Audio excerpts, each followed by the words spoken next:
Hey, Spicy Dicey. Hey, Spicy Dicey. Hey, Sincere. You over here? Mm.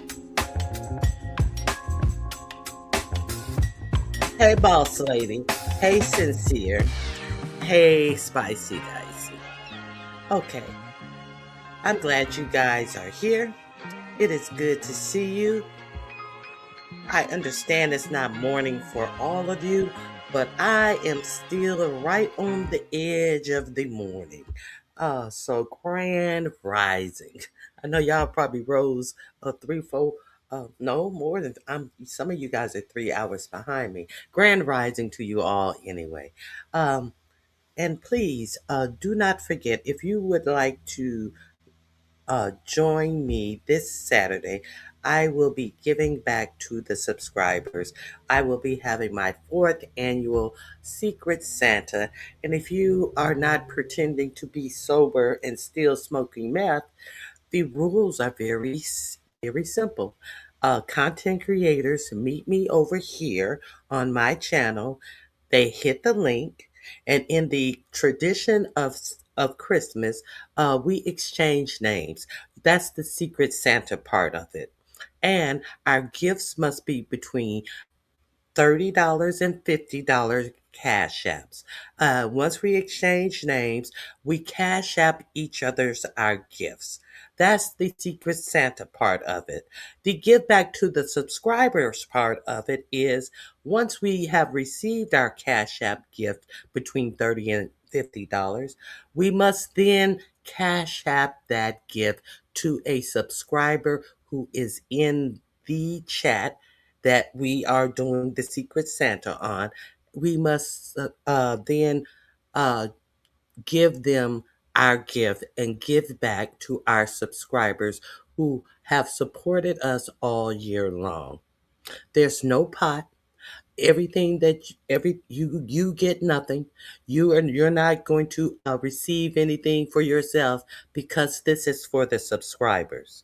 I think I said that in English. If you want to participate, you cannot go back to your channel and give the gift on your channel. No, you must give back to people who are in the actual chat who are putting up their cash apps. So uh, we gift each other and then we turn around and give our gifts to the subscribers. Hey Liz, it is good to see you. I thought- no, it wasn't. No, it wasn't on initially. Right? What the fuck? Okay. So that is the Secret Santa. It will be this Saturday at 3 p.m. Eastern Standard Time. So that would be noon Pacific Standard Time. Now, let me get out of here because Sarah, I took my money from you, Sarah. That Sarah, she sent me something that was so fantastic that I think I want to share this with you guys. Y'all know Sarah, right? Sarah sent me this, and let me share this with you. I thought this was fantastic.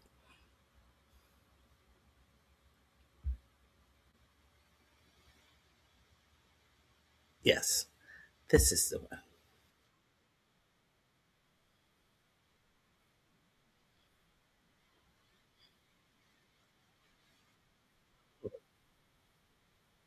Hold on.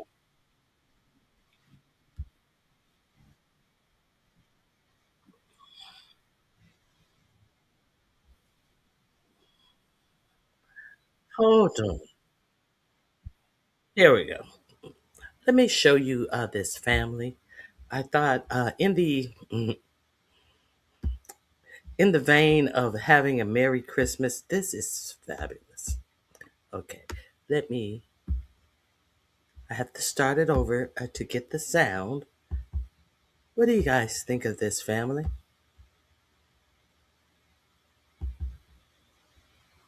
If you haven't seen it, My family's really living in the wildest part of our ancestors' dreams. The first black family in Texas to race quarter horses. so they're the first black family to race quarter horses in the state of Texas. How we named our horse Black Lives Matter. We showed up with Black Lives Matter. We told the And they're off. I'm that Doug on a quick beginning. Far outside is Black Lives Matter. Next in line is He go!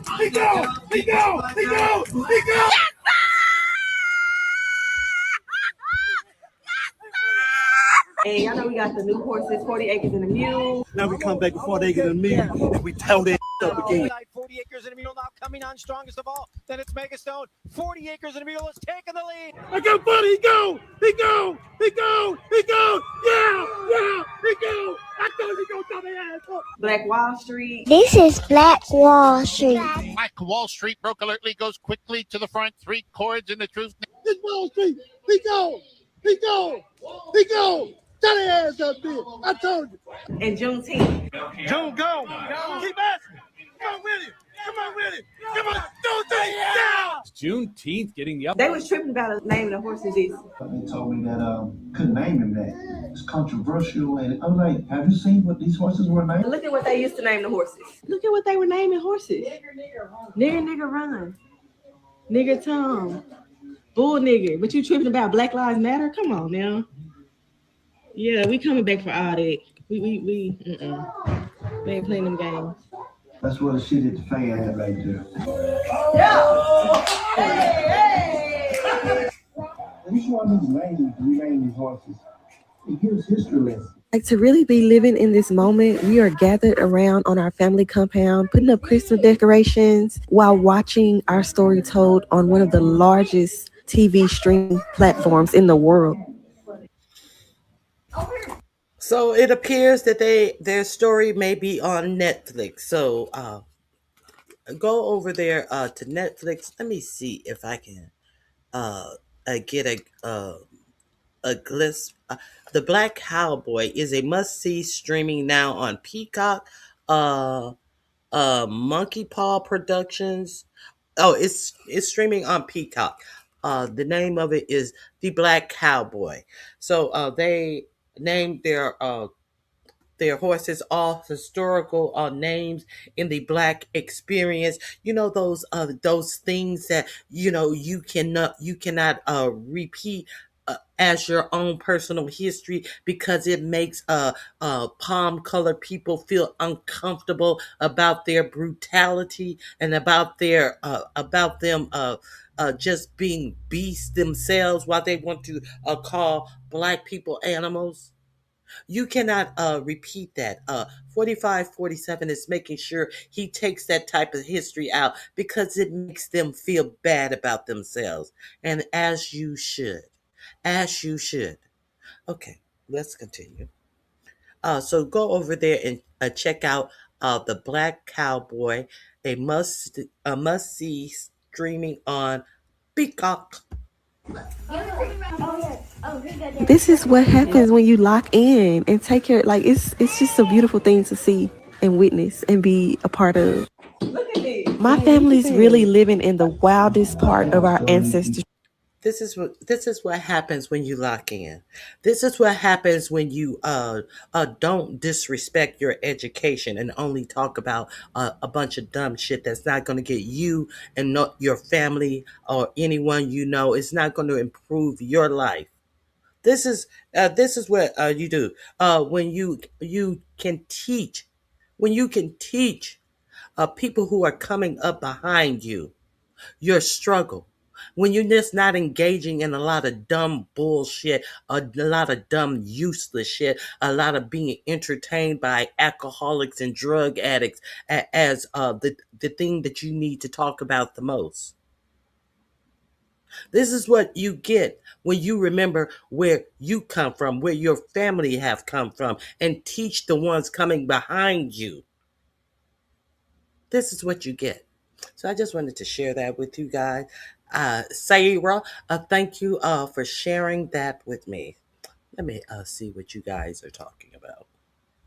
Beautiful. Yes, that is beautiful. Okay. So don't forget to go over there. The link is in my description box if you forget where to find it, and it is in this chat. So, Sincere, is there anything in the news that's going on that you want to talk about today?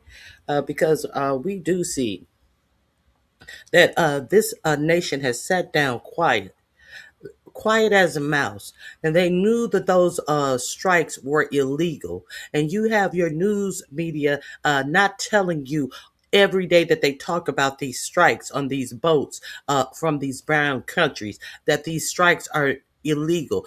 No matter how many times they use the words not narco drug traffickers, these people are not in any type of category other than what the senile Donald Trump has named them, under the hate-filled guidance of Stephen Miller.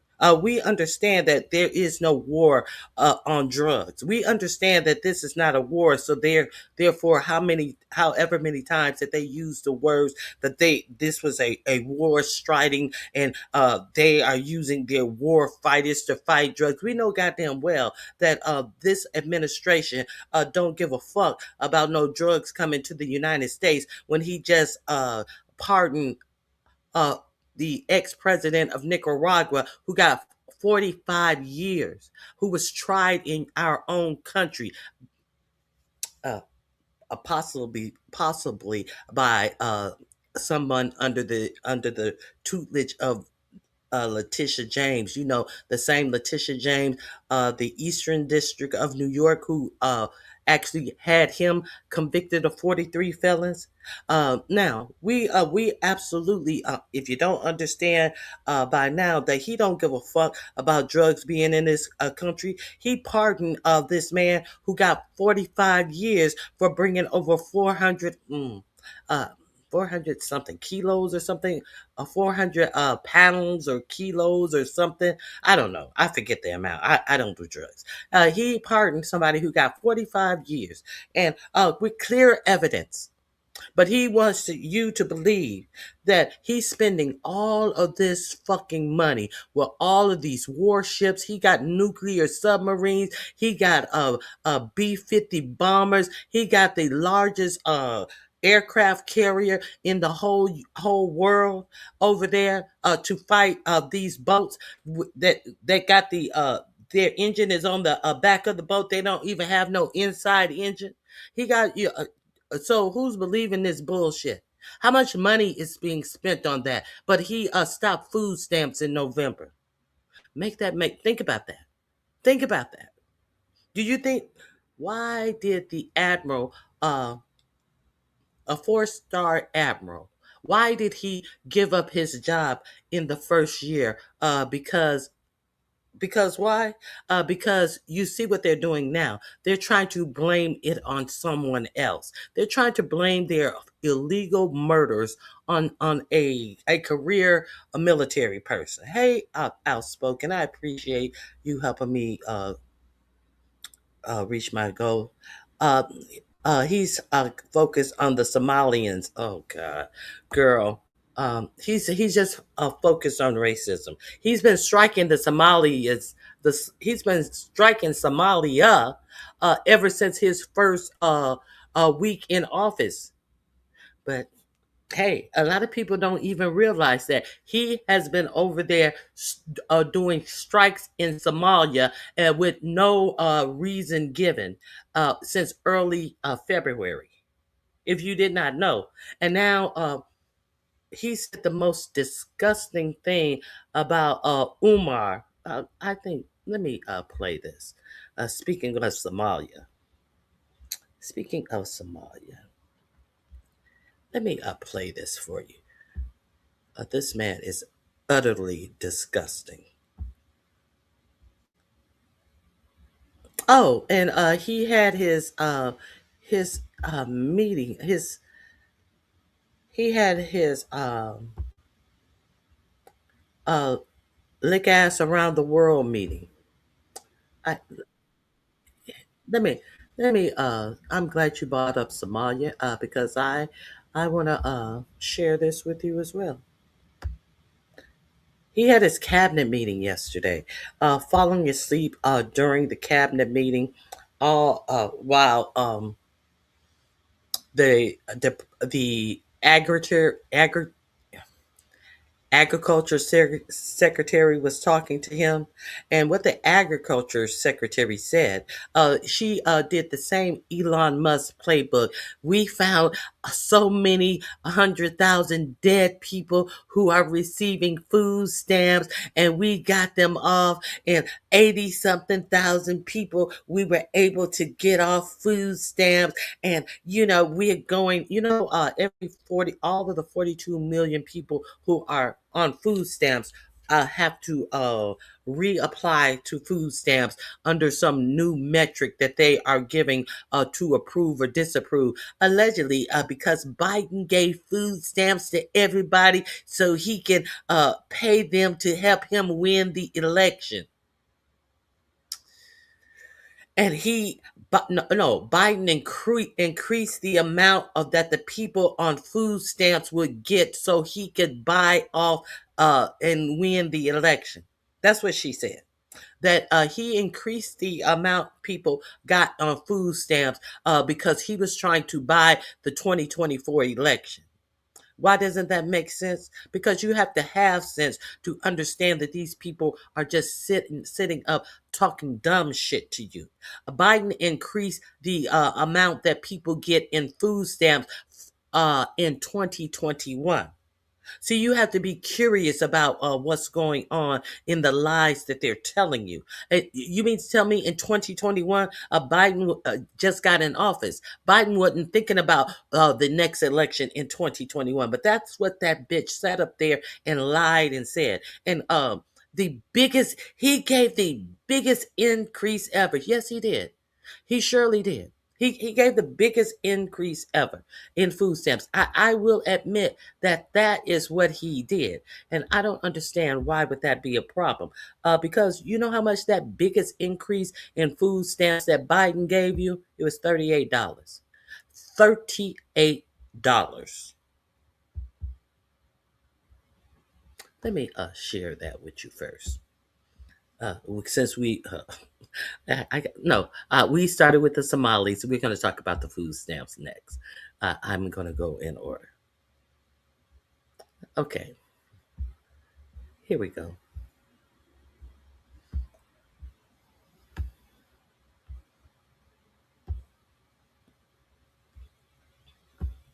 This is a grossly incompetent man. There's something wrong with him.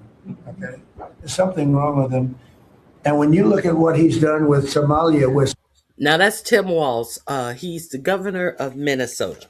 So we're going to talk about the bullshit that he has to say about the Somalian people. Okay, there's something wrong with him. And when you look at what he's done with Somalia, which is barely a country, they have no anything. They just run around killing each other. There's no structure. And when I see somebody like Ilhan Omar, who I don't know at all, but I always watch her for years. I've watched her complain about our Constitution, how she's being treated badly. Our Constitution, the United States of America, is a bad place. It hates everybody, hates Jewish people, hates everybody. And I think she's an incompetent person. She's a real terrible person. But he does not know her. He hears her complaining about the Constitution. No, you hear her complaining about the motherfucking laws that she is in charge of enacting in the United States under the Constitution. Do you hear this bullshit? But Somalia people have to take a responsibility.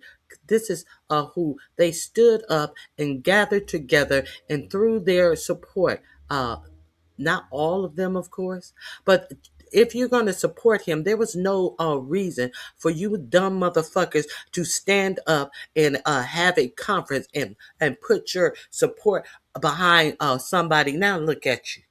Now look at you. Now look at you.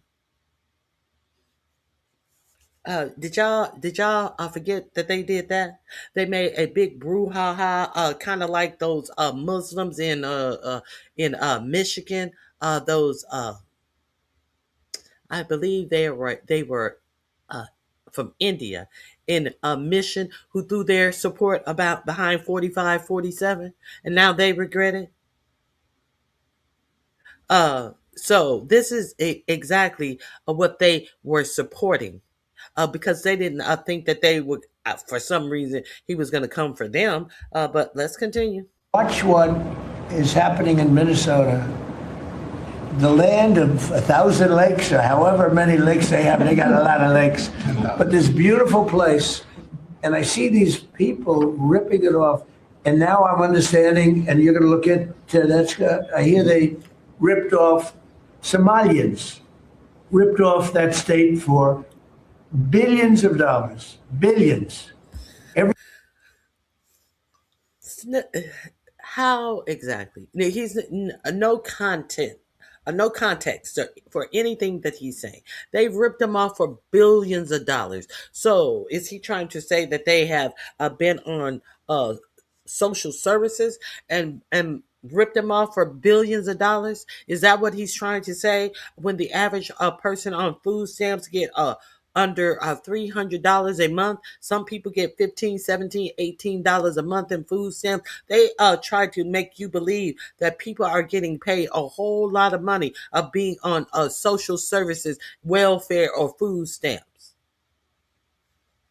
So they the Somali people, not all of Minnesotans, just the people from Somalia have ripped off Minnesota by billions of dollars. You know this bullshit. You know this is bullshit. But this is what they supported. So they're getting what they supported. Every year, billions of dollars, and they contribute nothing. The welfare is like 88%. They contribute. They contribute nothing. Welfare is like 88%. So he's saying 88% of the Somalians are on welfare and that they have gotten billions from Minnesota being on welfare. 88% of them. So I guess it's about to be I guess he's about to do a strikes on Minnesota. Maybe he's going to send the military into Minnesota because the Somalians are so horrible. He's already striking them on their soil. ICE has already been sent to Minnesota. Ilan Umar, who is a congresswoman, she is Somalian, and he calls her. We'll see what he calls her in this. Nothing. I don't want them in our country, I'll be honest with you. Somebody would say, oh, that's not politically correct. I don't care. I don't want them in our country. Their country. I don't want him in our country. He has said nothing specific besides his racism.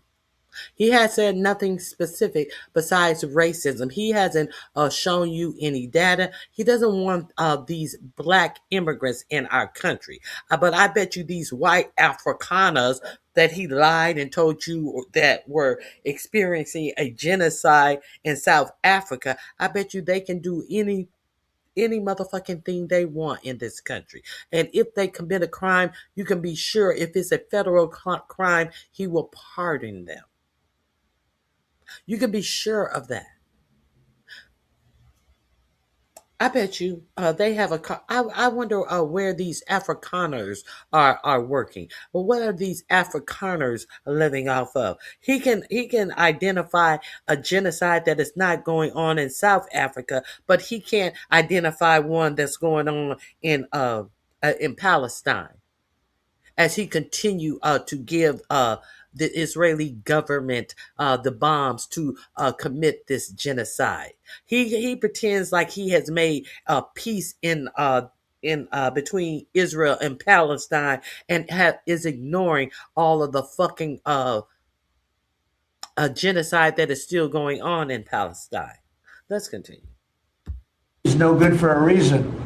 Their country stinks. In our country, I'll be honest with you. Okay? Somebody would say, "Oh, that's not politically correct." I don't care. I don't want them in our country. Their country's no good for a reason. Their country stinks, and we don't want them in our country. Their country stink. Okay. Let's get into these racist tropes. Let's get into these racist tropes. Their countries stink. They stink. Someone who quite possibly is sitting there with a bottle of piss strapped to his leg because he's possibly on a catheter and have to piss in a bottle that's strapped to his leg. Someone who the producers of The Apprentice said that he would stand in place and when he was on the set of The Apprentice and actually poop his motherfucking pants, and then someone he would had an assistant that would have to take him in the other room and clean his ass. Says something stink from people who traditionally don't bathe every day. Don't P. Hexef says that he tries to go as long as he can without washing his hands. You know, the dirt on your hands. You know, they protect you from catching other germs. He like to build up a resistance to germs, so he washes hands as little as possible. And we know they were the ones who were found in caves. While they make you believe that the African kings and the richness and the whole motherfucking makeup of the African people was so far advanced beyond them. When we were so far advanced beyond them. But they always try to recreate history. They stink. Sitting up in a room that's probably smelling like a burnt cabbage, with all of them sitting in the room with their poor hygiene. I can say that about other countries too. I can say it about other countries too. We don't want them to hell. We have to rebuild our country. You know, our countries that are. Now, do you wonder, he can say that about other countries too. Do you wonder if any of these countries are European whites countries? Do you wonder if he can name one European white country? Now, he has stopped immigration into this country by all third world countries. So when asked what third world countries did he mean, he couldn't even name one. He couldn't even name one because he was so afraid that one of the countries he would name was not in fact a third world country, because he doesn't know that what he's trying to prevent is them from coming to the United States, which he is turning to a third world country his damn self. So he can't recognize what he's turning the United States into. Tipping point. We could go bad. We're at a tipping point. I don't know if people mind me saying that, but I'm saying it. We could go one way or the other, and we're going to go the wrong way if we keep taking in garbage into our country. Ilhan Omar is garbage. She's garbage. She's garbage. She's garbage. What is Melania? What's Melania? What is Melania? What are the great traits of Melania? What has Melania done to do something for other people or even herself? Or even herself. What has she done to educate herself? That bitch, woo, sailors, woo ha, military, my hot one, Dodano. She hasn't even practiced on speaking English well. What has Melania done? She's not trash. Is that not trash? What has Melania ever done for a living? Huh? Huh? What has Melania ever cashed in on in the United States? Oh, mm. But Elon Omar, educated black woman who put herself up to for election, who was elected into public office, who won her motherfucking elections time and time again. She's trash. Oh, look at what you have married all your life. Oh, so you trying to come at Omar? You would never have the chance because what is trash is you going through those weak ass beauty pageants to get your second wife. Your second wife, that was her biggest accomplish. People who try to sell their looks to try to catch an old rich geezer with a limp dick. These are the people you associate with. So if they're not throwing their lady parts at you because they are too stupid to use their mind to be independent, they're trash. What is the real trash? I wouldn't even be insulted if he called me trash because he knows he doesn't even know what trash is. He can't even roll over in the bed and put his arm around his wife because, in fact, he is the trash. Because she won't even live with him. And we know what she come from. She won't even live with him. A woman who is reportedly was trafficked by Jeffrey Epstein, whom is reported to have met him via Jeffrey Epstein, the person who was trafficking her under the guise of being a model. And why won't he open his mouth when Vladimir Putin, state-sponsored television, puts his wife on TV time after time in her, I am doing air quotes, modeling shoots, absolutely naked all over Russian TV. And he says absolutely nothing. But he calls this woman trash as he's kissing Vladimir Putin's ass, as Vladimir Putin throw his wife on all over Russian TV, butt naked, anytime he feel like it. But this woman is supposed to be trash because she is trying to get laws in place, and she doesn't vote for shit that he wants to get in place because she uses her voice to speak out.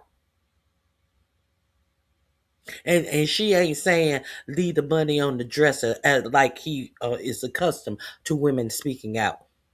Just leave the money on the dresser. No, she ain't speaking out that way. Friends are garbage. These aren't people that work. These aren't people that say, let's go, come on, let's make this place great. These are people that do nothing but complain. They complain. And from where they came from, they got nothing. You know, they came from paradise and they said, this isn't paradise. But now, he said they don't do nothing but complain.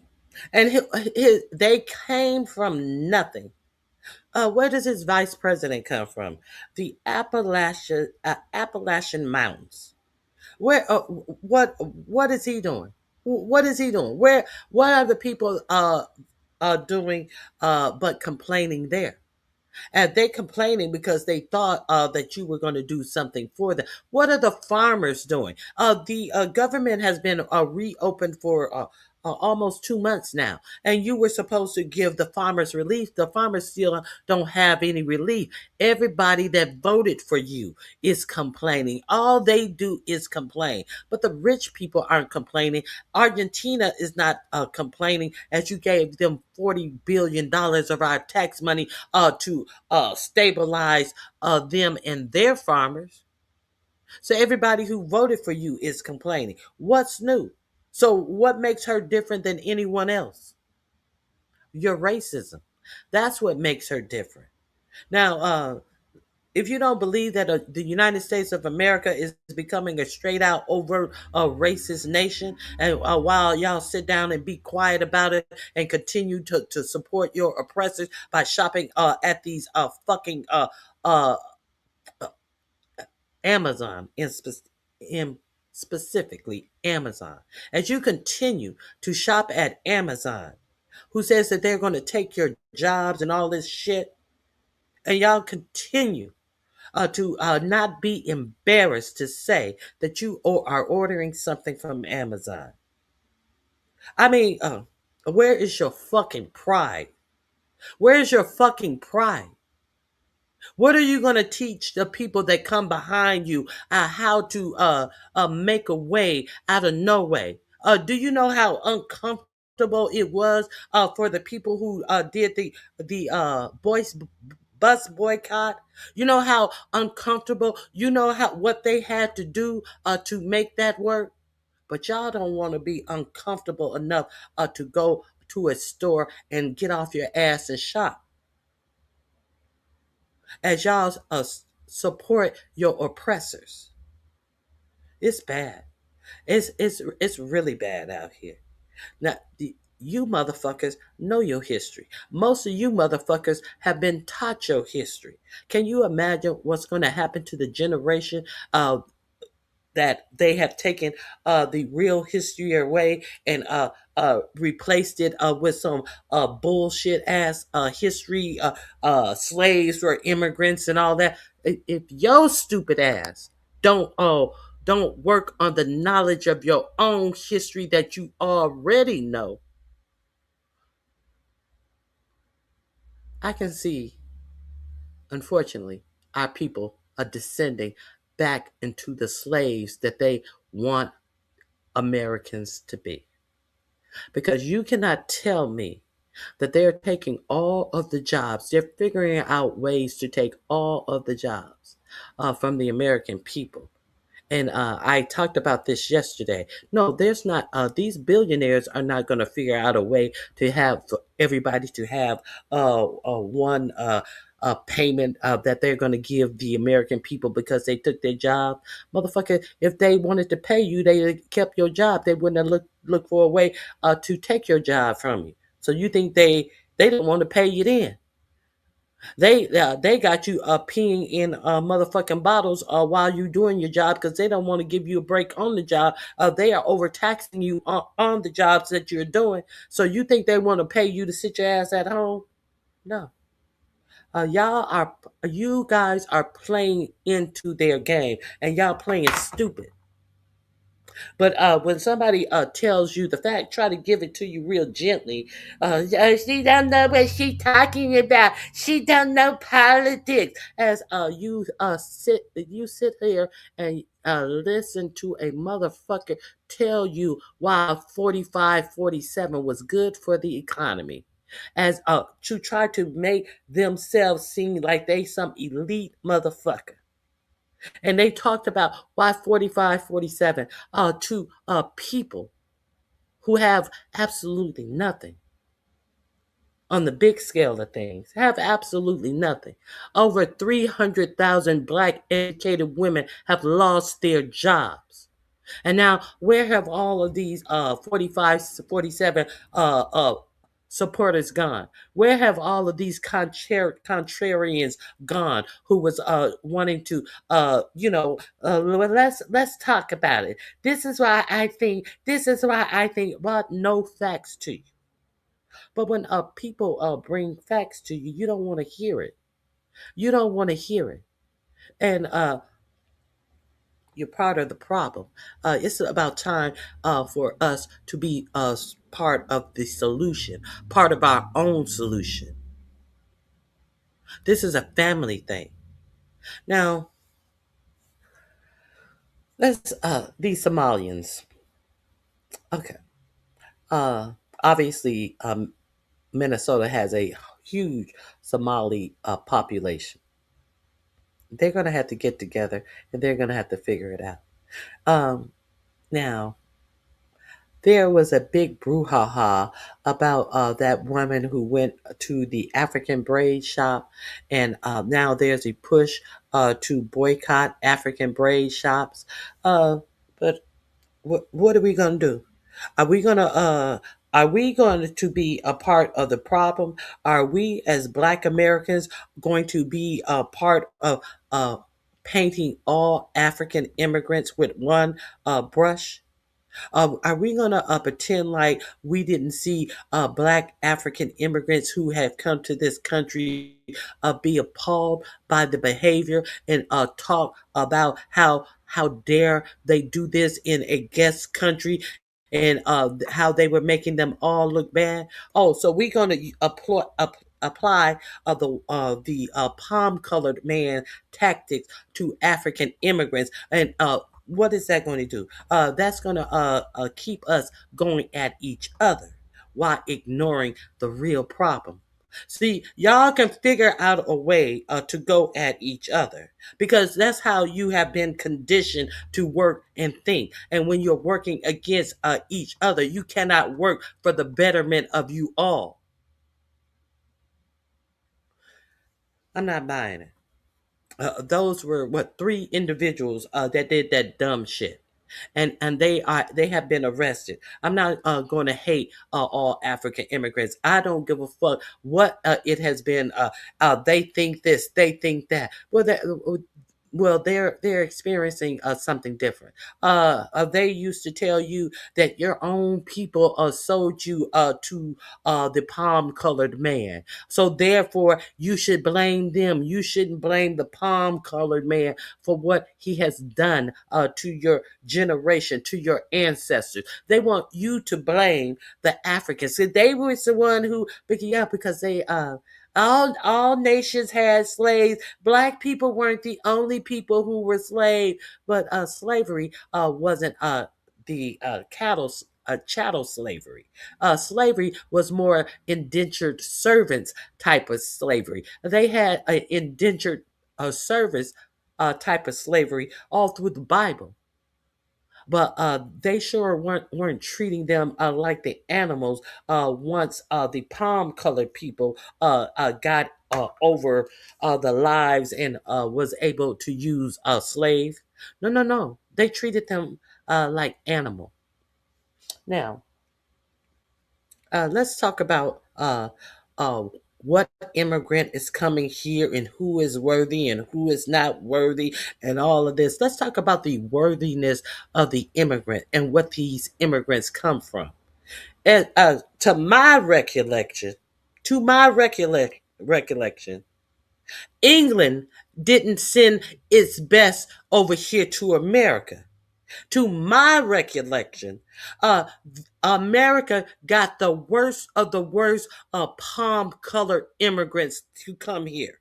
To my recollection, to my factual history, that we got the lowest of the lows that were getting kicked out that England didn't want to come to America. So the actual audacity of these motherfuckers to talk about bringing the best of the best over when they are the descendants of the worst of the worst.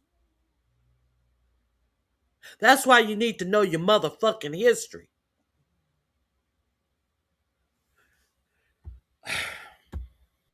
When they come from hell and they complain and do nothing but, we don't want them in our country. Let them go back to where they came from and fix it. Actually like to respond to that as well. The words that founded this country, the words that launched this American experience start with "we the people." And I believe that the sacred moments in American history are the moments we've had to decide who the we is, who gets to be included in the we. Do we mean black people? Do we mean women? Do we mean immigrants? Do we mean gay and lesbian teenagers? We have to decide who is a part of the we when we say we the people. We the people.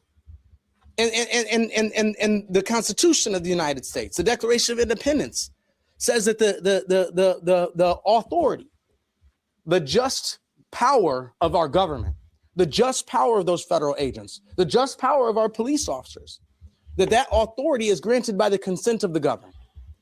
And so when we talk about attacks, racist, Islamophobic, xenophobic attacks on our Somali community, and you combine that with what Mayor Fry just said, the vast majority of our Somali community are citizens. So who he just attacked isn't just Somalis. Who he attacked is Somali Americans. Who he attacked is Americans. And so if the president of the United States is telling you out loud that he hates Americans, then I can't imagine a greater confession of incompetence to do the job that you've been hired to do than to say you don't believe that Americans belong in America. That's what Donald Trump said to us today. And it's very important to understand that that was not just an attack on our Somali community. It was an attack on our Somali community. And everything Mayor Fry and Councilman Osmond said is important. But it's easy to sit at home and say, oh, he's attacking them.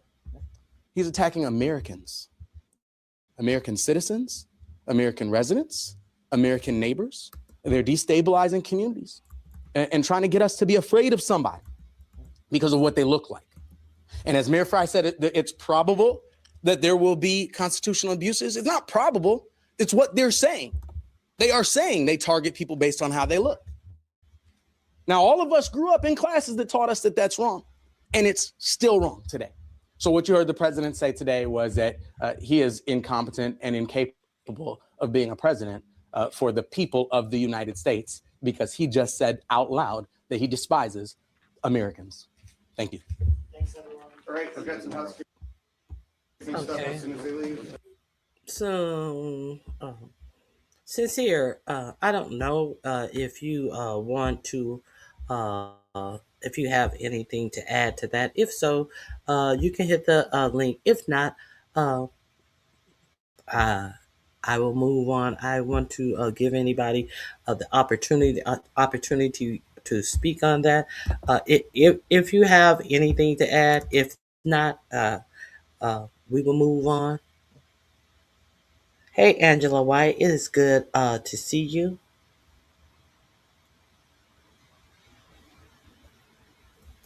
Okay, let me see. I have some other things. Some other things that I want to add to the discussion.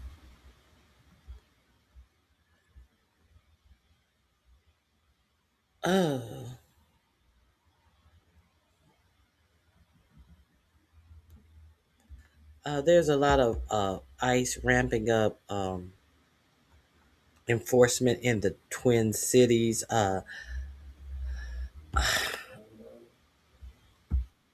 Let me share what the police chief has said in Minnesota. Unfortunately, we have seen too many police forces assisting ICE. Unfortunately. Okay, Sincere is up here, I believe.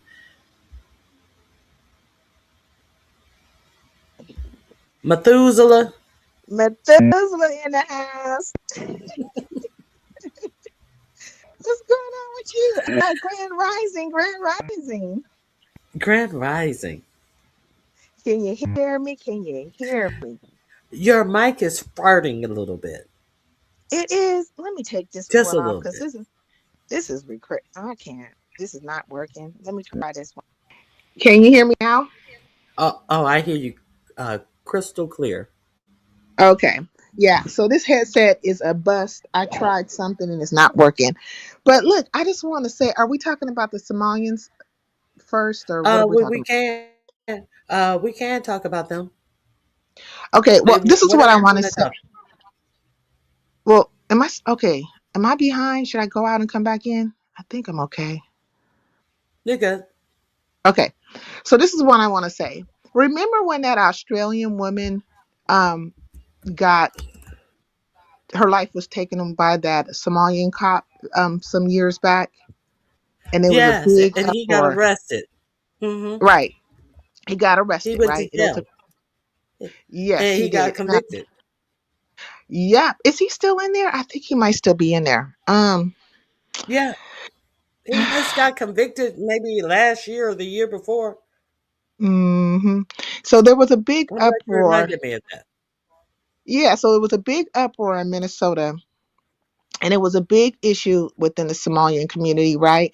And the black community, right? When I say black community, I'm talking about, um, I would call them original Americans, but one would say Hmm. FBA or ADOS, right? Now, there were battles going on left and right on IG, Twitter, various platforms between these two culture sects of black people, because a lot of people, original Americans, had experienced this pushback from the Somalian community because they didn't identify as black, like us, Hmm.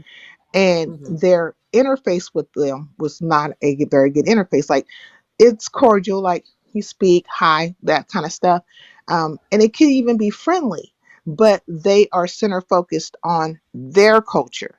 So you are that nigga over there, while they are these Somalians over here. They don't even look at themselves as black people in that manner, right? Right. And so there was that big old issue, and so you start seeing everybody having these battles online, and it was like, the same concept that's happening now, where you see a lot like people saying, you hold this L on your own, you guys do this on your own, don't come looking for us to march and whatever and protest this much on your behalf, because you don't even identify with us, nor do you even want us around you per se, right? You don't Mhm. claim us. And so there was all that, and then you see a few Somalians. So there's just always an exception to the rule. Oh, it's not like that. I know I'm black. Da da da da da. Well, we know that your skin color is a certain way, but culturally you don't identify, right? And you have your culture collectively has been acting that way, because there's Mhm. always going to be an exception to the rule, right? So Mhm. now here today, you see that same kind of situation going down, because when you were absconding with these billions, when you were putting down these moves or money moves and stuff, Black Americans were being arrested for just crossing the street, right?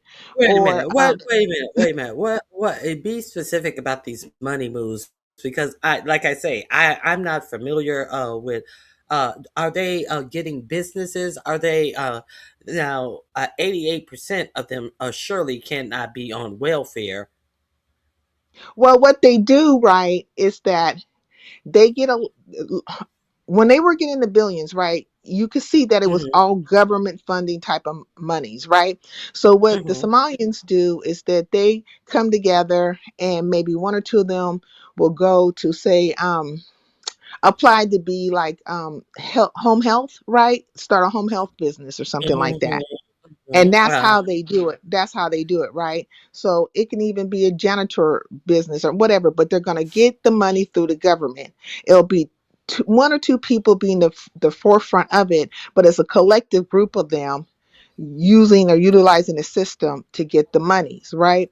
Now, they're Right. all the time, right? Part of it is would seem legit, but the whole thing is really like a scam, right? They're scamming the government. There's case in point, you come up with the billions right now. But they've been doing this for a very, very long time. And what people don't understand about the state of Minnesota is that Minnesota is a resource state, it's a program state.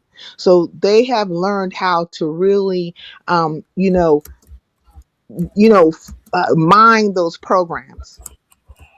And a lot of, and we're not, and I can't just focus on the Somalians, but that would apply to the Africans as well, right? But in Mhm. Minnesota is a very big Somalian community. They have their own mall, or the Somali Mall, right? Or it's not a mall per se, but it is, but it isn't. Like, but they are very center focused to their culture. Mhm. You are just something or someone that they can get monies from.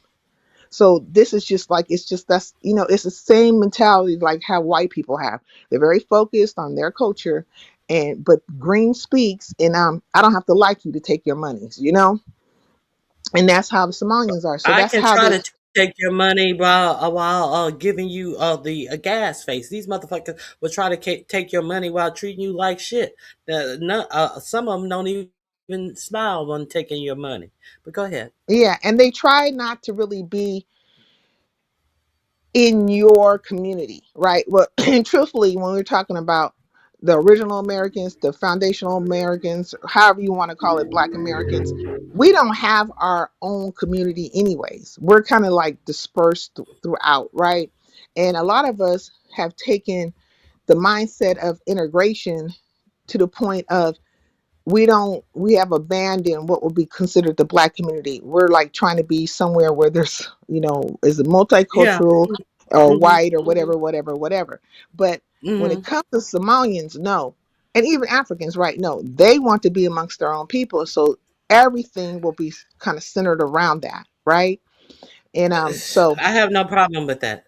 How I could you have a problem with that when you see what a problem that not being that for Black Americans, what problems that it has caused us, right. always trying to separate ourselves and not be I'm not like them attitude has gotten Black Americans. Right. But I don't have a problem with that either. But the problem is that when we have that mindset, it is used against us, right? So it's used against us in a way of saying, "Oh, you're being divisive." Oh, why are you trying to say that we're different? You're different this way and that way, because it's always been made that way. It's always been that way, and you've always acted that way. That's why we have words like there's words that are used towards us like a kata and stuff. Like, why do you think this is happening? Because there is a clear distinction between you, Black man, and you, Black man, and you, Black man. You are Somalian, you're African, and you're an American. Black doesn't have a home and don't know your dad and all that kind of stuff, right? There's a clear distinction amongst the Black people. We are not a monolith, and we are not all collectively one people, but we have been put under the banner of that for when it comes to white supremacy. But we all But know, go go ahead. ahead. Now, I'm gonna say we But all the know we're working Go ahead. within the, knowing each other. We know that that's not the truth. Like, we all understand the difference. Okay, so we are basically a product of our upbringing. We're a product of our upbringing. So Mm, if they are Somali Americans, or if their parents are first generation Americans, their parents are teaching them based upon their culture. See, they are more in touch with their natural culture than Black Americans are. So, uh, we not to understand that the Black American story has been prostituted all across the world to make us appear as if we are something that we are not. And the story of the Black American that has been prostituted all across the world is not a favorable story to us. So, I- are we surprised that anyone who does not know us have a preconceived notion of the Black person? no, we're. Even I wouldn't. I don't think okay, we are go ahead. surprised. None of us are surprised because we have been demonized across the world, but we are Hmm. idolized at the time, right? Everybody wants At to the be us, same, but they mhm, don't want to be us, right? everybody want to. They don't want to be us. They just want to steal from our culture. and Right. say that our culture is so bad and so this, while everybody steals everything from our culture, the natural, not just our natural being. Everything Right. is stolen. And I would want to, I'm saying all that to say this is that um it's not that the Black American doesn't have a culture. No, we have a culture. We have created our Hmm. own culture. Hmm. So we need to deal with the now and what that really is, right? And Hmm. define it. Like, what does it look like? What is it? And how do you label it as such that it benefits you? Because every time they do things under the guise or the umbrella of blackness, right, it becomes very all inclusive when it need not be. Because I am not trying to write down anywhere that I'm a Somalian or an African or whatever for whatever benefits. You know, Hmm. when I check the box, right, they say Black, not of Hispanic descent. Isn't that what it says? Black, not of Hispanic descent. Yeah, yeah, yeah, yes, yes. So, so we just need to stop playing when it comes to these type of things. Now, the Somalian community will probably be reaching out, as you case in point. You seen that man up there. Who was that was speaking? Because the black guy from That was Minnesota, I think it was the mayor. I think the he mayor. was the Okay, mayor. right. Hmm. So now he's up here. He is speaking for the Somalian community, but he is coming from a place of identifying as a black person to a black person. No, we're talking about two separate cultures of people, for one. But let's speak not to that. Let's speak to the actual what took place, right? Deal with the Hmm. billions, deal with the resources that were used, deal with the amount of monies that other people, other cultures could have used for their communities. Deal with those type of things. You know what I mean? Like, deal from that space. But what you're doing is that you're coming out from, oh, it's attack on Americans, but you're using Americans, but really you're saying it's attack on black people, right? Right. um but they don't, but from American black perspective, where we have always been very accommodating to other black people, right, Y'all right, whether gave they, us your ass to kiss. Hmm. yes, yes. And that's where he's really coming from with it. But no, you need to separate yourself, because had it been American blacks putting that down, billions, there would be internment camps everywhere, and they'd be locking all our black asses up right now. Excuse my language. They would be literally trying to get us all, like all. They're not going to allow for it. I think the the time of them. Well, I think they're still going to continue to do it, but for a long time they have been pitting cultures of black people against each other. You know what I Hmm. mean? And Hmm. so the whole mindset was, we don't want you to identify with those black people over there, so we're going to give you this and that. We're going to make sure that you can get loans and all the things, right, with ease, where we as black people who've been here forever can't even, we're getting redlined, we can't get a loan, it's everything's predatory, it's Hmm. just bad, right? But they easily Right. give it to them because they were trying to set a stage of, you're better than those. They did the same thing Hmm. with the Irish and the black people, right? The Irish and the American blacks, Right. because Irish and Right. black people used to be together all the They time. do That's it why with I love, everything against blacks. Yeah. yeah. But it Oh, yeah. always is using somebody against us. But in their mind, I don't think they ever thought that that particular group of people would be siphoning or scamming them. You see what I'm saying? So Right. now, when it's very, like radiating in your face that that's what's going down, you feel some type of way, but you set the stage for that. You set the stage Yeah. for it. And in the in between time, we as Black Americans have been sitting here dealing with people who look like us but don't relate to us, and then their insults and their snobbing and their or snubbery, right, and all the other things, right, and no, you don't socialize that way with them because Well, they're this way, they're that way, but right?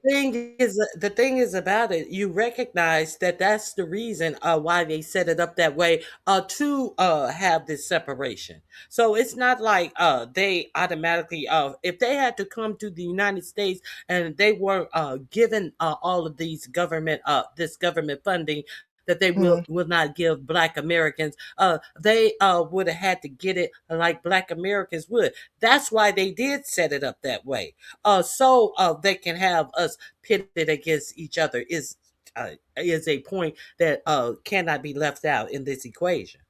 No, it can't be left out, but it should not become the all-encompassing rule to why, look, it is our understanding, right? When I'm Mm-hmm. when I'm talking about the original Americans, Black Americans, Mm-hmm. it is our understanding, right, of things that allows us to have patience with other people. But Mm-hmm. it doesn't stop them from being the way they act towards us. Mm-hmm. So it doesn't stop. So like we need to wake up. Like wake up. You can be I have compassion for Somalian people, for the Somalis. Yeah, you know what I'm saying? Beautiful people, stuff like that. But do I know that you don't identify with me and that quite possibly you think you might be better than me and that you're all for your people? Yes. And do I put myself or try to force myself upon you? No. Right? Because I No. know that you're collectively looking out for your own and you don't want my black butt in your business. So when things start happening, why are we in their business? We have other business to attend to. Because when Well. you show me an American black, right, a foundational black American, a few of them who have been able to successfully take billions of dollars and send them somewhere else, then let's talk. Right now, it's not a Mm-hmm. conversation. It's not my Well. conversation. Well, it's my conversation because it's in the news. That's why I brought it up, and I saw this. Well, no, I All of mean, this.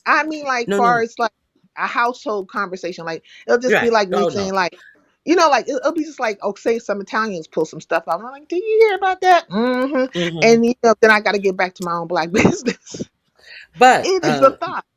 the my whole thing about this is that he is actually out here being so free willing with his racism, trying to demonize the Somalians because he would never be doing this about European uh, immigrants. Never, never, ever. Now, let's get to this Medicaid fraud shit. Okay, they have gone through the channels that have been made available to them. And if Mm, we want to talk about, I had a couple of clips up here where they were talking about Medicaid fraud, that so many different agencies were linked to this one house, and they took them to court on Medicaid fraud, but the judge over overturned the ruling, so they're mad about that. Now, they had one guy they were following through a hospital who said that he saw so many patients, but they just saw him walking past the doors with that big, that big mm. computer machine and on their desk, and he was just walking past the rooms and typing in the computer and never went into the rooms. Okay, so Medicaid. So you brought that up too, Sue. Yeah. I had a little inkling about the Medicaid fraud, but at the same time, at the same time, we're gonna uh we're gonna uh we're gonna put all of this because however many people did commit Medicaid fraud or not. At the Mhm. same time, when we got the senator from Florida, Rick Scott, sitting up in the motherfucking walls of Congress, who committed the largest Medicaid fraud in the whole United States, and they talking about maybe Rick Scott can help us get a health care plan through. Uh, is that what we doing? Well, see, this is the thing. Like, okay, you can't stop people from scamming or doing things. Like, if that's in them to do so, they're going to do it, right? So there's Mm-hmm. that. Mhm. So it doesn't really matter what culture you come from when it comes to that, because you can be whatever. And if you Right. decide to get on a hustle, you're on a hustle. And we all know when it comes to America in general, is based on capitalism and racism. So we know that it's always going to be a money game, and then it's always going to be maneuvers made around people's color, right? And then of course classism, because they have to have a slave class, and really that's designated for the American black to be the slave class. So they don't mind moving everybody else around and shuffling them around, as long as they can keep the primary ones they want, the ones that they know, those Negroes over there that they understand and feel like they have, did the Jedi mind trick on successfully, as the class of people for their impoverished, right? But it is a very it's a classism thing, right? It's basically, the rich are going to be rich and the poor are going to be poor, ultra poor, really at this point, because they don't want to, they want all the money. But when we're talking, And that is not based upon race either, because that's another thing that kills me. I had somebody come in here and call me a welfare queen. Do you think that I got upset about that? Because the simple fact that some people just think black people are on welfare, and everybody knows, everybody who cares to know that there's more white people who have always been on welfare. So why would that upset me when I know I've worked full-time jobs since I've been 14 years old? Why would that upset me? See, the blindness of their own plight is what's gonna fuck them the most. well, I mean, everybody, okay, it's like a chess game, like it's chessboard, right? You And think? definitely so. Okay. And there has to be pawns, right? So the poor white and the poor black are the pawns, right? Mm-hmm. And if you tell the poor white people, hey, never mind you being poor, just know that you're white, and so you're better than this and you're better than that, and and I can give you this and give you that just on that alone. So that has always been um the illusion, the glamour that they have put on their own race, because they don't mind. They do not mind losing their own or dismissing some of their own, as long as they can keep keep up their power structure, right? So Do you, they're pawns. can you see the screen? I have been putting Let me this see up what it's about doing. a year and a half, if not two. If you can convince the lowest white man he's better than the best colored man, he won't notice you're picking his pocket. Hell, give him somebody to look down on, and he'll empty his pockets for you. Fact, Lyndon Johnson. Yeah, I. fact. There's nothing further that you can say. And so I, it's like they have been they're pawns in the situation.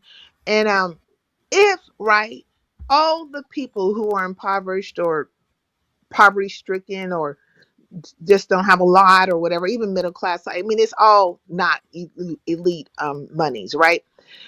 If they were all to come together, of all the nations of people, and collectively came together and said, hey, we're going to take this nation back, and we're going to shift the power structure and the dynamics, that would be something to contend with. But we all would have to be on the same accord, right? It's like that would be something to contend with. But say that happened, right? And then the people took back the country. They took back the resources. They took everything back. All that programming that was there before, does it just automatically go away? What happens after that?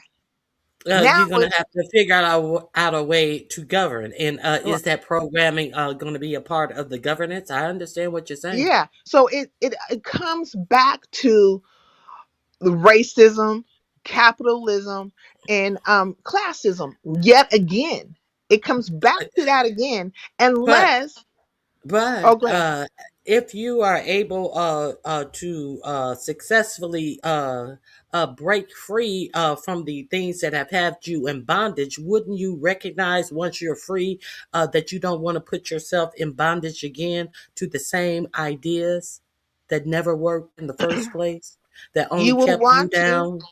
You will want to recognize it, right? But it still becomes factions, and in conversations in politics, right? Because it becomes like, Correct. well, my people were the majority of the people in this Well, created. our people, we were the one who actually built this country. Yeah. Yeah, like Mm-hmm. it becomes all these different things, right? Mm-hmm. And then the fight still happens because the programming is still there. The programming is still there. And all of that even applies, right? So we take that off the board, and that's never happened because it hasn't happened yet at all, but it's not to say it won't. That's the kind of things that happen when we're talking about the infights between black people, right? Black people, not people of color, because I hate that they even introduced that crap in the I'm 70s and not. the I'm 60s. not for But people of color. I'm yeah, for because black people. I always right. say that.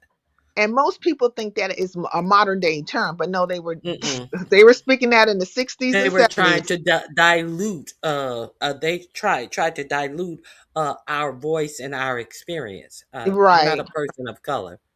There are Right. many Exactly. colors, and I am E- not one. I'm black. Exactly. And so I'm saying, like, there are black people, and every black person is not the same, and every black person doesn't come from the same geographical location on Mm-hmm. this earth. We all Mm-hmm. have different languages and dialects and cultural norms and all these different.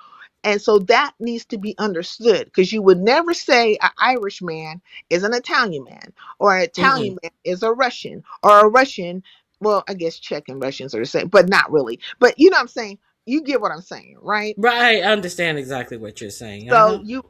but they all fall under, in the United States of America, under the umbrella of what? White. White. So black people have to come to the terms, and I'm talking about the American black, right? To the term, or, well, all of them, that look, we are all different. We all have different cultural norms and stuff, different belief systems and ways of being.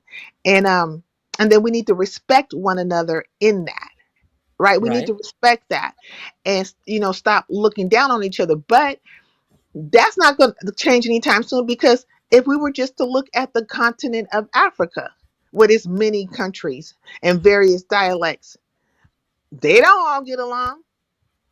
Why? Because they are different. They Now are they know different, they are different. right? But we as American blacks, we I don't think we subconsciously understand that we're different, because we always want to be included into somebody else. And integration would be, Not all of us, of course. well, okay, that would be an absolute, but I'm saying the collectively, You collectively. think? You think so? You Yes, think that because all blacks want to be included? well, even when it comes to voting, we show it that way, like voting as a block and stuff like that, right? I'm saying that black people have always been in this particular mindset of, and I blame integration on it, to where it's that we're always trying to Let push me tell you ourselves, something.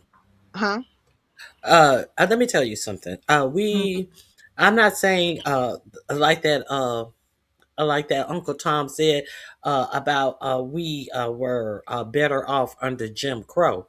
I would never say that mm, because there was so much other stuff that went along with it.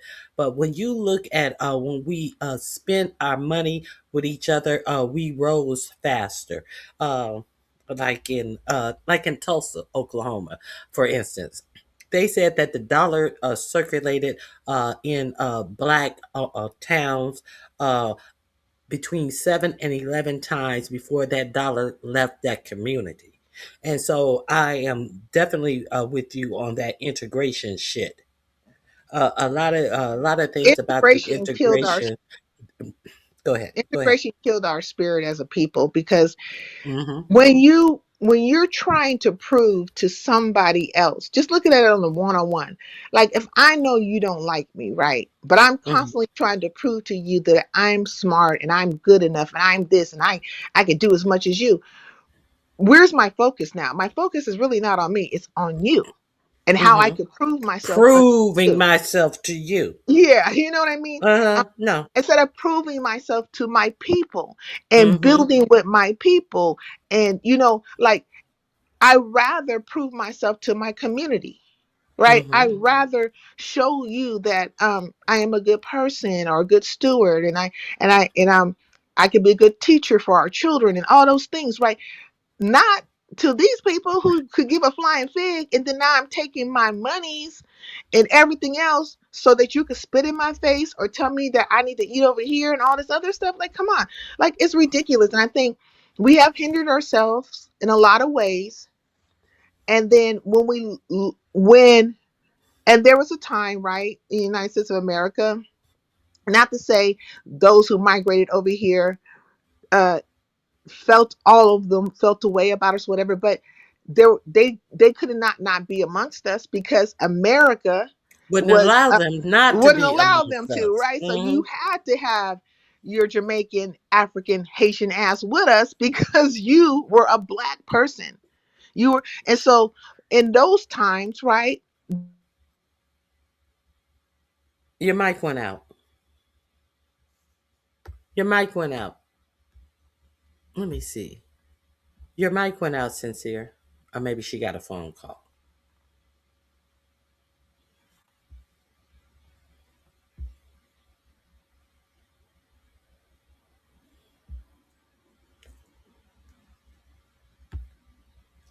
She's probably still talking, still talking, still talking. Don't know her mic went out. Or maybe she got a phone call. I don't know. But I think that integration definitely, uh, while they wanted equality, equality didn't necessarily mean not holding ourselves up to be perfect for ourselves. Your mic went out. Oh, she dropped down. Okay. I'll drop the link for her again just in case she dropped down by mistake. I definitely agree with her on that.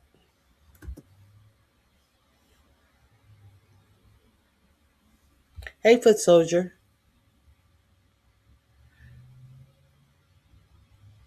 Okay, okay. The link is there if you want to hit it again. Sincere. I definitely agree with you on that. I think that people trying to fit in and trying to prove themselves that I am just as worthy as you it is really concentrating on them like you say, concentrating on more on them. I think that there were so many people in our communities that held us up to our own standard of greatness. And there was no need to try to prove that you are greater than this one or that one or the other one.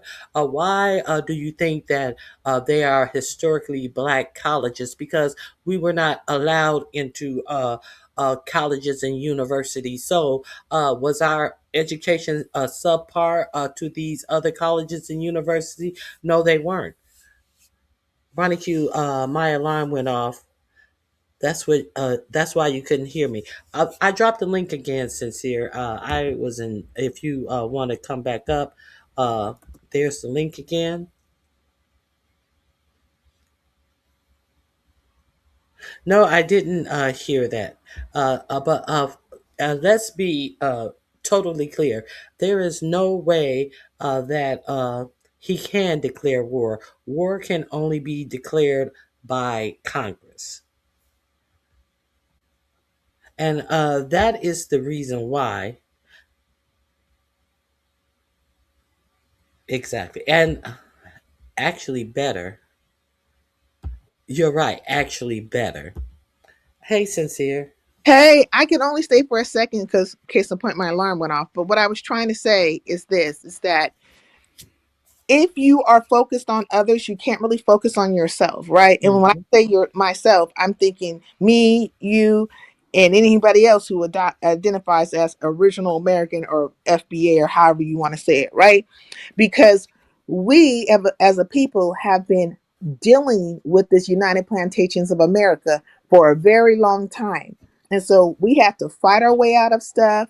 Um, we lost many of people. We have so many laws written against us. We still suffer today with, the prison systems, all the things and we've been in a constant state of battle. And we have not left and went somewhere else. Some of us have, but not like in a mass exodus, right? Where that is totally different from a A group of lot of people. us are leaving and going to Thailand. If Right. you look at the Some are leaving hmm now, right? hmm But I'm saying over the last prior to now, 400 years. hmm Okay, let's hmm talk about the 400 years, of scenarios. right, And and then all the things, and this is why, also speaking to what I was saying, like, when a lot of black people came from other countries over here, and then they found out that they was black like us, right? And had to be right, around blacks like us. Um, why, that is a important part of history, to understand why the dynamics between, say, American blacks and other cultures are the way they are, and why we're so open, right? We are so open because there was a time when that's just what it was. You were black like us. Yeah, you were maybe a Haitian black or Jamaican right. black, or whatever, but you were hmm black like us.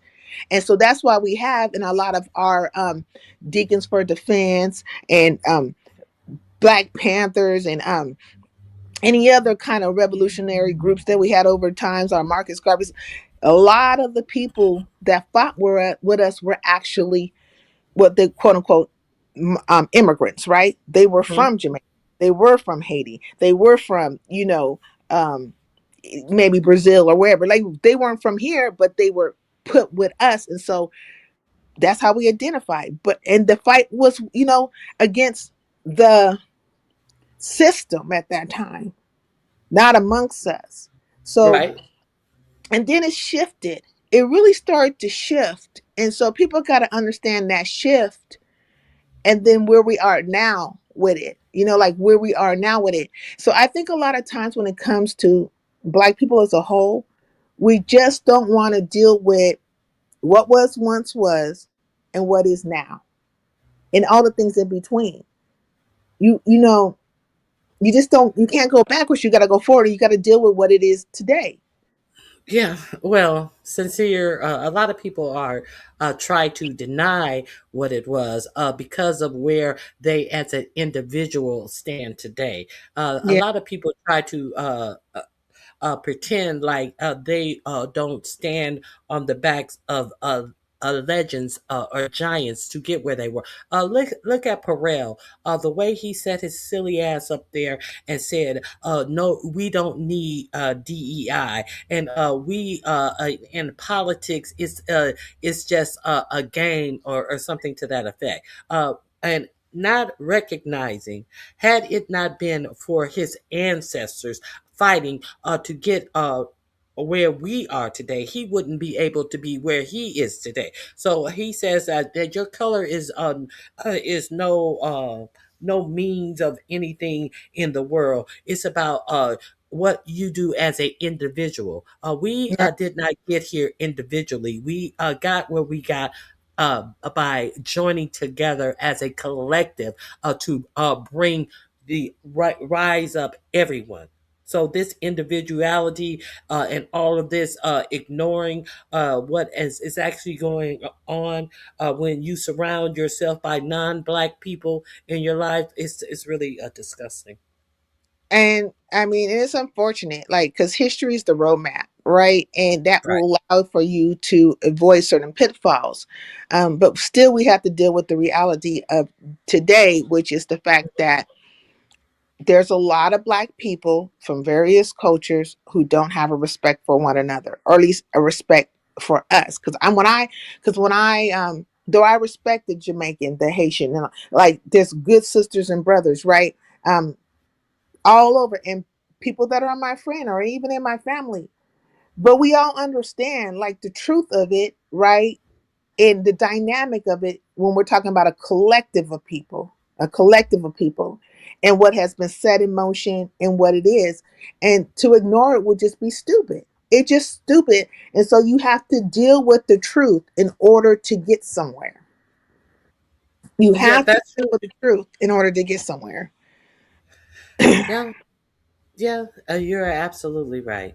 So we would There, have to like have embassies amongst all the cultures of Black people to sit down and really have these real conversations, if that's the case, and say, hey, this is how we need to move forward if we're going to be, say, a united people. And do we even want to be a united people? Because they have put us under the umbrella of Blackness. but They I want to. You talked about if Black people had tried this, they would have us in internment camps and all of they this. would they would No, no, they would mess us seriously. up. Well, seriously, you do know that this administration is building internment camp. They're putting it under the guise of getting the homeless off of the streets. They are going to be involuntarily put in these camps if they're homeless, and we understand that many of people have lost their jobs and are going to be shedding jobs more regularly. So. Well, They yeah, that's what I'm. you talked about these private prisons who want to sue the government because they promised them X amount of prisoners to fill up there. Was that you? Um, I don't think That, so with the prisons, but I do agree because that's like they have to have a slave class. Is what I'm saying. right, right, a slave class, and Class. you're They not going to be reserve. able to come and go, and they're going to put you to work. They say they're just going to put you to work in those particular camps to clean up around the camp. You know, they are going to be shipping these workers out just like they ship the slaves out to build Washington D.C. You know, they're going to be doing that, and who are owning these prisons? The billionaires and the rich and the connected to billionaires and the rich. These are the people who are building these internment camps for the homeless. Girl, Well, this is if you were like, just think of America as a person, right? So if you're America, with the racism and all and everything like that, hatred and all that stuff in you, if you were going to deal with a Negro, right? Because you don't like them, any of them, I don't care where you came from.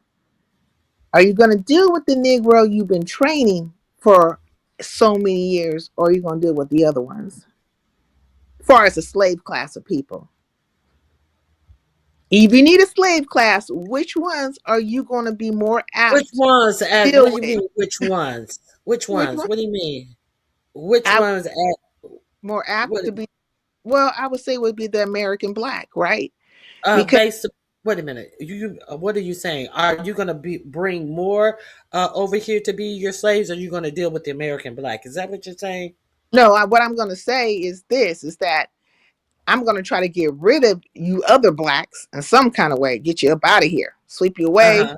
So maybe that's what they're doing now. ship you back, ship you back That's home, what they're whatever doing I can now. do. But them blacks over there, the ones I've been training like monkeys for 400 years or X amount 400 years of of training, 400 years of programming, and but sincere. Let's be honest. I'm gonna keep them. It's not just blacks who are going to get it. It's not No, just blacks who are going to be these slaves. This is a class warfare. you're I right, understand right. what you're saying. I'm not taking away from it. That's why Hmm. I mentioned capitalism, racism, and classism. Hmm. Those are the isms that I'm dealing with, right?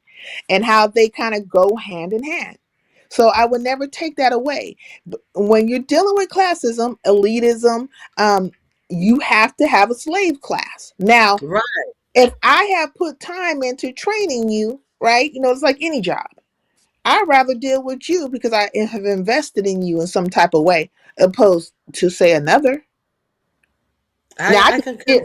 I could just get rid of you, the another, and deal with this because I know what it's going to do because I have programmed it to do such, and I know what its children and I are gonna do. Like I know you Negroes because I've been training you, and now I could just sit back and fold my arms and stuff and watch you do it unto yourselves without a problem. I can walk away from you and know that it's going to be okay. Yeah, yeah. Because you guys have been trained damn near. Now, last thing. Before tell me when you gotta go. Have you seen this new robot, this uh military robot Elon Musk debuted yesterday? No. I mean, It is looked it like function? some girl, it looked like some transformer bullshit. I let me I'll find it for you. Let me Okay. find it But right quick. I have to run though, but I do Go want to ahead. see. I'm going to try to stay in the chat and pay attention. But look, Go ahead. every time the way things are going, I keep going back to Mad Max Beyond the Thunderdome, and what was the movie with Arnold Schwarzenegger with all the robots Terminator. and Terminator. Terminator. And Oh, and that's what this shit looks like. and iRobot. That's more modern. But okay, Oh I my gotta go god. there. Right, I All enjoyed my. right, girl. I All enjoy right. having you up here too. Let me Oh, and you need to hook up. Well, I don't say you need to, but I hope that you and Be Easy hook up because he just yesterday was talking about what's going on in Minnesota. He went live last night. And you guys have similar but kind of opposite viewpoints, but y'all discussion I think would just be off the chain. Like really, really. I have been over there. I didn't get a notification from him yesterday. Yeah, But he was I'm kind gonna of check late. him out. Yeah. Yeah, check out his Make last it. live and then but maybe because I feel like if you guys did like at least one show together, I just think it would just be awesome. I really do. Okay. But but that's just me. But okay, I'm not gonna be no pressure. Dun, dun, dun, dun, dun. Let me go. Okay, it's called War Optimist. I have it right here. Okay, all right. I'll see you later then. Bye, Ronnie. Bye bye. Thank you. Let me share this with you. So, are they trying to get rid of our real military war fighters, as 4547 says? Look at that shit.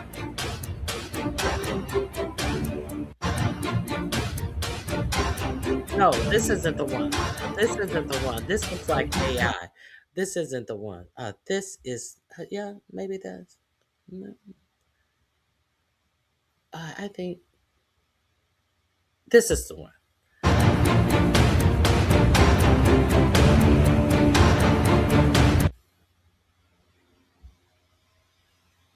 This is.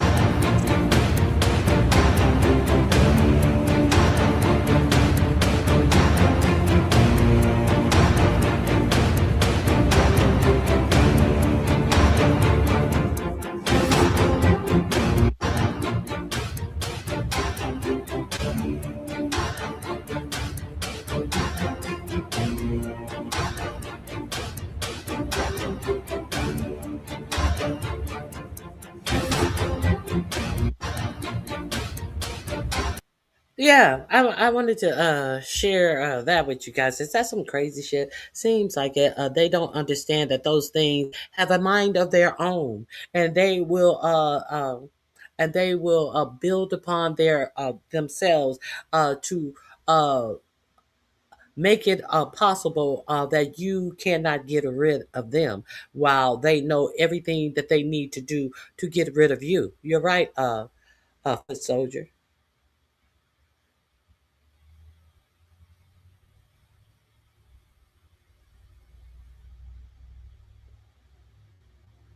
Yeah, I was surprised when I saw that. I was like, "What in the transformer hell is going on?" They they are doing a lot. If you didn't see my program yesterday, I talked about Peter Thiel. He's another billionaire who is trying to build these communities where there are invite only. You have to be invited to these communities. They make up all their own rules, they make up all their own laws, and all of that type of stuff. Now, I also gave you the connection to why 4547 has pardoned the ex-president of Honduras, and he has also interfered in their election that they had coming up. He's going to war with Venezuela over alleged drugs, where he has told you has proved no drugs on these 80 something people that they have use use $1 million weapons to shoot down boats that got the motors on the back of the boats, not even inside of the boat. He's telling you that he's wasting $1 million of treasure of the United States with all of these fucking warships in the Caribbean to shoot down motorboats, not speedboats, motorboats. Ain't showed you no drugs. But at the same time, in the same week, he released the ex-president of Nicaragua, who got 45 years for smuggling, and who said that he wanted to jam drugs up the gringos' noses. But he cares so much about drugs. So what you may not know is he also interfered with Nicaragua's election, because the person who is actually running again, she is one who is fighting these new cities that Peter Thiel wants to bring up. So 45, 47, so the drug ex-president, he had a successor. That successor is running up against the woman who is president now, and who wants to put restrictions on these billionaires building up their private cities. Where is a private city being built up? A private city is being built up in Honduras.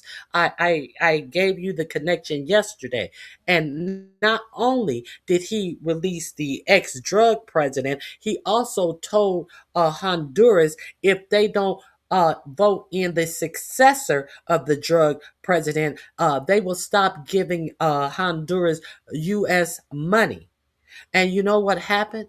The woman who is preventing these billionaires from coming into Honduras and paying little taxes to the USA and paying zero taxes to Honduras. The woman who was trying to stop that, who is in power now, she fell down to 5% in the election.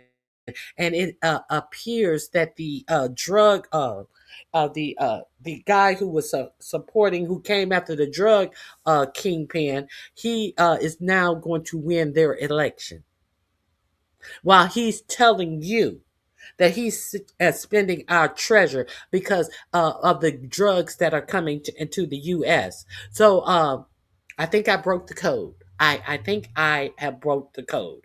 The pieces have been out there everywhere. Why would he release this guy? Why would he threaten an election if you choose who you want to choose? Now, the woman who is in power now, she was winning. She was number one, in the number one position, expected to win the election. And after your president interfered in their election, now she's number three. There are three candidates in this election. Now she's number three. And who's number one? The drug czar supporter is number one in the election. Where was he before this? He was number three. Go watch my show from yesterday. I gave it to you yesterday. He wants the oil. That's what he wants. That's what he wants. He definitely wants the oil. And all of this, they have declared war. It's the War Department. No, they can't even change the name of the Department of the Defense. That's why I refuse to call it the Department of Defense. They cannot declare war. They cannot declare that Venezuela is a terrorist, a narco terrorist state. They can't declare any of the stuff that they have been declaring and claiming to be striking these boats on without congressional approval. Understand that. So don't use these terms that they are making up. These are fairy tales. Now, fairy tales. Let me get into this other stuff I wanted to share with you about. He had his his little meeting yesterday where they all kiss up to him. All of his what are they? Kissers. Food assistance as the Trump administration targets Democrats. Millions of Americans could lose access to food assistance as the Trump administration targets Democratic-led states. The controversial new move after requests for names and immigration status of recipients are being denied. Let's bring in Susan here sooner with more on today's developments. Susan? Well, the state of California is just one of 22 total that sued the Trump administration for the threat of cutting off SNAP benefits. Despite that, the Agriculture Secretary today announced time's up. If those Democrat-run states do not provide the information about the aid recipients, the funding will be cut off next week. Okay, so he had his cabinet meeting yesterday. Let's be clear.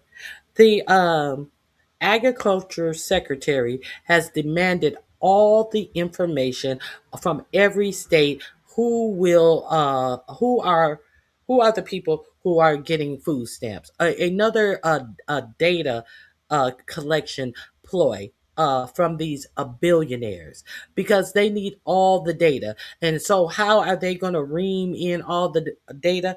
What happened to all these Republicans talking about states' rights? So your federal government is trying to get around the rights of states to have a food stamps program. Why is it so important to her? Because she's looking for waste, fraud, and abuse, and everyone on food stamps is going to have to reapply. And because she came and said that there were hundreds of thousands of dead people still receiving food stamps, that there was so much fraud that they needed to get it together, and they're going to make all 42 million people on food stamps reapply for food stamps so they can say, oh no, you're not worthy. So let's hear what this numbnut said in the meeting. A cabinet meeting today, President Trump listened without comment to Secretary Brooke Rollins. She claimed that 29... He listened without comment because while she was talking, he was falling asleep. I showed you how last night, night before last, he was up all night, made over 400 posts on his live social feed. And then he's in this cabinet meeting falling asleep as this dumb bitch is sitting out here trying to make an excuse of how these billionaires would get all the data in the United States of the United States citizens. 9 states had provided the information demanded, including names and immigration status. 21, including California, believe the order is illegal, and the government does not have the legal authority to demand the specific data or threaten funding. Secretary Rollins claims the data from the Republican-led states resulted in weeding out fraud. When we found 186,000 dead people's Social Security numbers being used, 500,000 people receiving benefits more than twice. We had a couple of people receiving benefits in 6 states.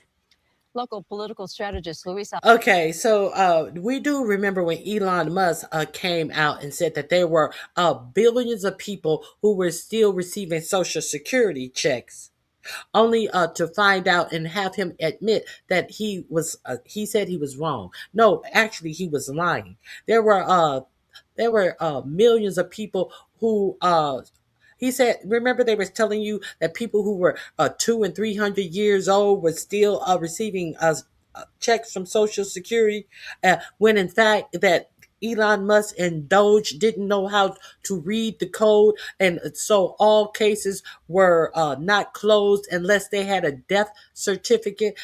But just because their numbers were still open, and because they didn't get the death certificate, did not mean that these people who would have been 2 and 150 years old were getting a check. All you had to do is look to see if they were getting a check, but they presented as if there was so much fraud in Social Security.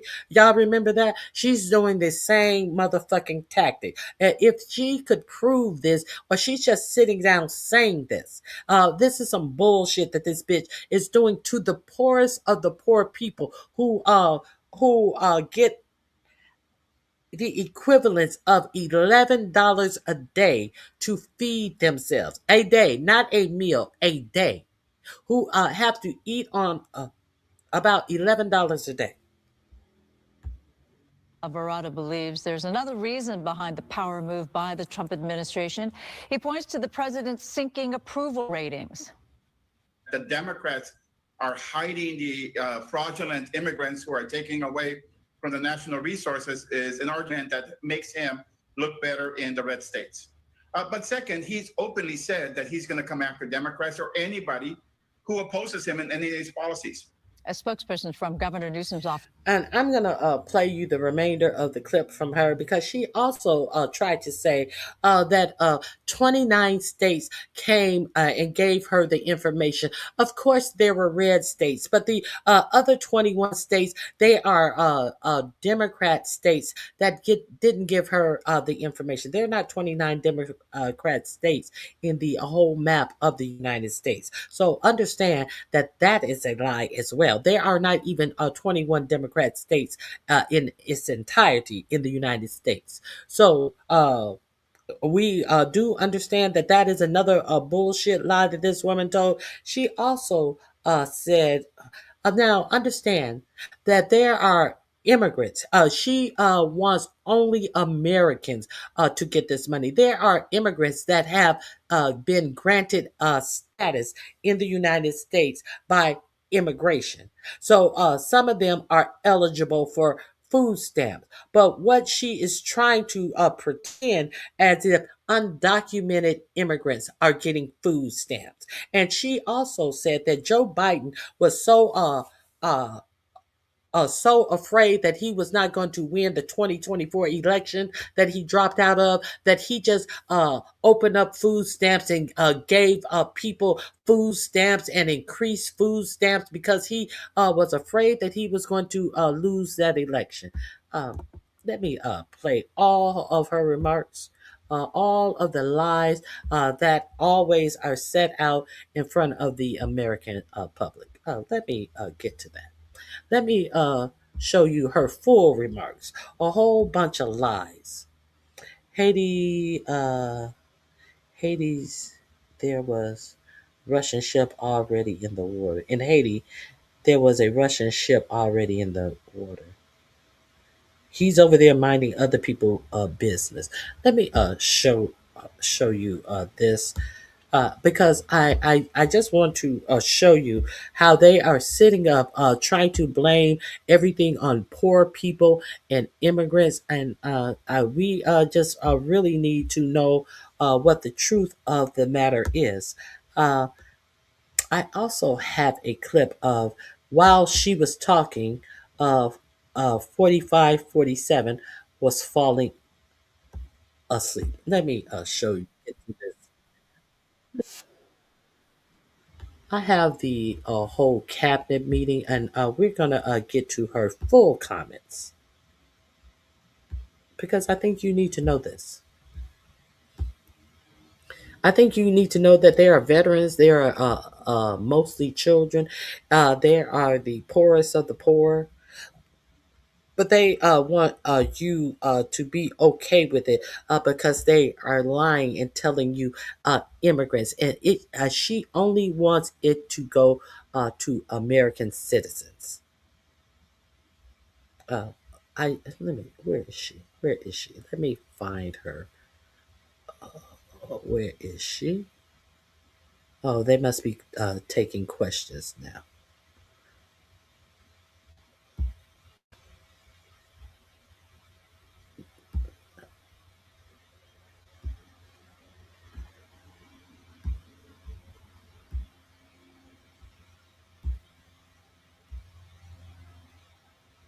Let me.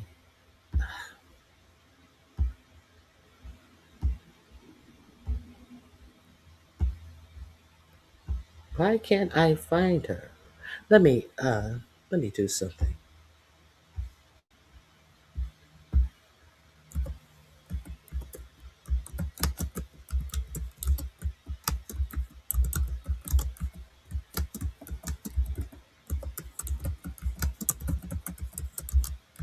Let me see if I can uh, find her specifically.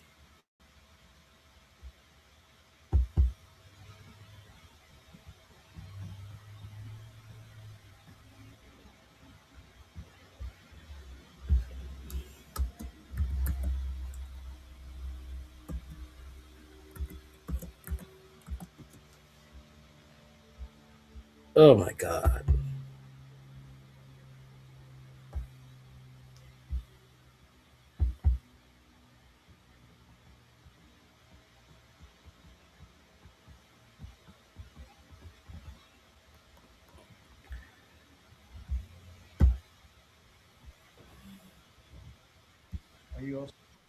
Everyone thinks, oh, Democrats, Frank, and plummeted to the.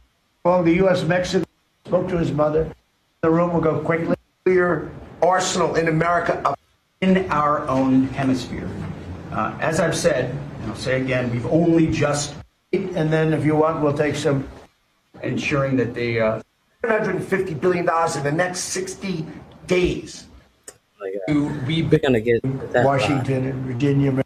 It was immigration. I want to get to making all sorts of improvements on that front. It's very exciting. Thank you, Mr. President.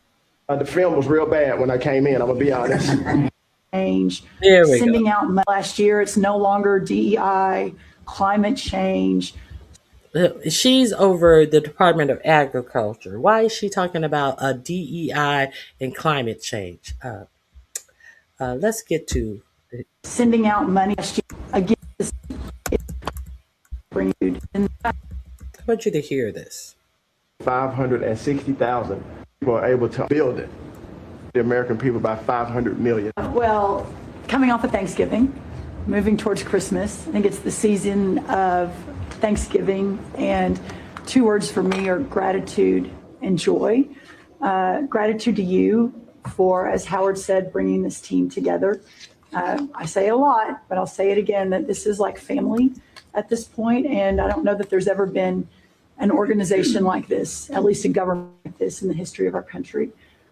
These jobs are hard, but the joy every day in getting to fight for America and save the country is the privilege of all of our lifetimes, I believe. So thank you for that. At U.S. Department of Agriculture, the People's Department, Abraham Lincoln launched this department in 1862. But under your leadership, we have finally, again, put farmers and ranchers and rural America first. In the last year, it's no longer DEI, climate change, sending out money based on the color of a farmer's skin. It's now about literally putting farmers back at the center of it. And under the last administration, we talked a lot about affordability. We'll continue to talk about that. But under the Biden administration and the destruction of our economy and the cost of inflation, interest rates for farmers and ranchers went up 73%. Labor went up 47%. Fertilizer went up 36%. Fuel went up 28%. So when you think about the extreme economic strain that a lot of our farmers are under in our farm economy, these are massive, massive numbers that will take some time to get out from under. But we've already seen the beginnings of the movement toward more affordable food, housing, fuel, et cetera. And that will only continue to trend as we work to solve those issues. So we will no longer be giving out farm aid to farmers based on the color of their skin. So what is she saying? That Black farmers will finally be treated equally now? But what she is trying to pretend as if somebody has recognized Black farmers and given them more than any other farmer, when in fact the Black farmers have had to sue because they have been preventing Black farmers to get anything in any other farm bills. But she is trying to pretend like black farmers are held apart and have been getting things more than in the white farmers. Let's be clear, the white farmers. She's trying to be pretend like they didn't have to sue to get what was owed to them, what was being denied to the black farmers. Now, she's talking about all the because of the way that Joe Biden ran the government, everything was so much more expensive. Everything was so high and expensive, and everything went up, and costs rose, and all of this type of stuff. And we're gonna look out for the farmers, bitch. Your administration said that as soon as the government reopened, you're going to take care of the farmers, and not at one time. While she's talking, waxing poetically about the American farmers, do you think that this administration have given the American farmers anything? As more farmers are taking their own lives because they are losing their family farms that have. Do you think that they have given the farmers any relief, as they have given $40 billion to Argentina to save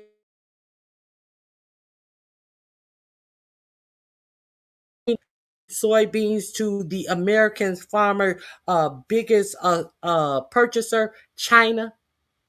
While the American soybeans are sitting up rotten, getting rotten in silos in America. I just want you to understand what this stupid bitch is saying. Let's continue. My partners in trade, of course, they do the work, but I'm constantly talking to them about selling more soybeans, selling more corn, getting more of our products out. But when we really think about how to solve for this idea that for so long our farmers, many of them have been. You're thinking of ways, bitch. Bitch, are you a farmer? Are you supposed to be giving the farmers relief? There is no way. Because of the tariffs that the man that you work for have put on American soybeans, nobody's buying them. That's the way to take the tariffs off. We're thinking of ways to sell these overpriced GMO soybeans that most nations are not going to buy anyway, because they have banned GMOs in many nations, while you guys continue to allow billionaires to get richer and infect our fucking foods with GMOs. You dumb bitch. Farming for government checks instead of moving their product out. But when we really think about how to solve for this idea that for so long our farmers, many of them have been farming for government checks instead of moving their product around the world, these trade deals change that forever. And it isn't. You're right. Those trade deals did change that forever. She wants you to believe that many farmers were farming for checks when the corn and the soybeans were being sold across the world until these tariffs happened. Now, what is the solution that they promised that they were going to give the farmers? Another fucking bailout check. But now it's someone else's. Many times the farmers are just farming for checks. Yeah, checks to pay their bill. Checks to sell their products to USAID to send across. Oh, there is no more USAID for these farmers to sell their food. Oh, because you allow Elon Musk to go in and shutter USAID, one of the biggest purchasers of food from farmers. Oh, but we don't want to talk about that. One trade deal or two trade deals, it's dozens of trade deals. And so talking about rural prosperity and bringing the golden age back to rural America, which has been lost for too long. And we're going to focus on that next year, hopefully with our vice president. Yeah, we're going to focus on that next year. We're going to focus on bringing back this fake golden era to farming. I didn't know farming ever had a golden era. I thought farming was not associated with any golden era. Maybe these farmers is going to be associated with golden era now. I thought that this was hard work and sweat was associated with being a farmer. So now is farming going to have a golden era that a lot of farms are being bought up by uh, the acre traders, that JD Vance hedge funds that is buying up all the farms that are going into bankruptcy in foreclosure or are left by farmers who are unaliving themselves. And like Scott Besson said the other day, that he's a soybean farmer himself, a multi-billionaire, said that he's a soybean farmer because he actually owns farms that are being worked by other people. So is that what you mean by the golden? You're going to bring back the golden age of farming? That more billionaires are going to own farms, and that's going to be the golden age. The golden age for whom? For whom?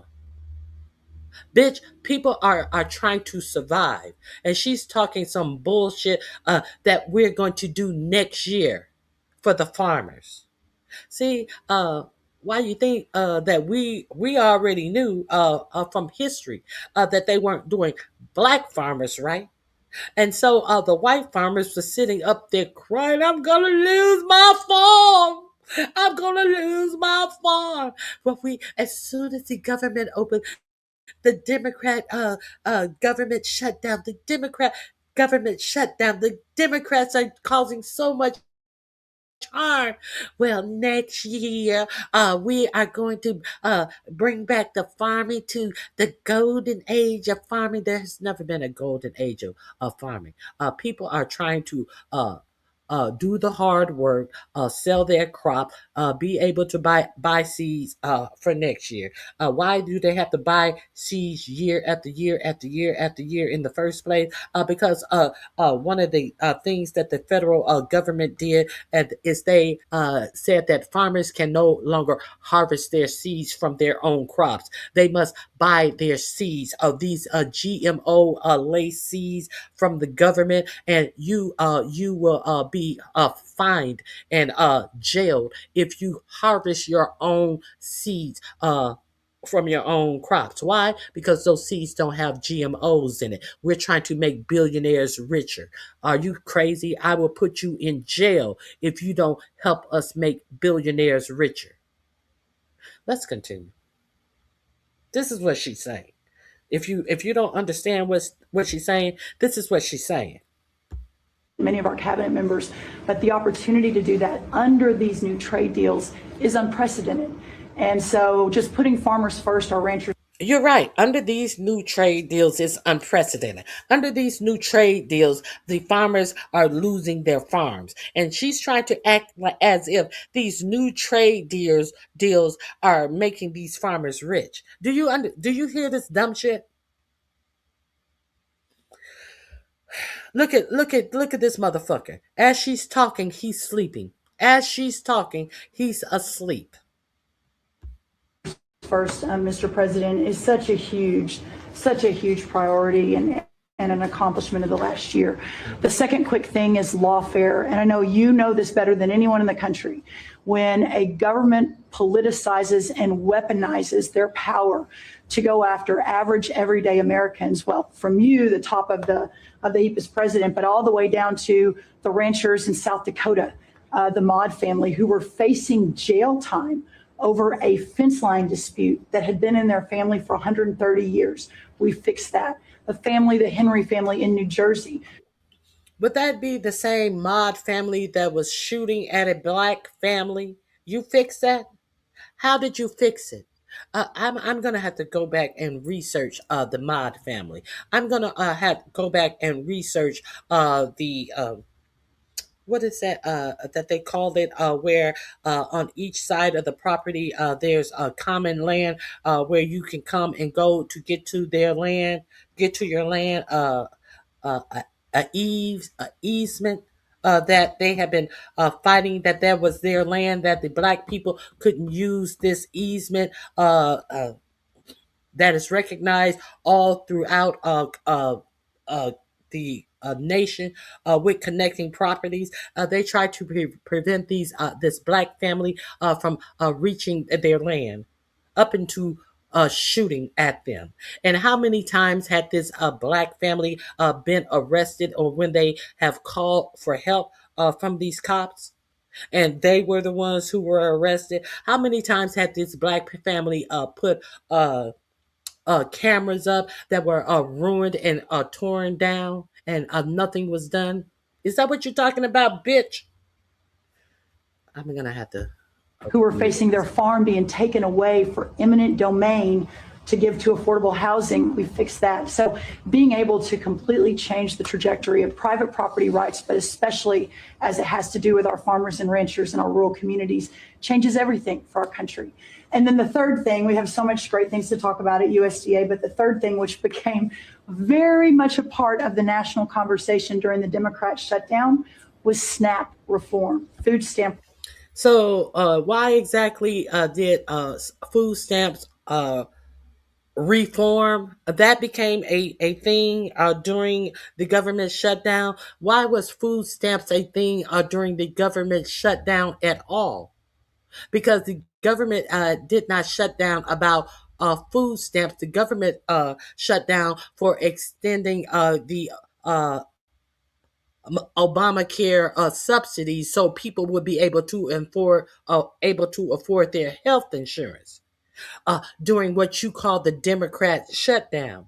But now all of a sudden, it became apparent during the shutdown that there needed to be food stamp revisions. How did that happen? That happened because this man sitting here napping during your dumb speech decided to not pay out food stamps benefits during the month of November. This was a tactic and a ploy to get this stupid bitch to sit up here and say, during the Democrat shutdown, it became apparent that there needed to be revisions to this food stamp program, when a judge said and ordered that that there was no reason for the people who were on food stamps to not get their food stamp benefits. It was a whole trick and a ploy. And you got dummies on here talking about food stamps during the shutdown, when food stamps had absolutely nothing to do with the shutdown. But here we are today. Where are we today, Ronnie Hugh? Reform. When all of them, the third thing, which became very much a part of the national conversation during the Democrat shutdown, was SNAP reform, food stamp reform. When all of America saw what so many of us know and have been working on, but when you have so much rampant fraud in a program that 42 million Americans participate in, now big good piece of news that I hope is written about. Since you became president, about 800,000 of those 42 million have moved off of food stamps, which is hopefully. About 800,000 people have moved off of food stamps since you have became president. You who have became president. You who let the demon sitting to her right, Russ Vogt, who wanted to traumatize bureaucrats and make sure he make sure that bureaucrats in Washington, D.C. lose their job, came in and allowed Doge to fire over 300,000 black women. But she wants you to believe that 83,000 people got off of food stamps since 47 has been president, as Russell Vogt and Doge was allowed to go through the government and rip all of these people of their jobs. As when the government shutdown when the government was shut down, Russell Vogt is the demon who said, well, that's a great opportunity to rip more jobs from people. He threatened if the Democrats didn't reopen the government, didn't yield, and he would affect more job cuts. So over 1,500,000 jobs have been cut since 47 has been in office. But this bitch wants you to believe that 83,000 people have left the food stamp program. Why would they leave the food stamps program when the jobs are tumbling? The whole economy is fucked. Let's hear why she think that these people, 83,000 people, because of 47, have been able to get off of food stamps.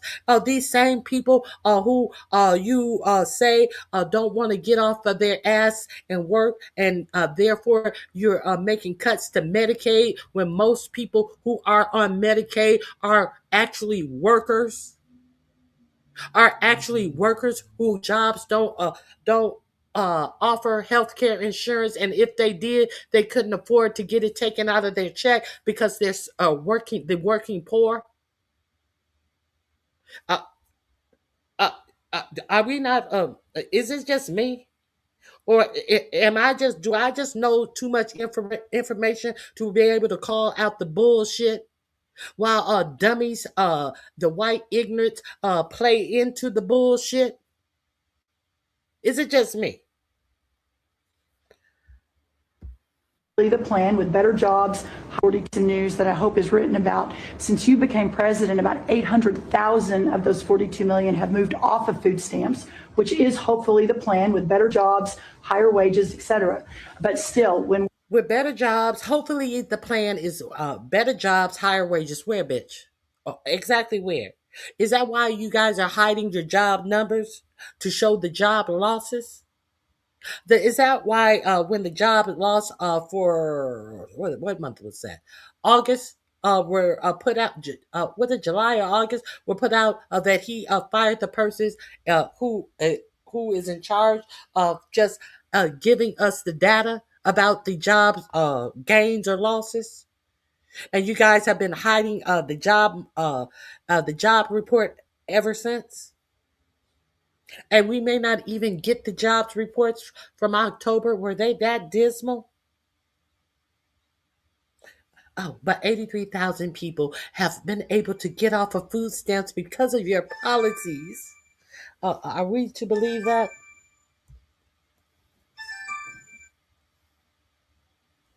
Are we to believe that? Let's continue. we found 186,000 dead people or dead people's social security numbers being used.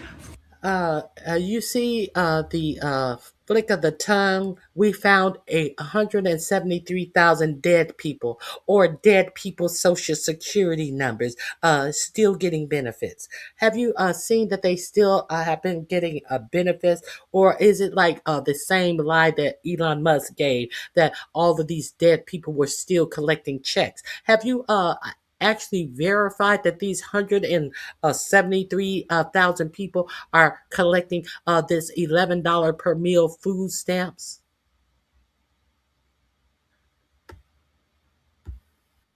$500,000 people receive social, but still, when we found 186,000 dead people or dead people's social security numbers being used, 500,000 people receiving benefits more than twice. We had a couple of people receiving benefits in 6 states. In February of this year, we asked for all the states for the first time to turn over their data to the federal government, to let the USDA partner with them to root out this fraud, to make sure that those who really need. You ask them to partner with you to root out fraud. That seems like a request, not a demand. And if they choose that they don't want to partner with the federal government, isn't that states' rights? Isn't that states' rights? Oh, maybe not. Trump, wake up. Wake up. Wake up. She talking to you. Food stamps are getting them, but also to ensure that the American taxpayer is protected. 21 states said yes, not surprised. 29 states said yes, not surprisingly, the red states. And that's where all of that data, that fraud comes from. But 21 states, including California, New York, and Minnesota. So what you just said there, all of that data you got came from red states. If you didn't catch that bitch, she said that all of that data came from red states. So the red states people are the one who are frauding the food stamp program. She don't have data from blue states. So we need all of this data to make sure that the money, the people's money, is not being abused. As we have over 29 Air Force carriers and warships in the Caribbean. The biggest Air Force carrier in the world sitting in the Caribbean, talking about narco terrorism. Is this bitch crazy, or she think we crazy? The blue states continue to say no. So as of next week, we have begun and will begin to stop moving federal funds into those states until they comply and they tell us and allow us to partner with them to root out this fraud and to protect the American taxpayer. So they're going to stop giving food stamps money to blue states. If you are unaware of that, if you don't watch these dumb fucks try to play in your faces, it was announced yesterday that they will stop giving money to federal money to blue states to feed the poor. Now, I thought that it was because of the government shutdown. I thought it was because of the government shutdown, and now it appears to be that we ask the states to partner with us. Just because you ask someone to partner with you, if somebody asks me to be their partner, does that oblige me to be their partner? No, it doesn't. If you're asking, or a ask is not a fucking lawful order. We asked them. So and we got all of this cheating data from red states. But the red states are going to continue to get their money, even though I told you I was able to find all of this cheating data from the red states because they complied and gave me all of the information. But it is the blue states that I am going to take. The federal government is not going to give money to for food stamps. Not the red states that I said that I found all of this fraud in. You got it? Are we clear? We clear what this dumb bitch just told you? Are we clear of what this dumb bitch just now? How will she end this dumb shit? Biden was working to buy an election to apply, and they tell us and allow us to partner with them to root out this fraud and to protect the American taxpayer. As Joe Biden. So you're not going to give them money so you can partner with them to root out this fraud. You don't have their information. So if they don't give you your information to root out this fraud that you found in the ones who gave you the information, which you say are red states, but you're going to penalize the blue states if they don't give you their information so you can root out the fraud that you found in red states. I think they think the American people are really stupid. Let's continue. Was working to buy an election until they comply, and they tell us and allow us to partner with them to root out this fraud and to protect the American taxpayer. As Joe Biden was working to buy an election a year ago, he increased food stamp program funding by 40%. So now, a year ago, he was trying to buy an election a year ago. He increased food stamps 40%. A year ago, he increased food stamps 40% to buy an election. Did you hear this come out of her mouth? If you don't, I was increased food stamp program is working to buy an election to they comply, and they tell us and allow us to partner with them to root out this fraud and to protect the American taxpayer. As Joe Biden was working to buy an election a year ago, he increased food stamp program funding by 40%. So now as we continue to roll that back. So the partnership in Making America Healthy Again is also in food stamps, but a lot of what Bobby and I are doing together is really remarkable. But again, just gratitude and joy. So they're going to roll that back.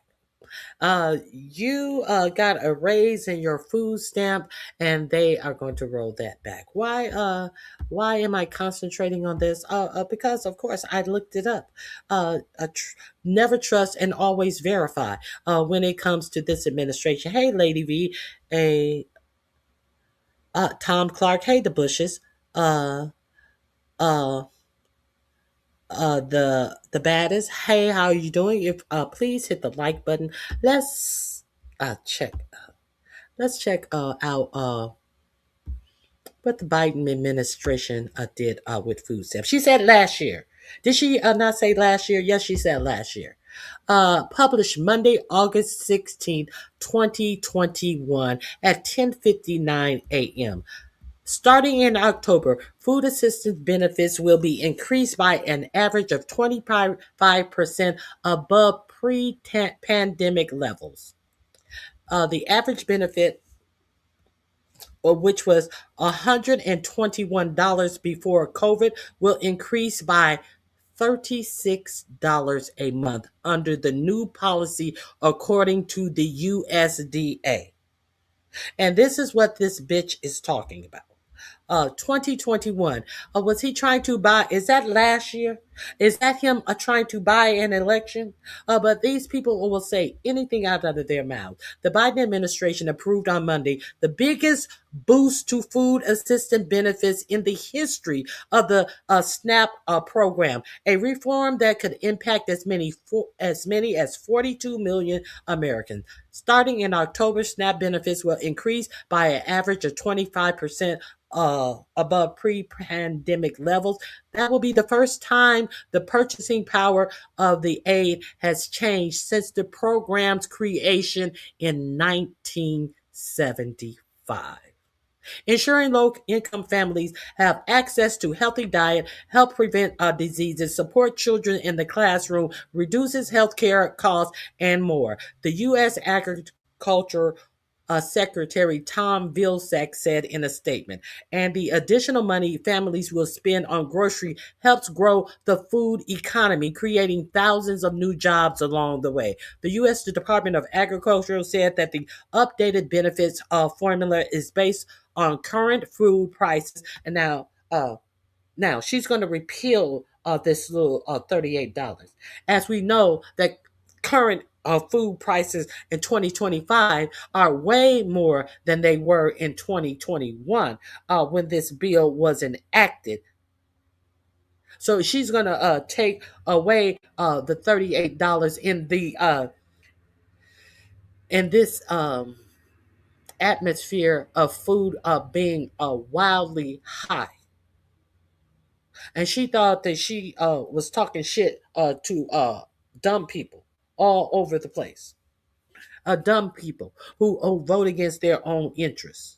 Lies that she thought that the Biden administration, the Biden administration did, the Biden administration did, the Biden administration gave people $38 in a program that had been enacted in 1975 and never saw a raise as the prices of food and everything else in the United States has raised substantially since 1975. Okay. I just wanted, I will, this link is also in my description box. That is just one of the many things. So when you see all of these sycophants sitting in here, this administration is like family to me. I don't want that bitch in my family. I'm gonna drop this link in the chat as well. It is in my description box. Um, Hey, Live Love. I forgot to speak to you. This link is right here as well. Go over there and do your own homework. If you get a job, you don't have to worry about food assistance, and I don't worry about food assistance. Uh, who said that I didn't have a job? Who said that I was worried about food assistance? Who who seasonally? Who seasonally? Hmm. Who said that I was worried about food assistance? But I know that there are many people in the United States that are worried about it. So who said that just because I'm reporting the news, it is affecting me and how I live my life? Maybe it is affecting you and how you live your life. There's the link to the story. Uh, please avail yourself to the real facts. And the fact that the real facts is that this administration is sitting up here lying as they are milking the United States citizens and getting rich and enriching themselves and their billionaire buddies. Now, if you did you hear about how crypto crashed? I believe it was the night before last. And what did I showed you a little clip of Big Gums Eric Trump showing off a a data center that they had created for their crypto with not one employee in the whole big building. This is what they have for you. And in showing off at his data center for crypto, there was no employees. The warehouse was huge, and he had the audacity to tell you that it was being powered by American energy. You know how the data centers always power it by American energy, where they plug into the general public's electric grid, and then your electricity goes up because they are dividing the usage for a data center and counting it as one entity, kind of like they count your house as one entity, and you guys got to split the electric use while the data center is counted as one thing, kind of like your house, and you wonder why your electricity bills are skyrocketing.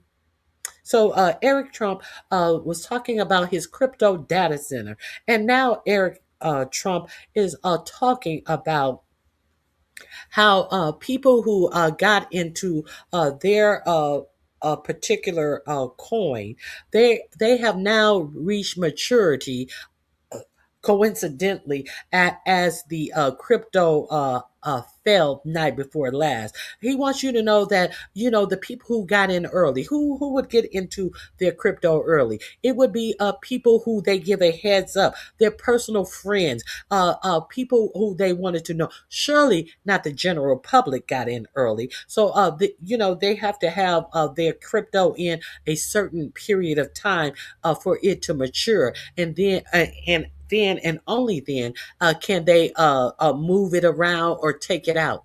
So, who is filling up the coffers of this crypto smash and run in the meantime? The general public who are buying into this bullshit that they are selling you. And so, strangely enough, that when the crypto crashed, Eric Trump just wants you to know that, oh, no, it's no big thing. Don't worry about it. Don't worry about you not being able to get your money out. We who got in early, we're just moving our money around because it has matured. Crypto is still safe as you have lost all your money. Uh, and they benefited from you buying into our crypto bullshit. Okay. Did you know about that? Hmm? Did you know about that? Now, let me share a couple of more. I think I have Eric Trump actually trying to sell you that lie. Why don't we? Why don't we get into that?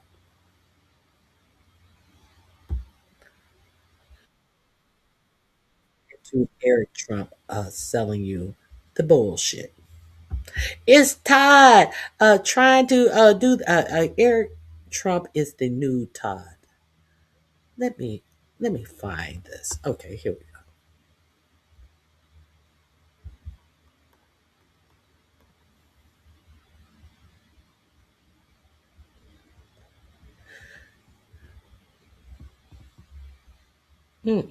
Where is this?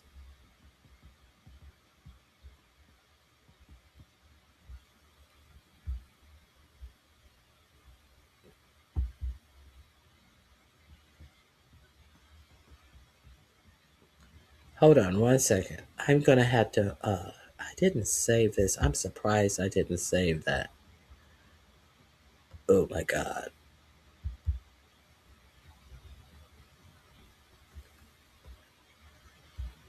I will find it.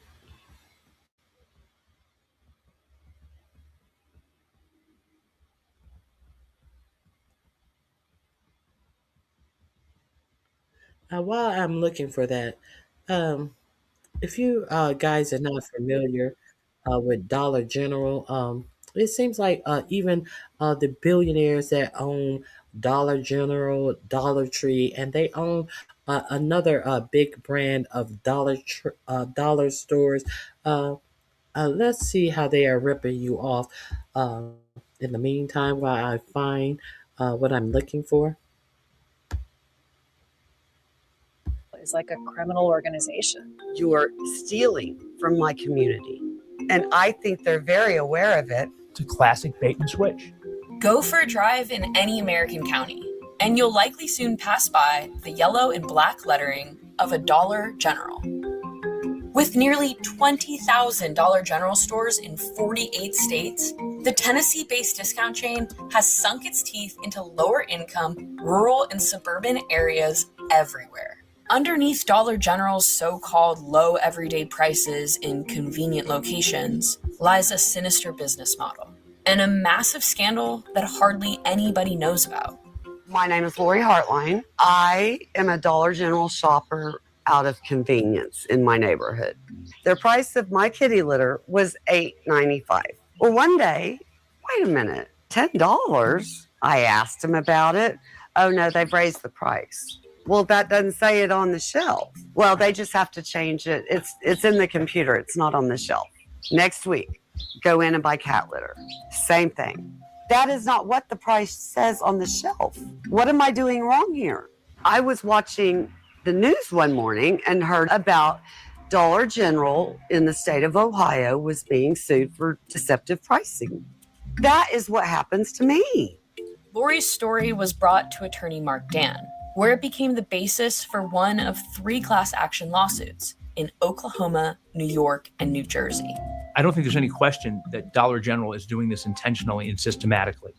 If you tell me one thing and then charge me something else, in almost every jurisdiction in America, that would be theft by deception. So we have the poorest people in the country going to a store that's deceiving them about the price that they're charging for goods, in a situation where they have very few other realistic choices. I think it's about as exploitive a business plan as I've ever seen. Price verification is when we see that a product is listed for $2.99, take it up to the register, scan it, make sure it's ringing up as $2.99. Unfortunately, in Dollar General's case, the scale or the concern was over 80% of the stores that we checked were failing, and were failing repetitively. Dollar General has been fined over $20 million by states and the federal government since 2017. But those fines, which pale in comparison to the amount Dollar General has siphoned from communities, have done little to change the company's behavior. There are literally millions of transactions a day. And even if at 10% of the time they're stealing 10 cents on 10% of the items that are sold, we're talking about hundreds of millions of dollars going into the pockets of Dollar General shareholders and out of the pockets of the poorest people in America. I've begun to really see Dollar General as like a criminal organization. You're stealing from my community, and I think they're very aware of it. It's a classic bait and switch. Go for a drive in any American county, and you'll likely soon pass by the yellow and black lettering of a Dollar General. With nearly 20,000 Dollar General stores in 48 states, the Tennessee-based discount chain has sunk its teeth into lower-income, rural, and suburban areas everywhere. Underneath Dollar General's so-called... Okay, I just wanted to share that with you. Um, uh, Most states are swamped with these Dollar General stores. So be cautious if you are one of the states that only has the opportunity to shop at that store. They are sneakily robbing people. Now, this is a multi-billionaire that owns this store, and that they have been called out on it and are still allowed to do it. It should be kind of frightening to you. Now, I think I have found the story that I am looking for. I think I have found it. Yes.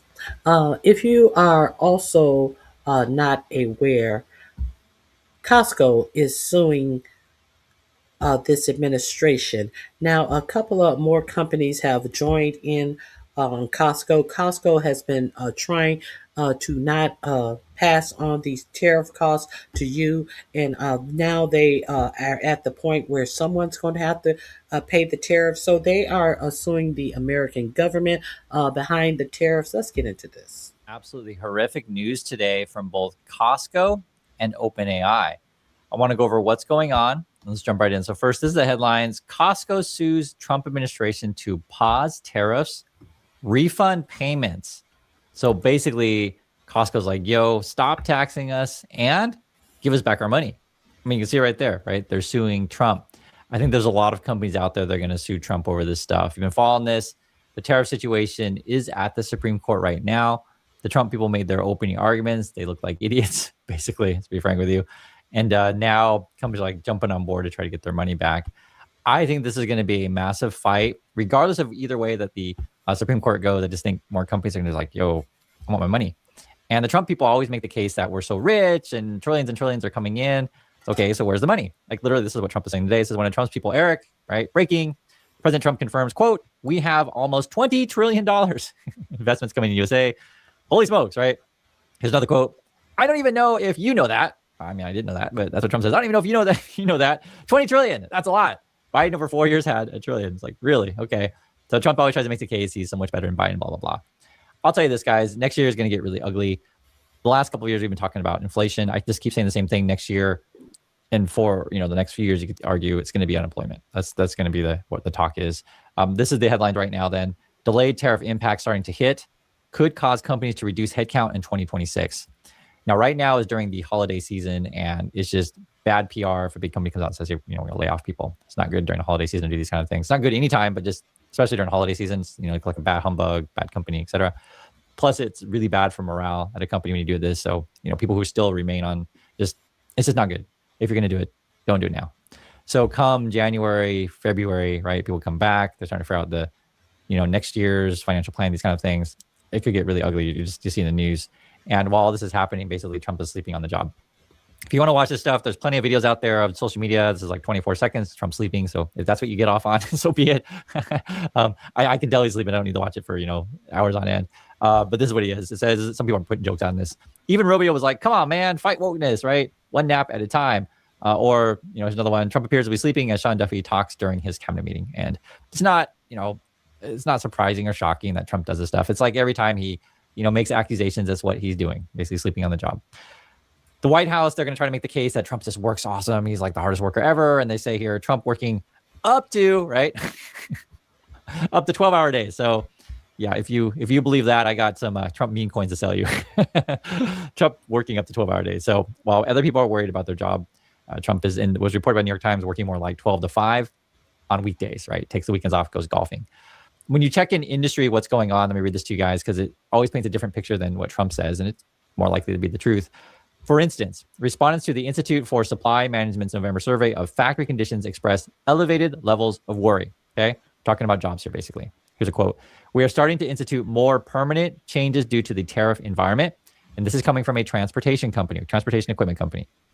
Quote, this includes reduction of staff, new guidance to shareholders, and development of additional offshoring manufacturing that would have otherwise been for U.S. export. So basically, like, the environment that Trump is creating, people are losing their jobs. You can see it right here. They got to tell investors in that things aren't going to go so great, and we may even move more jobs in manufacturing overseas. On top of that, with the Costco situation, I mean, you just see it in the news, right? Costco sues the Trump administration over tariffs, joining a refund queue. Like, basically, get in line. If you want to get your money back from Trump, get in line. And literally, there's like this long line of companies and people that all want their money back from the Trump. And I just think the line's going to be so long. Think how crazy this fight's going to be over trying to get your money back from Trump. It's kind of like, if you guys ever had these experiences, say you buy something crappy from someone and the product doesn't work, you try to take it back and they'll be like, I never heard of you. And they'll say, oh, you got to bring back your receipt. So you bring back your receipt and they say, oh, that's not the right receipt. And you bring back something else. Like, they'll keep adding on more paperwork and they'll slow walk it. It's just, anytime you've ever dealt with bad people, this is what you get, right? Bad people like Trump, they do bad things in the first place, which creates a bad problem. Then you try to solve said bad problem, and more problems pile up.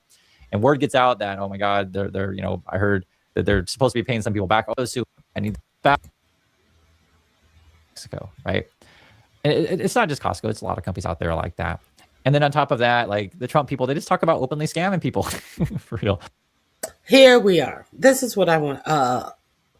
Trump's son's Bitcoin venture says sheds almost 40% of its value in crypto turmoil. The crypto turmoil happened the night before last. If you guys were not aware of this, I have been telling you how they have been propping up this crypto as something successful when they are actually just milking other people.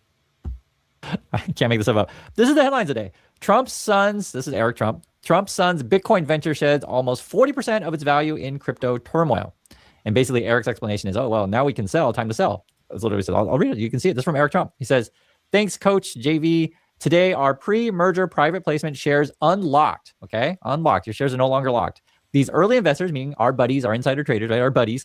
Our pre-merger private placement shares were unlocked. Are you a part of that pre-merger private placement? No, you're not.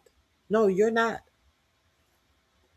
This was the worm on the hook to reel in you little blind fishies. The early investors are freely available to cash in on their profits for the first time, which is why we will see volatility. They're able to cash in on the profits that they have made off of who? You, the regular American people. The people who thought that, hey, if it's a Trump venture, surely it's great. Hey, let me buy into this. Like, they're literally saying, hey, the scam is open for business. Let's sell off all our crap, right? Our fundamentals are virtually unmatched and our differentiator money Bitcoin, blah, blah, blah. And then he says, I'm 100% committed to leading the industry. And someone's complaining, ABCC is down big time. I'm picking up more, blah, blah, blah. So they're trying to convince you that they're all buying, but literally he also tells you that, our shares unlocked. Now we are able to sell. Trump's can also tell you're all going to be rich with these Trump account things. Who knows? Frankly, who knows with this stuff? I'll just say this. I've looked into this stuff before, and I had the same conclusion that I have now because I looked at it again. Basically, what it sounds like, there's two things that it sounds like. So one is, first, supposedly Michael Dell and his wife are going to be investing $6 billion. That's what they say. So that's what they say. I'm telling you. And these are Trump accounts. And then they're saying it's like $1,000 for every kid or something that the government's going to help you with or whatever.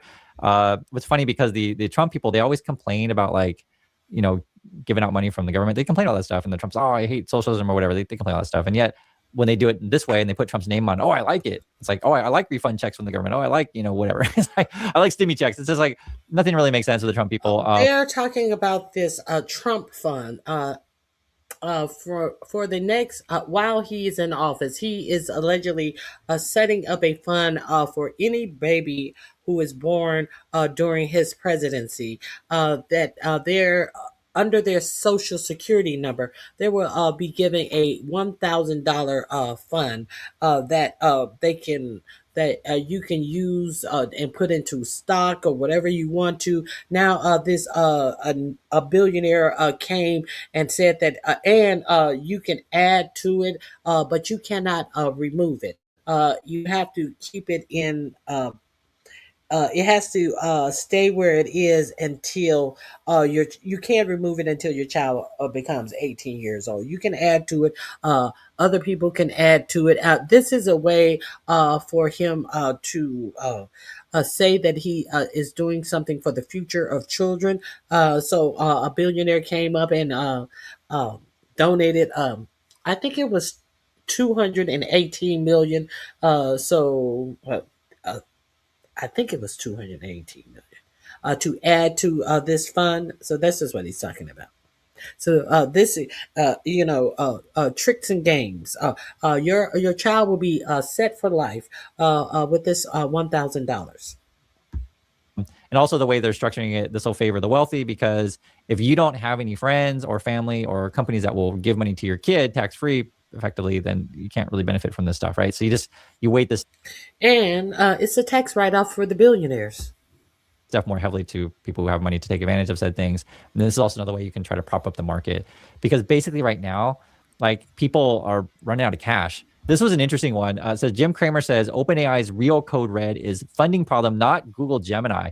And the case that he makes, which I think is very relevant, is basically OpenAI is burning through cash, right? It's just, they're not profitable. They have to keep, borrowing money, et cetera. And they can't borrow at the same rates that bigger companies can. So he uses the examples of which perfectly makes sense, right? Alphabet, right? So Google, Alphabet, Amazon, Meta, Microsoft can borrow far more cheaply than heavily indebted OpenAI.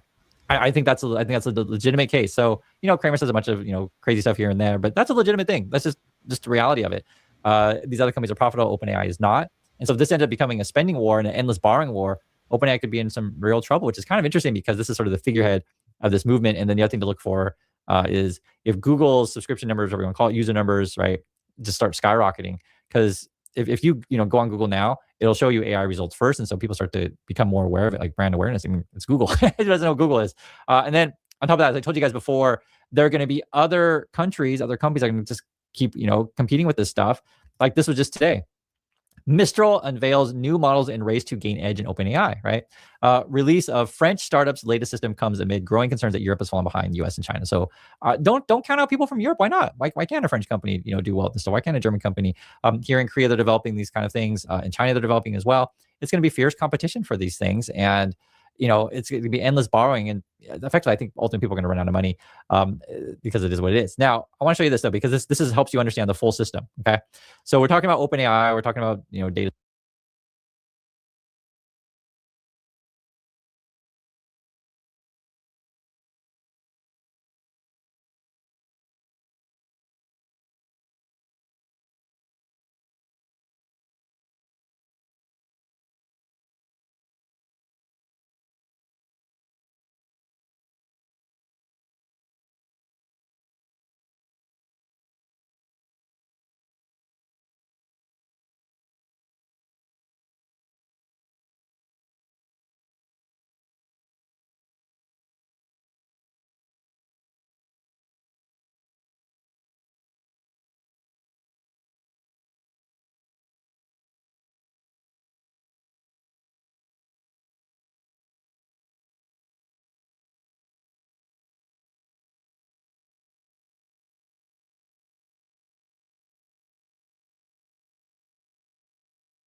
Centers and drones and robots, and basically ultimately it's to replace you, the humans. So for example, this is from Hegseth today. It says the War Department asked industry to make more than 300,000 drones quickly and cheaply.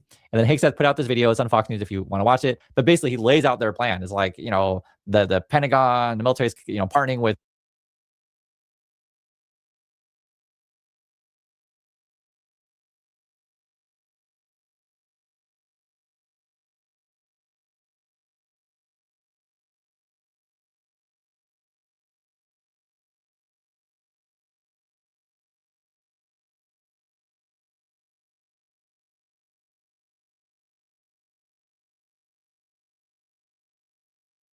literally it says right here, 4 commercial companies, right?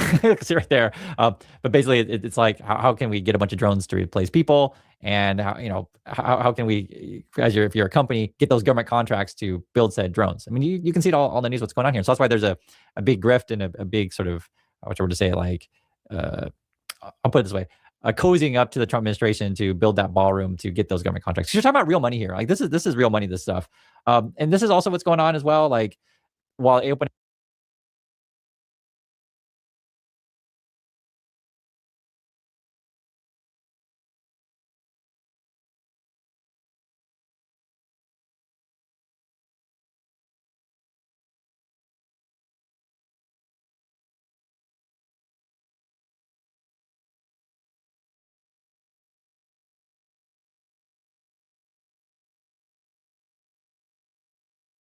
Just an idiot. We understand that the war fighter who wants the war fighter to dominate. Do we don't understand that while all the money is going to the ballroom, so people can have access to get these defense contracts, which is whose money? It's your money. So at the same time, you have no problem with this bitch lying to you and saying that that Biden increased food stamps to win an election last year, when in fact he gave a $38 raise per person, the first raise since the inaction of the SNAP program in 1975. Can you understand why she is raking back $38? While she is sitting up in the Oval Office acting as if Biden gave people hundreds and thousands of dollars, while at the same time you have billionaires going into the White House paying $1 million to have a seat at the table with your president, to make sure that they can whisper in his ear and get these $1 billion military contracts. Do you think that you don't need food assistance if you can only get a minimum wage job? Get real, Cinderella. Are you repeating me? Or you thought you were telling me something that I hadn't already said? Uh, uh, Are you repeating me, Prince Charming? Or did you not hear me already say that most of the people who get food assistance already do work? Oh, you thought you were telling me something? Oh, you thought you were enlightening me? Arian. Arian, people with the name Arian are not allowed in my chat. If you want to be in my chat, stay on topic, Arian. You have not enlightened me to anything. Arian, do you think that these people who your 4547 said that they were going to cut them off of Medicaid don't have jobs? Do you think that the people that they wanted to pretend were sitting in their grandma basement playing video games all day? Do you think that they are not working people who can't get health care through their jobs, Arian? You're enlightening me? What do you have to say about the fact that these people are losing their health insurance? Well, enlighten me about that. Enlighten me about what do you think about these people losing their health care insurance?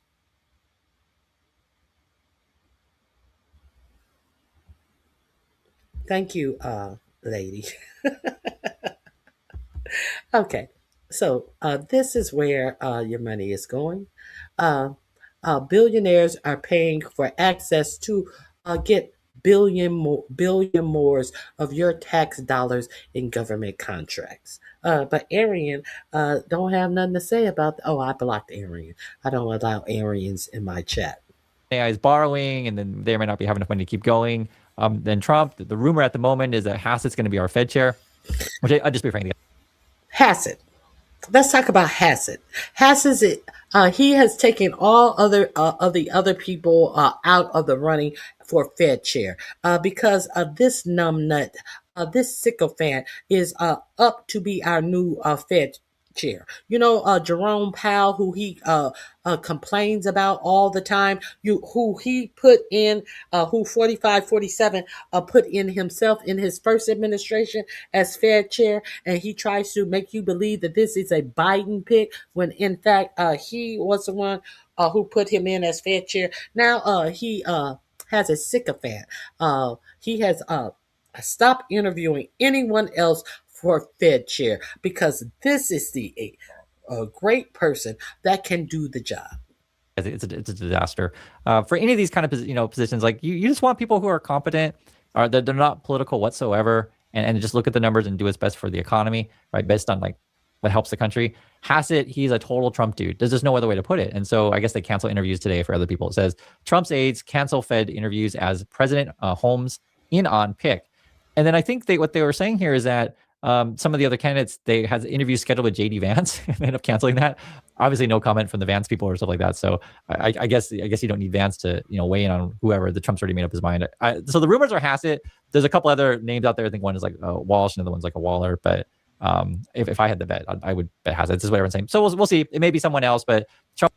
Okay. Let's see who. Let's give you a little demonstration of Hassett. We must review the behavior of Hassett and why would this be chosen as the Fed chair. So let me pull up Mr. Hassett and some of the bloviating and ball sucking that he has done to let you believe that the prices you pay are not going up and gas prices are down. Let's hear from himself. Let's hear it from him himself. Where is Hassett? Where is this big head, bobblehead, lying motherfucker?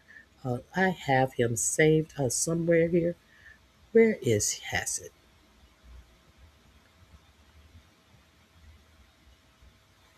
I do have Hassett, Kevin Hassett, on the ACA subsidy extension rumors.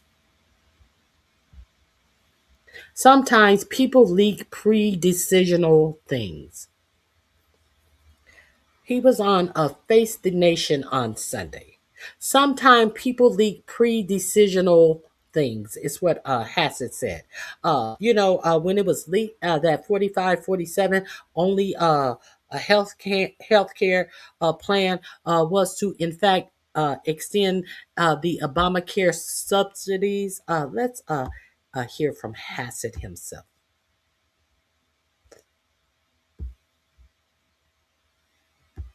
And then it was leaked, 4547 denied it and gave you no other health care plan.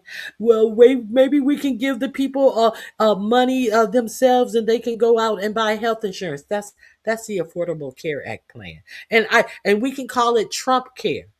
Because I am so inept and so above water trying to outdo Obama. I just wanted to steal his plan and pretend as if I have devised a plan that is different from Obama, and I have no plan.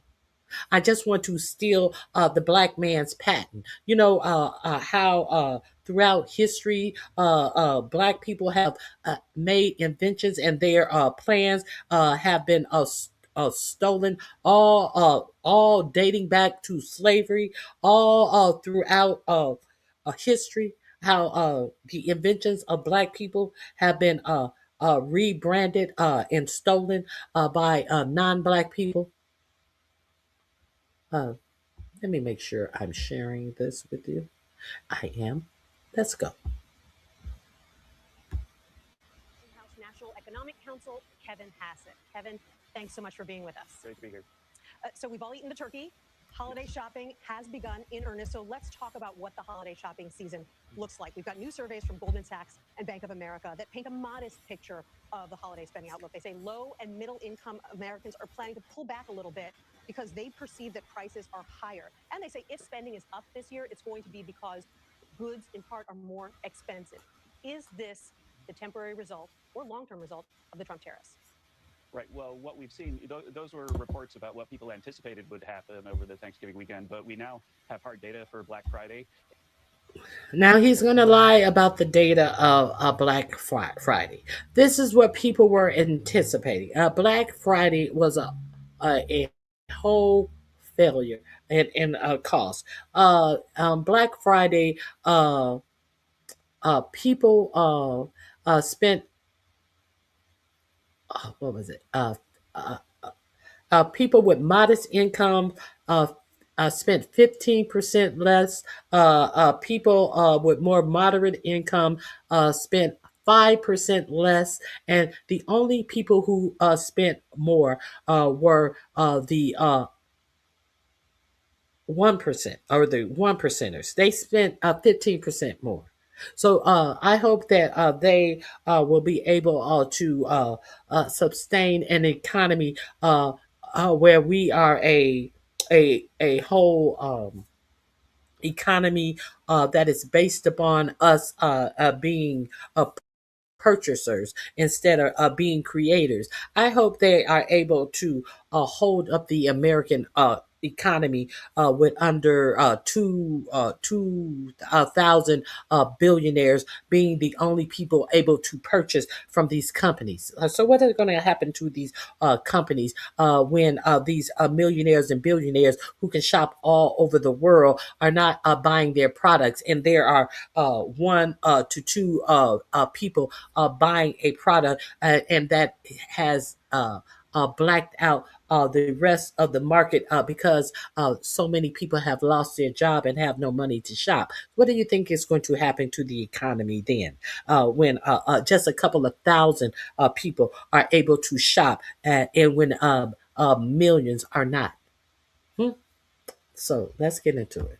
And even for Saturday, and the online sales were up almost 10%, in-store sales were up 4%. It was really a blockbuster weekend after Thanksgiving. 4% in-store sales were up a whole 4%. Whoopee! Oh my God, we've done it. We've done it. He says that people were mistaken. People were mistaken. And he's lying a whole 4%. Now understand that the rich people shopping was up 15%. And so it only shows a 4% jump in sales. Are you clear on that? And so I think that the folks who were saying, wow, maybe people are going to be anxious about, going back and getting presents for the kids and so on, they've been disproven this weekend. And I think the reason is that incomes are up this year. We had a great jobs report, and with strong income and the government shut down over so that people presumably have a little pent up demand as well. I think that we're looking at a great recovery from a few weeks because of the shutdown. Sure. I'm wondering. The jobs report came out and jobs are up and pay is up. Where exactly? Give us an example of any of this. In an economy that has put more people out of work this year than in any time under any president. Tell us where this is happening. Give us some numbers. For example, How much of that spending increase you think is attributable to the fact that prices are up? Let me give you an example. The maker of Tonka trucks said a couple days ago that a toy truck that cost $30 last year is going to cost $40 this year, partly because they lost about 8 weeks of shipping due to the U.S. trade war with China. What's your advice to holiday shoppers who don't want to spend more this year than they did last year or can't afford to spend more? Right. Well, as you know, it depends on what you're looking at. Like egg prices are down, gasoline prices drop below $2 a gallon in a lot of places. You mean below? Rates are down. Gas prices on average are still at $3 a gallon. Yeah, that's right. For a few states, they got below $2. So she fact checked him on the lie about the gas prices are down to $2. Yeah. In a few states. What states in particular? What states in particular? No state.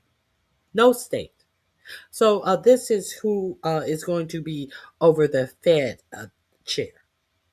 A man who's coming out giving you a whole bunch of bullshit and lies. It's going to be over the Fed chair. The Fed chair, Jerome Powell, who 4547 put as the Fed chair, and is mad that he don't lower interest rates when told to do so by 4547, trying to actually keep the economy going by not making decisions from a dumb man who has ruined and bankrupt all of his company and is trying to bankrupt the United States of America, trying to tell you that interest rates are down as you paying more for products, but and your interest rates are up. Why are your interest rates to keep America afloat? That's why your interest rates are up.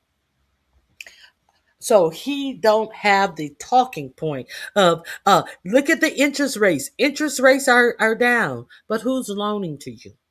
Who's loaning to you? When the it came out last week that the average cost of any new car in the United States is over $50,000. Who's loaning to you? As there is a influx of repossessed cars in the United States. The largest amount of repossessed cars in the United States is going on right now. Who's loaning to you? Who's trying to borrow? Who has the room to borrow in the United States? But they want to be able to tell you that the interest rates are down. The prices are down. Gas is down under at $2. Well, in a few states, as they want to come out and tell you that everything's okay. This is who 4547 is looking to be the Fed chair. Are you surprised? The link is in my description box. All of the links that I play are in the description box. Let's continue. And so the point is just that. No, the point is you lied. Depends on what you're looking Here, trade war with China. What's your advice to holiday shoppers who don't want to spend more this year than they did last year or can't afford to spend more? Right. Well, as you know, it depends on what you're looking at. Like egg prices are down, gasoline prices dropped below $2 a gallon in a lot of. I'm not looking to buy eggs and gasoline for Christmas gifts. She gave the example of a toy. And what are you going to say for people who are not looking to pay more for gifts this year? Well, egg prices are down. Gasoline is down to a line $2. Who's buying eggs and gasoline for Christmas gifts? Who? Who? Do you see that these people have absolutely no shame? Absolutely no shame. And lie to you. And are unashamed of it. Acting as if they are transparent and answering questions. This motherfucker said about Christmas gift the price of eggs and gasoline.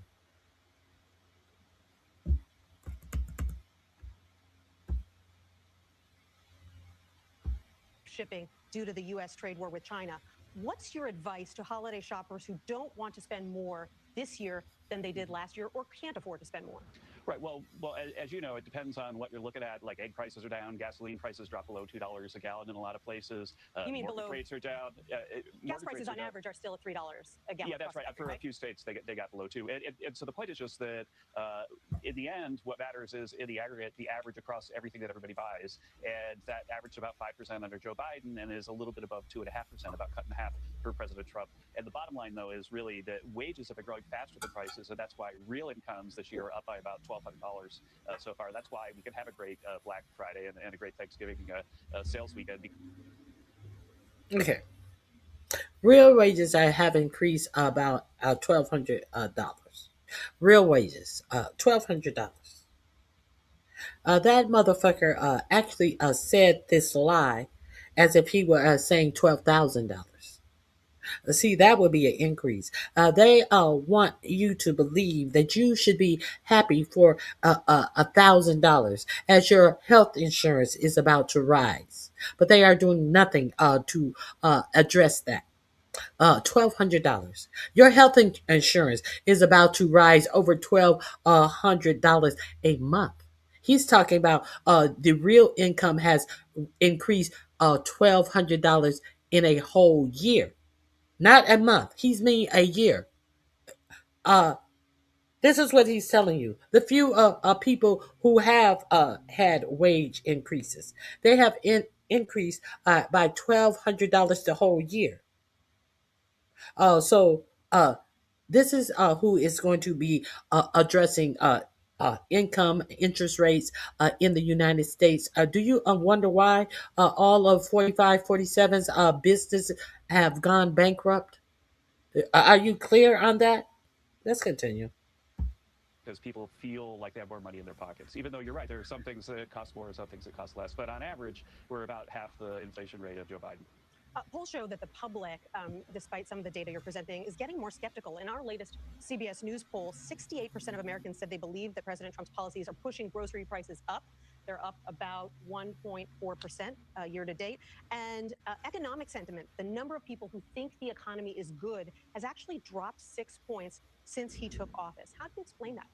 Well, first of all, you mentioned quite accurately the 1.4% increase in grocery prices. I think the interesting thing about that is that that's way below the Fed's target of 2 for everything else, right? And so you'd have to concede that 1.4% is very, very low inflation. And so I think that the bottom line is that we've got the big, beautiful bill cutting taxes on overtime, taxes for tips and so on. And all that money is going to start to be...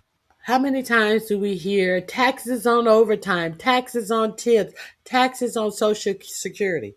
The taxes on tips is up to is it $25,000, and the taxes on tips is not a lifelong a relief on taxes on tips. That is for 2 years. That is for 2 years. And you cannot get tax relief on your tips above $25,000, with the understanding that most servers in restaurants and bars and stuff are not even making federal minimum wage of $7.25. Some of these employees are making $2 and $3 an hour, and the rest of their salary is based upon tips. So, if you are we pretending like these people make so much money when this is what they're we know that they are getting paid $2 and $3 an hour? Wouldn't you think that the tax relief would be for more than $25,000? You know that they're poor, so you know you don't have to give them a relief on over $25,000. in people's pockets, and that's why they're optimistic about next year. Scott Bessent said last week that he's looking at first half of next year that could be in the 4% range, and the reason is that we passed the tax cuts in July, and so they didn't have time to change all the tax forms and everything, and so people are going to get really, really big refunds in the fall. They didn't have time. We changed the tax code in July, so they didn't have time to change the forms. Is that the reason? Is that the reason? So you're going to see a lot of money next year in your tax returns. The ones of you who still have jobs, you're going to see all of this money come next year. This is who is going to be over the Fed chair. Well, and so we're really optimistic, and we think that the good news around Thanksgiving is the sign of something that's even stronger to come. You mentioned purchasing power. One thing that is going to affect purchasing power for 22 million Americans is the expiration of Obamacare premium subsidies. Last week, a funny situation, the White House floated this plan to extend the subsidies for 2 years. Then you dropped the proposal. And then the president said on Air Force One, somebody said I wanted to extend it for 2 years. I don't want to extend it for 2 years. I'd rather not extend them at all. Was this a case of the right hand not talking to the left hand? No, I think that if people were talking to each other, but what happened, as you know, as a professional journalist, is that sometimes people leak pre-decisional things that are confidential and pre-decisional. And I think that somebody did that, and then it rolled back because it hadn't been through the whole process. But President Trump has been clear that he's very concerned about the cost of healthcare, and that's why we had $50 billion for rural hospitals in the big beautiful bill. Why we tried to get $30 billion in for cost sharing, and the Democrats didn't like that. They had an alternative approach. And so I think that what we're going to see now between now and Christmas. Oh, so Democrats was the one who affected your health care, as the Democrats held the government open because of the health care subsidies that you guys have not to this day addressed. So all of this is the Democrats. The Democrats. The only plan you had to do was extend the Obamacare subsidies, and then you realize how stupid you would look. Uh, uh, Based upon your rhetoric that you did during the government shutdown. But you don't mind being stupid out coming out telling all of these lies that are easily fact checked. Is that people are going to work this out because we have a solution. The White House has a solution for cost sharing, and the Democrats have an alternative. And people don't want The White House has a solution for cost sharing. How come they haven't presented it?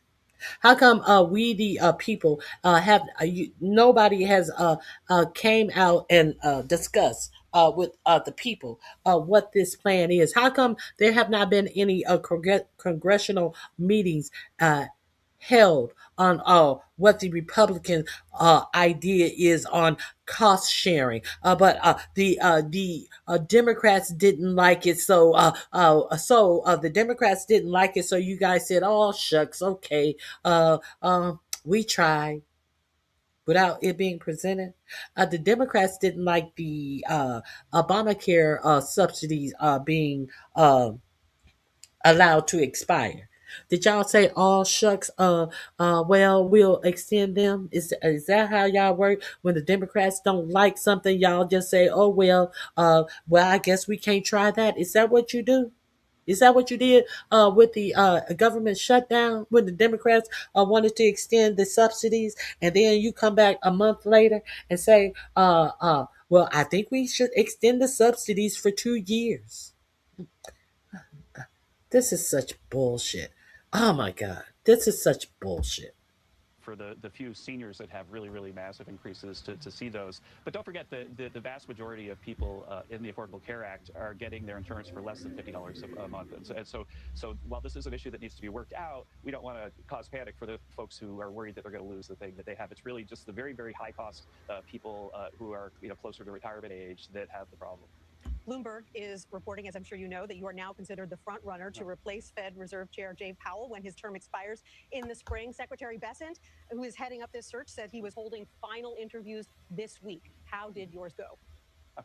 I am not sure that Bloomberg has the story right. I'm really honored to be amongst a group of really great candidates. The thing that I was most impressed about this week when that story leaked was that really, I think the news for markets was that President Trump is close to announcing a new person who's going to replace Jay Powell. And if you look at the market response to that, it was very positive. We had a great Treasury auction, interest rates went down. And so I think that the American people can expect President Trump to pick somebody who's going to help them, have cheaper car loans and easier access to mortgages at lower rates. And that's what we saw in the market response to the Easier access to mortgages that he said that should be 50 years as opposed to 30 years to save you 17 bucks per month on your mortgage.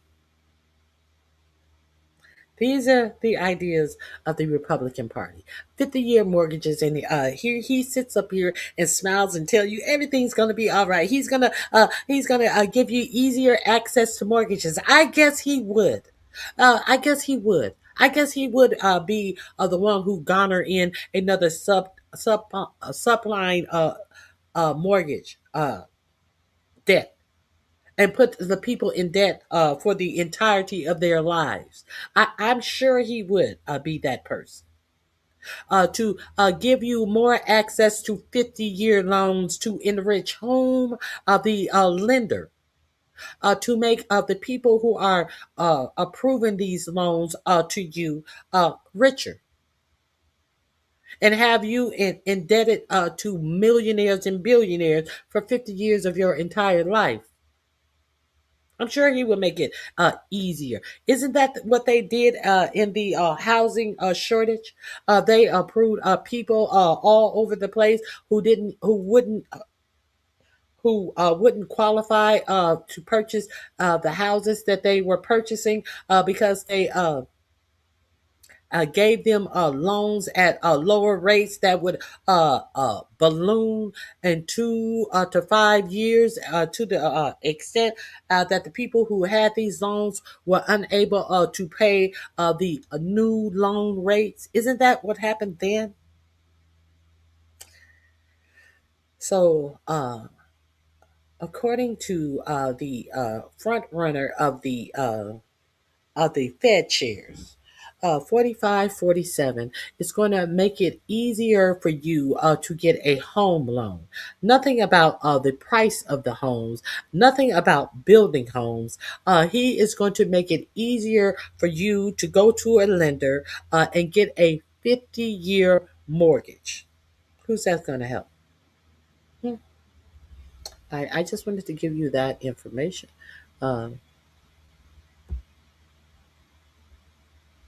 I just wanted to give you that information. Now, there is something else I do want to share with you as well.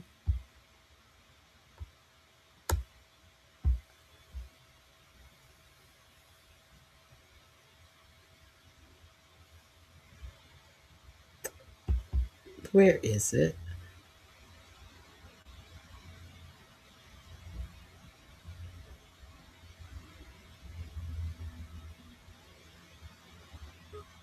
Where is it? I want to share this with you.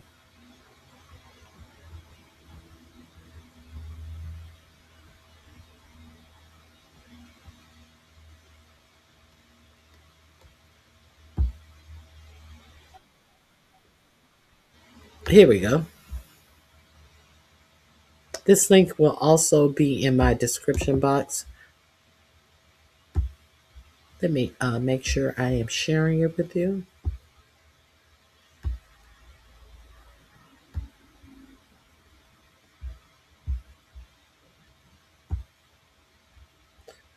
I think you're going to find that this is war.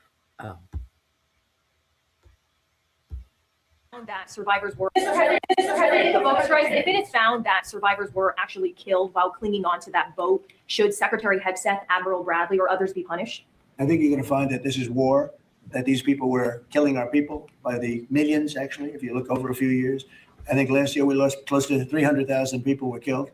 That's not mentioning all the families. Have you seen what happens with the families of not only the people killed, the people that are trying to get their son or their daughter off of this poison that they've been fed? I think you're going to find that there's a very receptive ear to doing exactly what they're doing, taking out those boats. And very soon we're going to start doing it on land too, because we know every route. There's no receptive ear for war crimes. I think you're going to find a receptive ear. I don't think you're going to find a receptive courtroom. I don't think you're going to be able to find a receptive law to uphold the war crimes that are being committed. There is no war going on because it has not been presented to Congress and Congress has not approved any war. So why these sycophants that they have in here cosplaying as reporters don't ask real questions because he will start name calling them and ask what agency they are with, and this is the worst agency ever, and yeah, that's why no one watch your channels. It's either a one thing or the other. Let's continue. We know every house. We know where they manufacture this crap. We know where they put it all to doing exactly what they're doing, taking out those boats. And very soon we're going to start doing it on land too, because we know every route, we know every house, we know where they manufacture this crap. We know where they put it all together. And I think you're going to see it very soon on land also. Yeah, please. So to be clear, you support the decision to kill survivors after the No, I support the decision to knock out the boats. And whoever's piloting those boats, most of them are gone. But whoever are piloting those boats, they're guilty of trying to kill people in our country. Yeah, please. Joining us, Punchbowl News co-founder and MS Now political contributor Jake Sherman, who's got. I did not want to share this with you. Let's see what they're talking about. His ear on Congress, and President Emeritus of the Council on Foreign Relations and author of the weekly Substack newsletter Home and Away, Richard Haass. So, Jake, we've heard from Rand Paul pretty vocally about this. He is deeply unhappy. He's calling Hegseth either a liar or incompetent. We've heard from a number of Democrats as well. Are there any other notable Republicans who it would be difficult for Hegseth and the White House to dodge? I'll say this, Katie, there's not been many issues on Capitol Hill where you've seen bipartisan calls and bipartisan investigations, but the House Armed Services Committee and the Senate Armed Services Committee have announced jointly, chairman, ranking member, Republican and Democrat. If it is found. Joining us, Punchbowl News co-founder and MS Now political contributor Jake well. Are there any other notable Republicans? We've seen bipartisan calls and bipartisan investigations, but the House Armed Services Committee and the Senate Armed Services Committee have announced jointly, chairman, ranking member, Republican and Democrat, investigations into this issue. It is, that's incredibly rare for these times. It's usually not rare. That means that the leadership is okay with it. And once a committee gets involved, especially in a bipartisan way, the leadership loses control and essentially cedes control of the issue to those committees and members of Congress and professional staff members that will conduct the investigation. That I anticipate will be a problem for Hegseth and a problem for the Trump administration should they want to keep Hegseth. I have no indication that they don't want to keep Hegseth, but I'm just putting it out there that a bipartisan investigation is not a good development for the Pentagon, period, the end. Why is this one sticking, Jake? I don't know the answer to that, really, to be honest with you, Katie. I've thought a little bit about that. Probably because the situation that the United States finds itself in right now is somewhat bizarre. I mean, it's somewhat unconventional to be bombing boats in the Caribbean, just not very far from our shores, without definitively knowing who is in them, without the typical checks and balances in place that we typically see when we're conducting what I would consider kinetic military activity. So it's a little bit abnormal, to be honest with you. We have a very large military buildup in the Caribbean, and I think that is that is worrisome to some members of Congress. Richard, expand on that abnormality. Well, the biggest abnormality is normally if you suspected small boats to be carrying drugs. That's why we have something called the Coast Guard. And we would not blow them out of the water as if we were, they posed an imminent threat to U.S. forces, to the United States, but we would deal with them and we would find out whether in fact they did have drugs. If so, we confiscate the drugs and we would arrest the people on the boat. But to act without evidence based simply on the assumption is totally contravenes our approach to law, which is why the administration is saying we're in an act of war. That stretches anybody's definition of war. So that's abnormality number, it's always. Okay. I can't deal with this soft showing of the actual facts. Irregularity. No, it's the illegality is what we're dealing with. So I really have to move on past these soft shoeing questions. Let's hear from Lawrence O'Donnell. If you guys didn't hear the comments from Lawrence O'Donnell, let's hear from him. Let's hear some upfront, in-your-face talking about this. Let me share this with you. The link will be in the description box as well.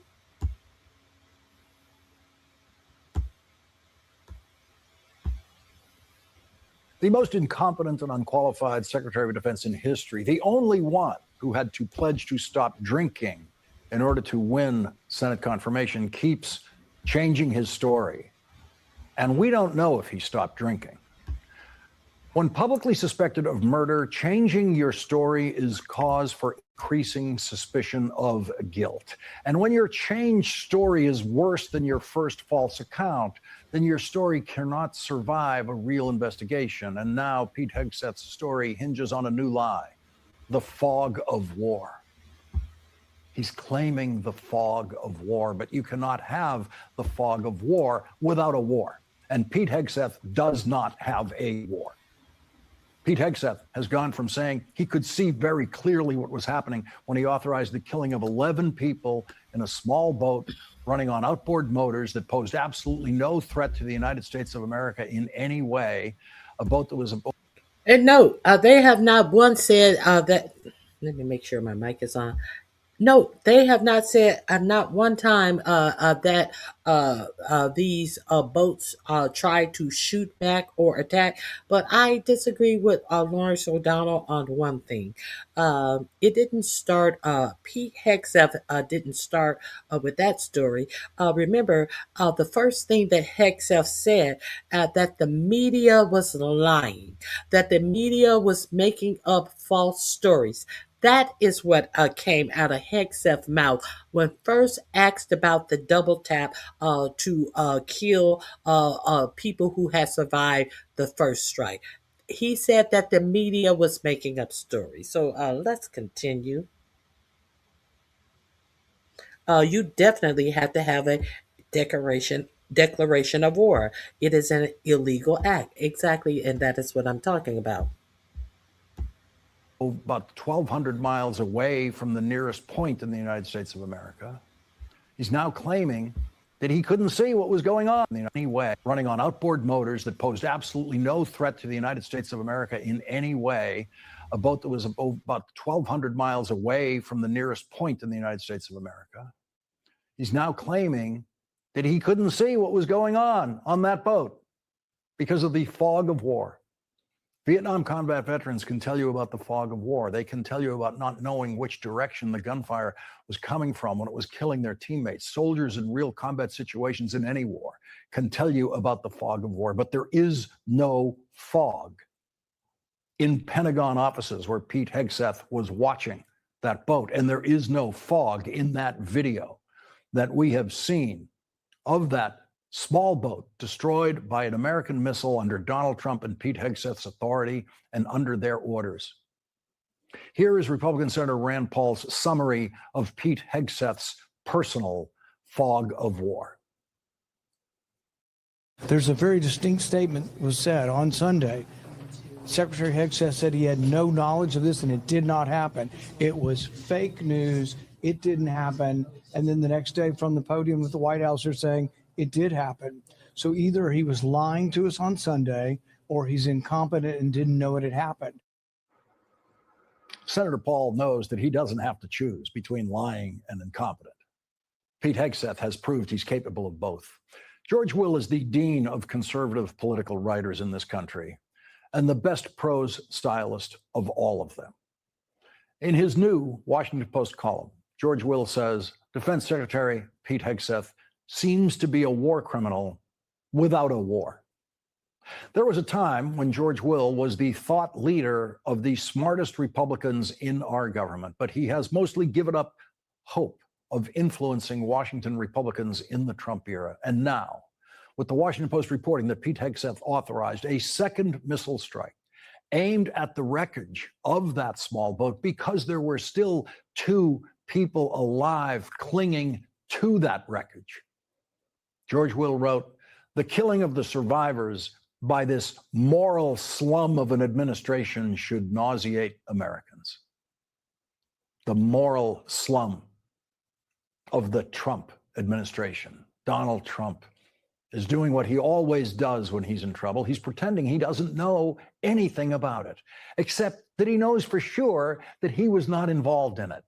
When Donald Trump was not closing his eyes and apparently nodding off in today's absurd reality show that he calls a cabinet meeting, Donald Trump insisted that he's the only president of the United States in history incapable of obtaining information about a military attack under his authority. As far as the attack is concerned, I still haven't gotten a lot of information because I rely on Pete. But to me, it was an attack. It wasn't one strike, two strikes, three strikes. Somebody asked me a question about the second strike. I didn't know about the second strike. I didn't know anything about people. I wasn't involved in it. I knew they took out a boat.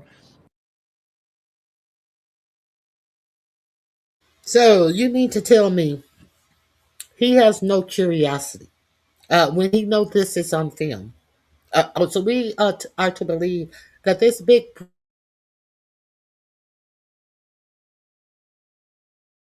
brouhaha, he is not strike with him.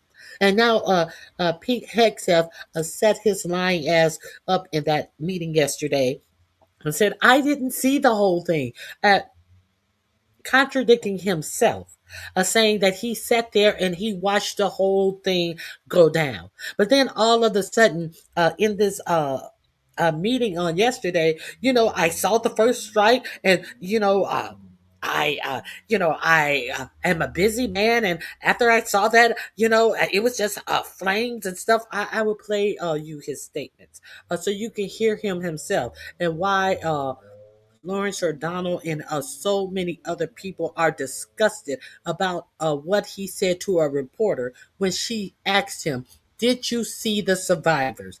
How could I see that? You guys sit in air conditioned rooms and we're out there. You were in an air conditioned room. You were not on this battleship. You were sitting in an air conditioned room yourself, watching this.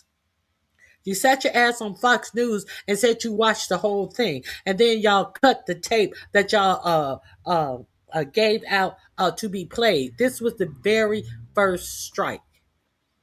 And if nothing else tells you that they know that they were wrong and they know that they were guilty, this was the first strike, the first boat strike. If they thought that they were right in doing what they were doing, the next time that there were survivors, the survivors from Colombia and somewhere else, I forget where the other survivor was. Those next two survivors, when you happened upon them, did you strike them and kill them? No, you didn't strike them and kill them. You collected them and you allegedly sent them back to their home countries. We have not heard from them. I'm wondering why we have all these sycophants in the White House and these news reporters who refuse to cover the Pentagon because they were demanding that they sign NDAs and do lie detector tests and everything else, that the Pentagon has no real reporters in the Pentagon. It has a bunch of influencers reporting the news from the Pentagon. Does that make any sense? Laura Loomer is in sitting in the Washington, I think the Washington Post newsroom, that they said, fuck you, we're not signing no NDAs, we ain't doing any of that. We are reporting the news, we are not shoveling out your propaganda as you demand, and you're not reviewing our stories, you're not doing any of that. We're not here to shovel out your propaganda. But I hope somebody get their ass over there to Colombia and interview the survivor, if he is even in back home in Colombia, as a lying ass Hegseth said that they sent them back. So why didn't they kill them? Does that not prove the consciousness of guilt? Well, if it doesn't, it should. Let's continue. But I would say this, they had a strike. I hear the gentleman that was in charge of that is extraordinary. He's an extraordinary person. I'll let Pete speak about him. But Pete was satisfied. Pete didn't know about second attack having to do with two people. Oh, so that's their new story today. Pete didn't know about the second attack. So Donald Trump, who says he hasn't gotten a lot of information about this, then gives you the crucial information, which sounds like a new invention, that Pete Hegseth didn't know about the second attack. Could have said that on Sunday, could have said that when the story broke. The attack occurred on September 2nd. And 91 days later, Donald Trump, the oblivious president of the United States, is trying to stay awake in the cabinet room and telling you he didn't know about the second attack until the Washington Post told him about it. by printing their story that Pete Hegseth first lied about and said was totally false. Now Pete Hegseth has in effect confirmed every element of the Washington Post story, except that the second strike was his idea. The Washington Post reports Defense Secretary Pete Hegseth gave a spoken directive, according to two people with direct knowledge of the operation. The order was to kill everybody, one of them said. Today, Pete Hegseth came up with the new story that he had moved on to his next meeting before the second strike occurred. I watched that first strike log. As you can imagine, at the Department of War, we got a lot of things to do. So I didn't stick around for the hour and 2 hours, whatever, where all the sensitive site exploitation digitally occurs. So I moved on to my next meeting. A couple of hours later, I learned that that commander had made which he had the complete authority to do. And by the way, Admiral Bradley made the correct decision to ultimately sink the boat and eliminate the threat. He sunk the boat, and eliminated the threat. And it was the right call. We have his back, and the American people are safer because narco-terrorists know you can't bring drugs through the water and eventually on land if necessary to the American people. We will eliminate that threat, and we're proud to do it. So you didn't see any. So you didn't see any survivors, to be clear, after that first strike. You personally, and watch this. What did they? Watch this. Snowflake melt at this question. A simple question, and watch this snowflake blame it on the reporters sitting in air-conditioned rooms and all of this bullshit.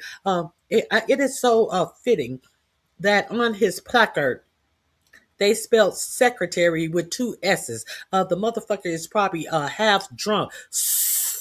Secretary of State, Secretary of I will not call it a war. Secretary of Defense, sitting up here, lying and having a bitch fit. Here comes the bitch fit.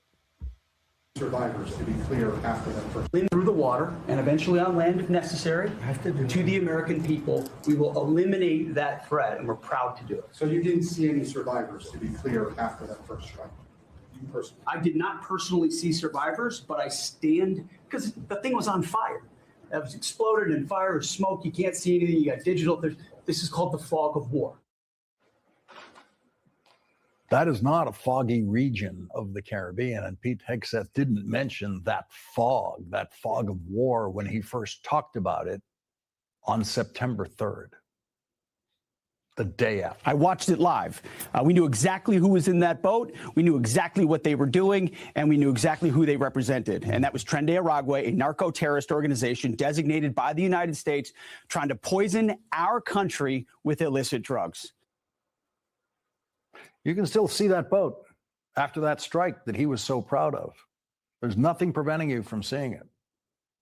And that's what he said the day after the strike, when he was so proud to show that video of that murder.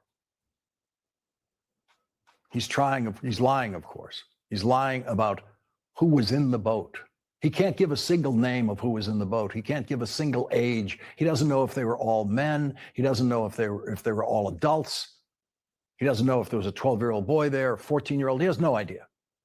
And he made sure that all the evidence of who was on that boat and what was on that boat was destroyed by his two missiles.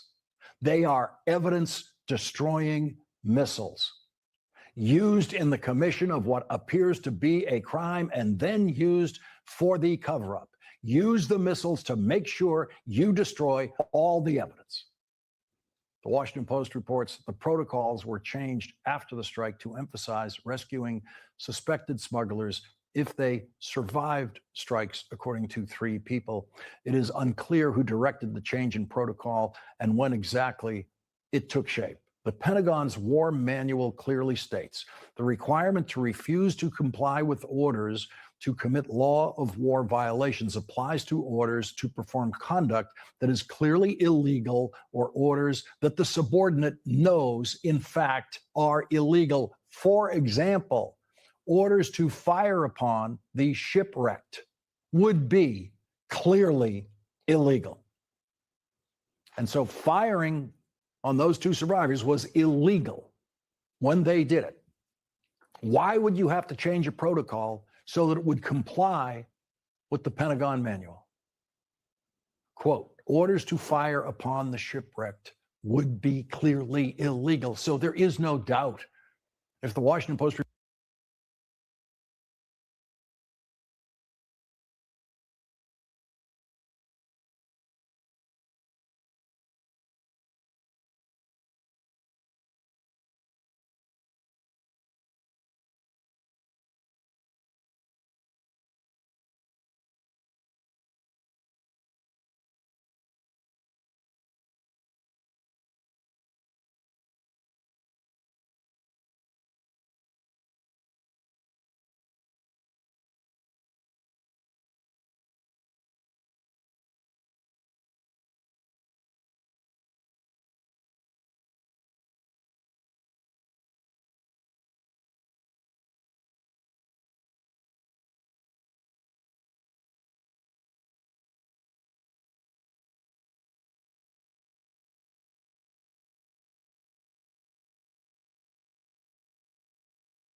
reporting is true, that the firing of that second missile was illegal, according to the actual words of the Pentagon's own manual.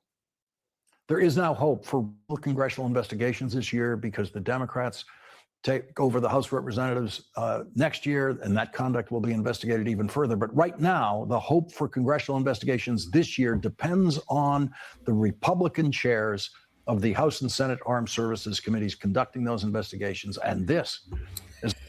I did that whole speech and I was on mute. Well, let me re-speech my speech. Do you wonder why the black four-star general retired at his first year with 2 more years to go after who was over this whole region? Do you wonder why he retired when the white person that they are blaming this on, the white general that they are blaming this on, is going to have to answer to what is obviously a rule under drunk Seth?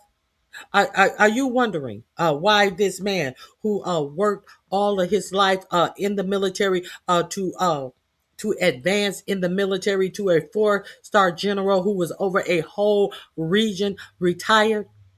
And because he knew how hard it was, he knew how hard he had to work. And this military who wants to talk about DEI and meritocracy, the same military who fired CQ Brown, who was the Joint Chief of Staff, a 4-star general, that they cannot tell you why they fired this 4-star general, this black general. They have not been able to enunciate a reason why this 4-star general was replaced with a retired red-nosed 3-star general who was wearing Make America Great hats when 45, 47 went to visit him. And then all of a sudden, 45, 47 love Raising Cane. I like that guy, Raising Cane. They call him Raising Cane. Raising Cane was not qualified for the position that he was given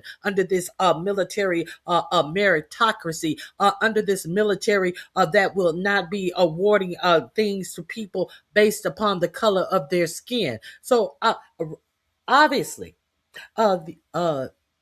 these 4-star generals were not put in position because of the color of their skin. If it was the color of their skin, a motherfucker who sat up there and went against military rules and who is now taking the blame for them, thought the color of his skin could protect him from being rolled over by a drunkard who has no merit for the job position that he has, who changed the rules of engagement in the military.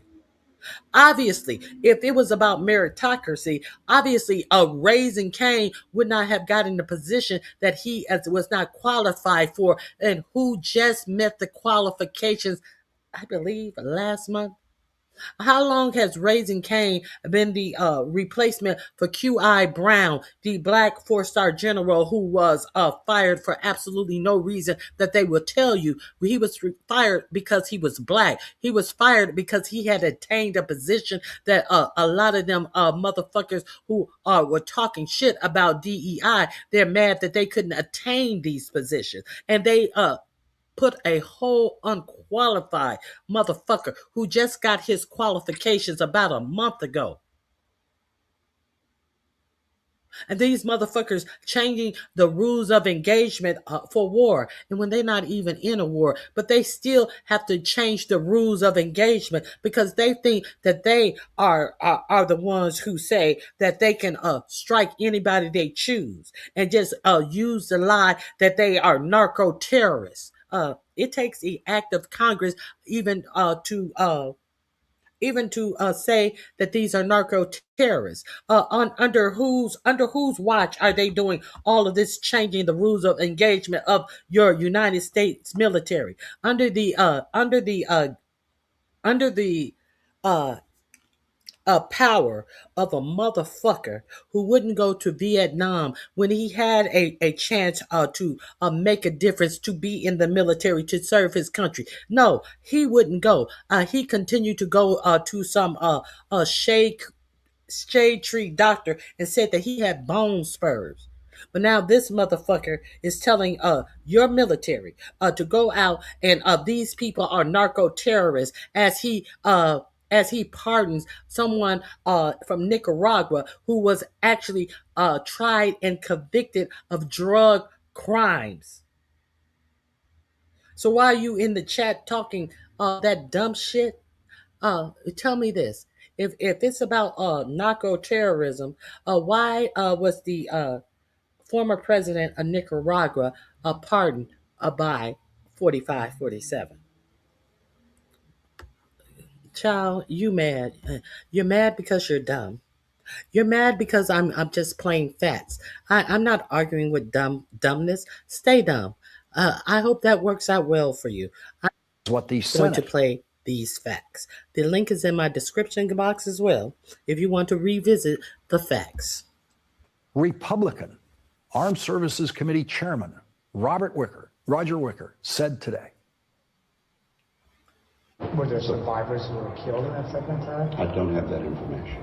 Do you worry? But I do think we'll get that information, and we're certainly going to have available to us all of the audio and all of the video. And at that point, I'll be able to have a more informed conversation with the press. Do you worry it could be a war crime if the survivors were killed? We're going to find out what the true facts are, and then there'll be a determination about that. And today, the Washington Post reports that the White House's comments yesterday that it was Admiral Bradley who ordered the second strike, quote, elicited a furious backlash within the Defense Department, where officials described feeling angry at the uncertainty over whether Hegseth would take responsibility for his alleged role in the operation or leave the military and civilian staff under him to face the consequences. This is Protect Pete BS. One military official who, like others, spoke on the condition of anonymity to discuss internal conversations, told the Post. Press Secretary Leavitt's statement left it up to interpretation who was responsible for the second strike that killed the two survivors, a separate military official said. One official said of Leavitt's statement, "It's throwing us, the service members, under the bus." Another person said some of Hegseth's top civilian staff appeared deeply alarmed about the revelations and were contemplating whether to leave the administration.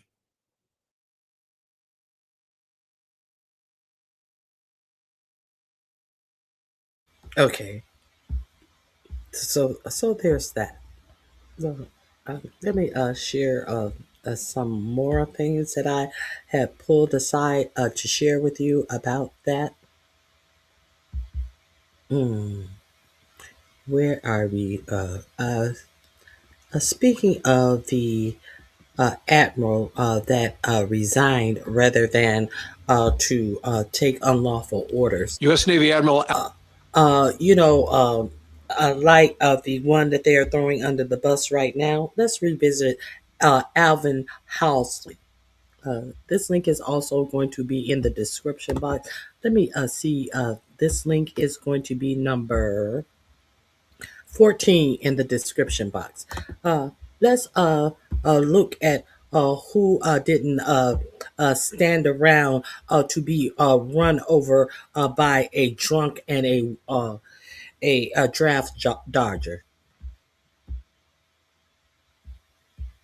Alvin Halsey, the head of U.S. Navy Admiral Alvin Halsey, the head of the U.S. Southern Command, has announced he is resigning from his position after only 1 year of what is normally a 3-year assignment. In a statement, Admiral Halsey wrote the following: "It's been an honor to serve our nation, the American people, and support and defend the Constitution for over 37 years. Effective 12 December 2025, I will retire from the U.S. Navy. Serving as your commander and deputy for the past 34 months has been a tremendous honor. The Southcom team has made lasting contributions to the defense of our nation and will continue to do so. I am confident that you will forge ahead, focused on your mission that strengthens our nation and ensures its longevity as a beacon of freedom around the globe.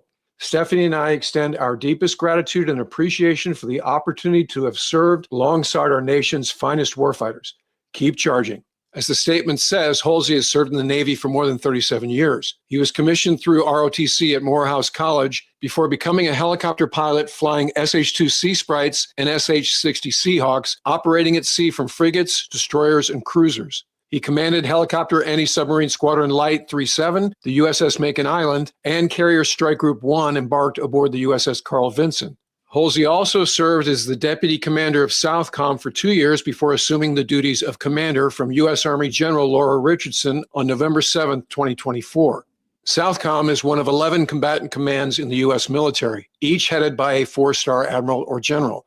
Combatant commanders, or COCOMs for short, oversee operational forces, which means they're in charge of how wars are fought. COCOMs report directly to the Secretary of Defense and not their respective service chiefs. As a result of those factors, they are the Pentagon's most important leaders. Southcom, which covers the area from the Caribbean island chain and Central America across South America to Antarctica and surrounding waters, has been in the headlines lately because of the Trump administration's efforts to halt the flow of illicit drugs into the United States. The military operations associated with that effort are conducted by a newly formed task force that the Pentagon announced on October 10th. This press release documents the establishment of the Joint Task Force under the 2nd Marine Expeditionary Force to synchronize and augment counter-narcotics efforts across the Western Hemisphere. The key objectives of the new JTF include identifying narcotics trafficking patterns to interdict illegal shipments of narcotics, expanding real-time intelligence fusion, conducting joint training, enhancing partner nation counter-narcotics operations capacity.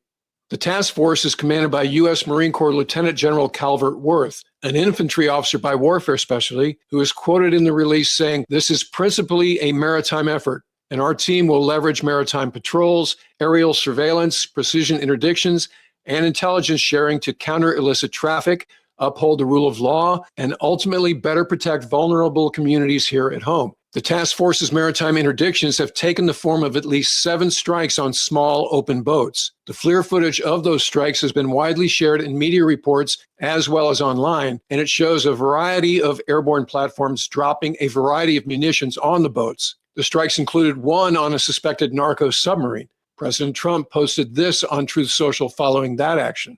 "It was my great honor to destroy a very large drug-carrying submarine that was navigating towards the United States on a well-known narco-trafficking transit route. U.S. intelligence confirmed this vessel was loaded up with mostly fentanyl and other illegal narcotics. There were 4 known narco-terrorists on board the vessel. 2 of the terrorists were killed. At least 25,000 Americans would die if I allowed this submarine to come ashore. The 2 surviving terrorists are being returned to their countries of origin, Ecuador and Colombia, for detention and prosecution.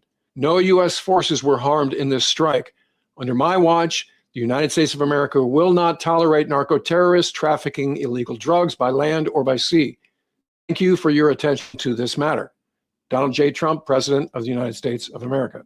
The Trump administration has claimed that the attacks are legal and justified military operations under Title 10 of the U.S. Code, which broadly outlines the role of the armed forces. The White House has said that the individuals targeted were trafficking drugs, which makes them unlawful combatants engaging in armed attacks against the United States.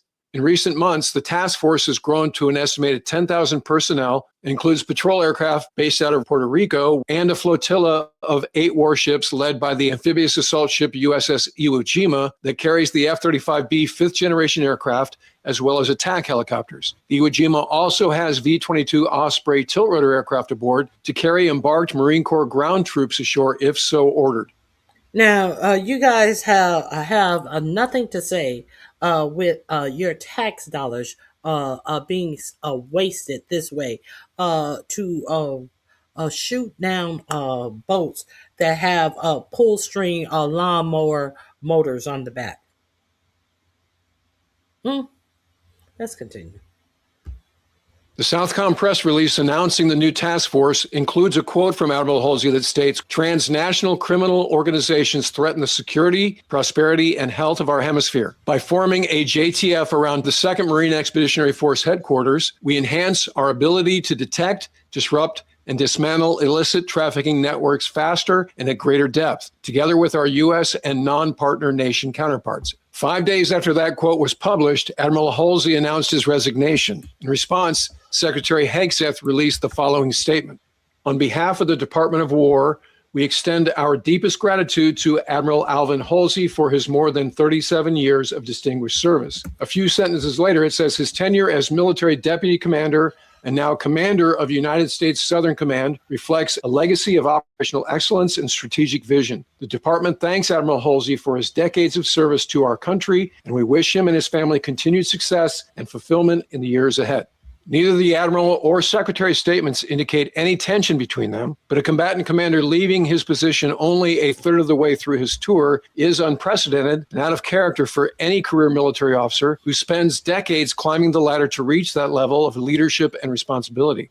Sources, including officers who recently served under Admiral Halsey, intimate that there were several reasons for his early departure. The first is that more than once he voiced concern to Secretary Hegseth that the takedown of the open boats that has to date resulted in an estimated 27 casualties is a violation of the laws of armed conflict, in that while drug runners pose an existential threat to the American public, they're not combatants. Experts in the conduct of war have disputed the Trump administration's claim that it can lawfully kill people suspected of drug trafficking, like enemy troops, instead of arresting them for prosecution. And as a matter of domestic law, Congress has not authorized any armed conflict in this region.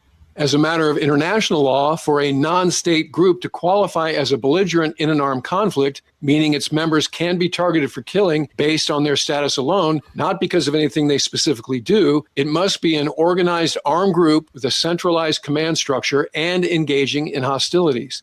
Critics also point out that while the Trump administration has justified its attacks on drug smuggling suspects as national self-defense at a time of high overdose deaths in the United States, the surge in overdoses has been driven by fentanyl, which comes from Mexico, not South America.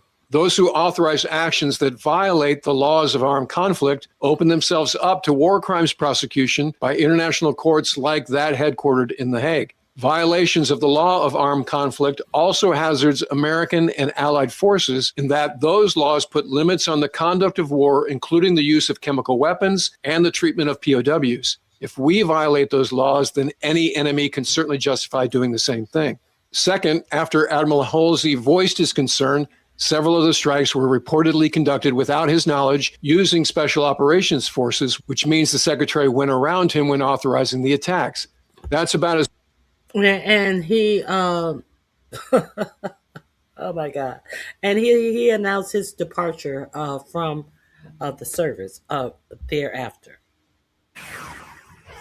Whoops, wrong, but U.S. Navy Admiral Alvin Halsey, the time of high overdose deaths in the United States, the surge in courts like that headquartered in The Hague. Violations of the law of armed conflict also hazards American and allied forces in that those laws violation of the laws of armed conflict in that while drug runners pose an existential threat to the American public, they're not combatants. Experts in the conduct of war have disputed the Trump administration's claim that it can lawfully kill people suspected of drug trafficking like enemy troops instead of arresting them for prosecution. And as a matter of domestic law, Congress has not authorized any armed conflict in this region. As a matter of international law, for a non-state group to qualify as a belligerent in an armed conflict, meaning its members can be targeted for killing based on their status alone, not because of anything they specifically do, it must be an organized armed group with a centralized command structure and engaging in hostilities.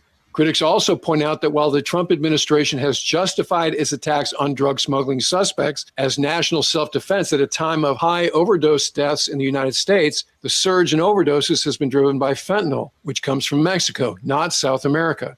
Those who authorize actions that violate the laws of armed conflict open themselves up to war crimes prosecution by international courts like that headquartered in The Hague. Violations of the law of armed conflict also hazards American and allied forces in that those laws put limits on the conduct of war, including the use of chemical weapons and the treatment of POWs. If we violate those laws, then any enemy can certainly justify doing the same thing.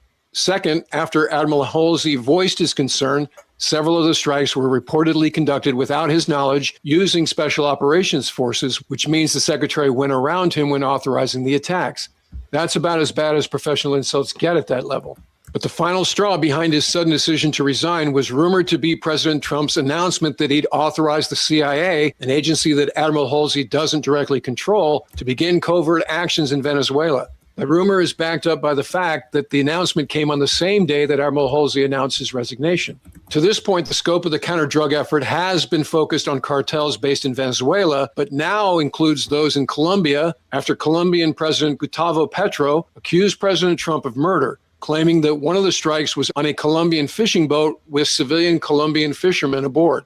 President Trump responded to that claim by accusing Petro of being the head drug trafficker and levying a 100% tariff on Colombia and stopping all U.S. financial aid to the country. In response to those actions, Colombia recalled their ambassador from the United States. While there has been no official explanation for Admiral Halsey's premature departure, it seems to be in keeping with what we discussed during the episode dealing with General Milley's tenure as chairman of the Joint Chiefs of Staff. In that one, we discussed that a military officer has three options when given an order: carry it out, publicly refuse to carry out the order and accept the consequences, or resign your commission. There isn't a fourth option where the admiral or general ignores the order and does whatever he wants instead, which, as we pointed out, was the passive-aggressive course that General Milley chose.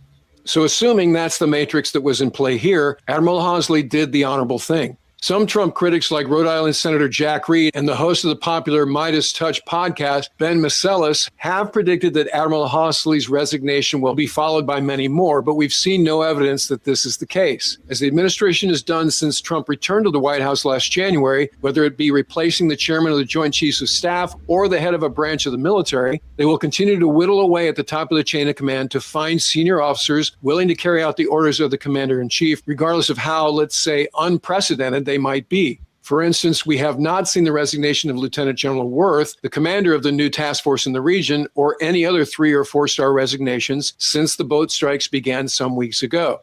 But we'll be keeping our eye on the situation, so if you're not already a subscriber, become one so you don't miss anything. And in the meantime, I look forward to talking to you again very soon. Hold on.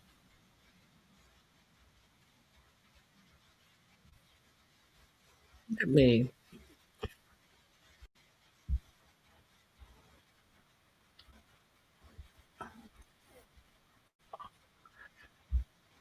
Oh, let me.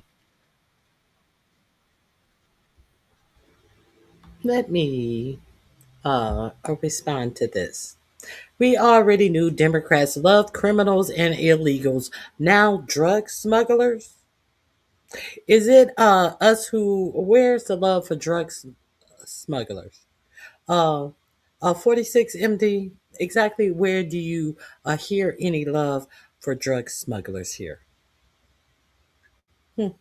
But obviously, I try to find a right leaning outlet to report on the love of drug smugglers since 47 decided to pardon the Nicaraguan president who was found guilty of being a drug trafficker to the United States with plenty of facts.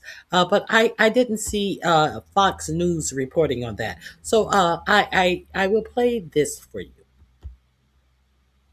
Since you have no answer to my question, let's be real clear who loves drug smugglers and why. Mr. President, did you speak with House Republican leadership about your decision to pardon Congressman Henry Cuellar? And are you concerned that you made a vulnerable Democrat perhaps less vulnerable with that decision? It didn't matter. He's a respected person. He was treated very badly because he said that people should not be allowed to pour into our country. And he was right. He didn't like open borders. He was on the border. You know, he represents a very respected man. He represents the people on the border, and he saw what was happening. And as soon as he made that statement, I then said, "I'll bet he gets indicted." And that's what happened. You know, I put out my truth from that. Oh, I apologize. That's the wrong clip. Let me go back and he did do that pardon today. And we're going to talk about that as well. I want to talk about the Venezuelan drug trafficker that was pardoned. Let's go right here. So it goes without saying that Donald Trump's entire pretext for everything that's happening in the Caribbean is his so-called war on narco terrorists. It is the pretext for the extrajudicial strikes on alleged drug boats, extrajudicial according to Rand Paul, who's been upset about them since they started happening. And yet Donald Trump's pardon power has now extended to make perfectly clear to everyone in this country and around the world that he doesn't actually care about combating drug trafficking, because if he did, or any person, take Trump out of it, any person who cared about drug trafficking and thought drug traffickers were the worst of the worst, to borrow a phrase, would never contemplate using the extraordinary power of the presidential pardon for one of the world's most prolific drug traffickers. But Donald Trump did. On Friday, he said that former Honduran President Juan Orlando Hernandez will receive a full and complete presidential pardon. Hernandez was convicted on drug trafficking and weapons charges and sentenced to 45 years in prison just last year. It was one of the most sweeping drug trafficking cases to come before a U.S. court in 30 years. As the New York Times reports, the pardon would be a, quote, head-spinning resolution to a case that for prosecutors was a pinnacle, striking at the heart of a narco state. Prosecutors said Mr. Hernandez was key to a scheme that lasted more than 20 years and brought more than 500 tons of cocaine into the United States of America. 46 MD, what say you now? Who loves drug traffickers? What say you now? With with the record of this administration, based upon what is being done to his boats, you mean that our military didn't hover over the prison cell that would held this man and strike his prison cell with all of the drugs that he brought into the United States? Not it appeared that they were on their way to smuggle drugs to the United States. Someone who actually smuggled drugs into the United States over 20 years and get a presidential pardon from this man? You cannot be serious. Let's finish this. When asked about pardoning one of the world's biggest narco terrorists, here's the explanation that Donald Trump offered. You've made so clear how you want to keep drugs out of the U.S. Right. Can you explain more about why you would pardon a notorious drug trafficker? Well, I don't know who you're talking about. Which Juan Orlando Hernandez. Well, I was told I was. I don't know who you're talking about. You mean he's pardoned more? He's pardoned so many drug traffickers to the United States that he doesn't even know who this reporter is talking about. He's pardoned that many. Oh yeah, he did also pardon that G guy who was money laundering drug and trafficking money through his crypto operation. He pardoned him too. He also pardoned that guy who was selling meth and I think he was actually selling fentanyl too. You forgot about these drug pardons? Did you forget about those drug pardons? He pardoned that first guy who got over 100 years for smuggling drugs into the United States. His first day in office. Oh, you forgot that because that was so long ago. That was way back in January that he pardoned him. So is it the Democrats who love these drug smugglers, or are you stupid, or do you think we're stupid? I think you're stupid. Let's continue. Asked by Honduras, many of the people of Honduras, they said it was a Biden setup. It was a terrible thing. He was the president of the country, and they basically said he was a drug dealer because he was the president. I was told. They said, who is they? Coverage from Andrew Weissman, former. They said, who is they? As my brother said, don't come to me telling me who what they said. Who is they? It was a Biden cover up. Have you gotten into Junior's happy medicine? All of this sniffling and are you doing? Are you into Don Junior's? It is alleged that this person who was just pardoned was shipping cocaine into the United States, and here you are with all of this heavy trying to clean your passages at just the mention of this man's name. What have you been up to? Have you been hanging out with Junior a little too much? I want to know. I'm just curious. Official of the Department of Justice, now an MS, now legal analyst. Claire is still with us. Claire, let me come back to you on just the tie, the unavoidable, can't look away from connection between the first story and this one. Anyone who knows that the rationale is on very thin ice politically, with Democrats and Republicans questioning the legality of the strikes in the Caribbean, might say to Donald Trump, maybe don't pardon a convicted drug trafficker. What do you make of Trump's response? Well, I frankly, I think what's really important to look at what this case actually was. And Andrew can speak to this also, but this was a laboriously put together investigation loaded with evidence. I mean, chock full of evidence, factual evidence that this man, he was famously said in front of a number of witnesses, we're going to stuff this stuff up the gringos' noses. They won't know what hit them, or something to that effect. He and his brother both were paid significant bribes to allow the free flow of cocaine through Honduras from Venezuela. And here's the kicker, Nicole. One of the investigating U.S. attorneys, assistant U.S. attorneys on this case that was involved in the investigation and putting the case together was none other than Bove, Donald Trump's personal lawyer, who he now has put on the federal bench. This wasn't Biden that cooked this up. This was one of Trump's lawyers that cooked this up. And of course, it wasn't cooked up. It was the gathering of evidence in a way that is very difficult with these large narco states. And, hats off to all of the law enforcement personnel that put this together. And keep in mind, he was sentenced to 45 years and he's letting them out after a year. This man is not serious about dealing with drugs coming into this country. He is serious about doing favors for friends that he thinks is going to benefit him. Okay, that link is in my description box. So that's one person. He was a former world leader. Was he really now? Let's talk about Ross Ulbricht. Let's talk about this trafficker. Let's talk about him. Since we want to play games in the chat, I notice 46MD has absolutely nothing more to say. Let's talk about Ross Ulbricht. Let me share this with you. And let me see if you have anything else to say about this.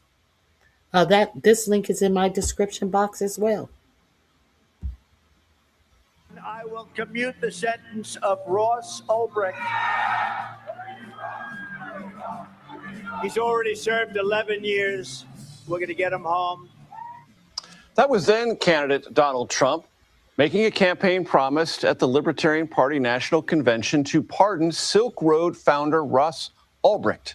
In 2011, Ulbricht set up his website on the dark web. It was called Silk Road. It became a hub for people to sell lots of things, among them drugs, weapons, and, believe it or not, murder for hire services. Now, Ulbricht didn't do any of those things. He just provided the place on the web in which those transactions, often or almost exclusively paid for in cryptocurrency, could be transacted. In 2015, he received 2 life sentences, which many in that Libertarian Party convention you just saw thought was excessive. The FBI once referred to Silk Road as, quote, the most sophisticated and extensive criminal marketplace on the internet.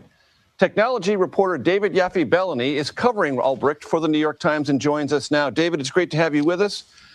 For those who are just catching on to this story, had never really heard anything about Silk Road or Ross Ulbricht, paint a picture for us. Sure. So Ross Ulbricht was a kind of crucial figure in the early history of cryptocurrencies. He created this platform where people could buy and sell drugs. You could have drugs basically sent to you via the postal system, and you would pay for it in Bitcoin, which would keep those transactions anonymous. Eventually, he was caught and ended up with that double life sentence that you alluded to before. And did this website and Ulbricht's involvement make him something akin to a folk hero among libertarians or libertarian-inclined ideologues in this country? Yes, absolutely. Ross was a libertarian himself. He espoused libertarian ideals, and the project of the Silk Road sort of corresponded with some of the ideas of the movement. And so he was embraced by libertarians, especially when he received a sentence that even many kind of neutral legal experts considered unusually harsh for what he did. And what did he actually do that led to this sentencing? So what he was charged with doing was creating this platform where drugs were distributed over the internet. And there were some other charges as well. There were also accusations that he solicited people to commit murders on his behalf. He was never actually charged with that, though it did affect his sentence. And there's no evidence that those murders were actually committed. But that aspect of his behavior certainly had a major contribution on his public reputation and the sentence that he ultimately received. And I know libertarians believe, hey, look, if people want to take drugs, it's their right. But there were some significant harms that arose from transactions, drug transactions on Silk Road, correct? Absolutely. I mean, the federal prosecutors attributed 6 deaths to drugs that were sold on Silk Road. You had parents of those people, speaking during the court proceedings about the effect that Silk Road had had on their lives. I mean, he's a man who committed very serious crimes. There's no question about it. And what do you think this tells us, this pardon, about maybe the political popularity of Ross Ulbricht or the libertarian movement? Or is it more about an association from this new president returning to office and cryptocurrency itself? I think it offers some major insights into how. That link is in my description box. Let me share another link with you. Let me share another link with you. Since we want to play games, I don't play games over here. I just give you the facts. A propaganda that you insist on talking. Ross Ulbricht is finally free after serving 11 and a half years in prison. He was given a full and unconditional pardon by President Donald Trump a day after he took office last week. This is one of the most followed and controversial criminal cases of the last 15 years. The federal government and the Supreme Court call I have to restart that so I can drop the link. Ross Ulbricht is finally free after serving 11 and a half years in prison. He was given a full and unconditional pardon by President Donald Trump a day after he took office last week. This is one of the most followed and controversial criminal cases of the last 15 years. The federal government and the Supreme Court call Ulbricht an unabashed drug kingpin. Libertarians call him a freedom fighter and a martyr, and most people in the middle like me think he was just a kid who got by the system. And apparently, Donald Trump did too. In case you haven't heard of Ross Ulbricht, he was one of the alleged founders of the Silk Road underground website that operated online from 2011 to 2013. According to law enforcement, Silk Road was the most sophisticated and extensive criminal marketplace on the internet, best known for sales of illicit drugs. In just over 2 years of operation, it's estimated that over $200 million in drug sales were conducted on the website. This thing was like an online open-air drug market. Imagine Skid Row meets Amazon.com. And one of the biggest controversies surrounding the case were the alleged murder-for-hire plots conducted at the behest of Ulbricht. I remember very clearly when that case was going on, reading the paper and thinking, wow, this white boy is kind of a mad genius and also maybe a psychopath. I was taking the government's word for it, like a lot of people did back then. Ross took his case to trial and was found guilty on 7 charges, all related to drug trafficking and money laundering. Nothing to do with the supposed murder plots. And the judge still sentenced him to life in prison plus 40 years. That's decades more than they gave El Chapo. That's what we in the business call getting hung. They made an example. Okay, so they made an example of him. Oh, poor little white boy. Now we heard that there were some death associated last night. Donald Trump. What he was doing. So let's hear Ross thank Donald J or Donald T. Let's hear Ross thank 4547 for his pardon. Let's hear all of the thanks. Last night, Donald Trump granted me a full pardon. I was doing life without parole, and I was locked up for more than 11 years. But he let me out. I'm a free man now. So let it be known that Donald Trump is a man of his word. Thank you so much, President Trump, for giving me this amazing blessing. I'm so grateful to have my life back, to have my future back, to have this second chance. He's glad to have his life back, selling drugs over the dark web, and whoever get hurt by it be damned. Because did Donald Trump let any black drug kingpins out of jail? Did he do that? Did he? But Honduras people who he has not even proved to be drug smugglers are losing their lives in the middle of the Caribbean Ocean. Say what now? Nothing? Say what now? So play games somewhere else. Don't come in here thinking you're going to play games with me. Okay, so I have some more things that I had planned to share. All of those links are in my description box.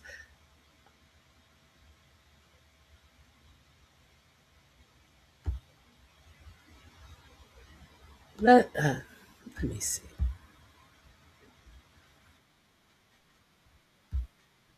No, I don't want that.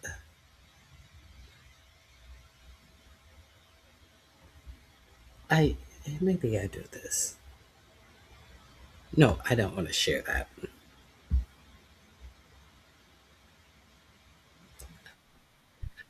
So there is some new breaking things up that came out.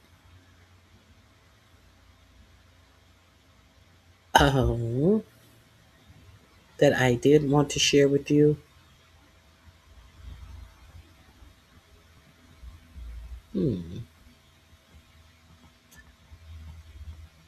Let me find it real quick. I just ran past it.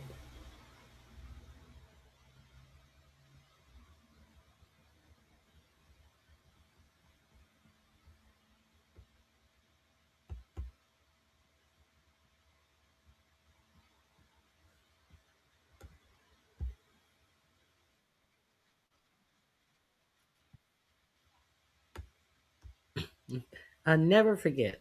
We are not going to allow these war crimes to have us forget all of these lies and new lies and all on top of old lies and lies. Let's remember one of the original lies. As I find what I was looking for, I did have this to share anyway. So let's share it right now. It's out of order, but I think it's newsworthy. Files. Today, we have some breaking news concerning the Jeffrey Epstein files. Today, the House Oversight Dems, of course not the Republicans, who continue to slow walk any version of transparency to the American people when it comes to the Epstein files. The House Oversight Dems releasing 10 photographs and 4 videos that were in response to a November 18th letter that was served on the United States Virgin Islands Attorney General from House Oversight. And we have a link to them. There are 10 photographs and 4 videos, but I want to get into how they were produced because I think that's equally as important as what was produced. Hold on now. She's not going to show the photographs. Let me see if I can find this link. If I can find this link, I will also put the link.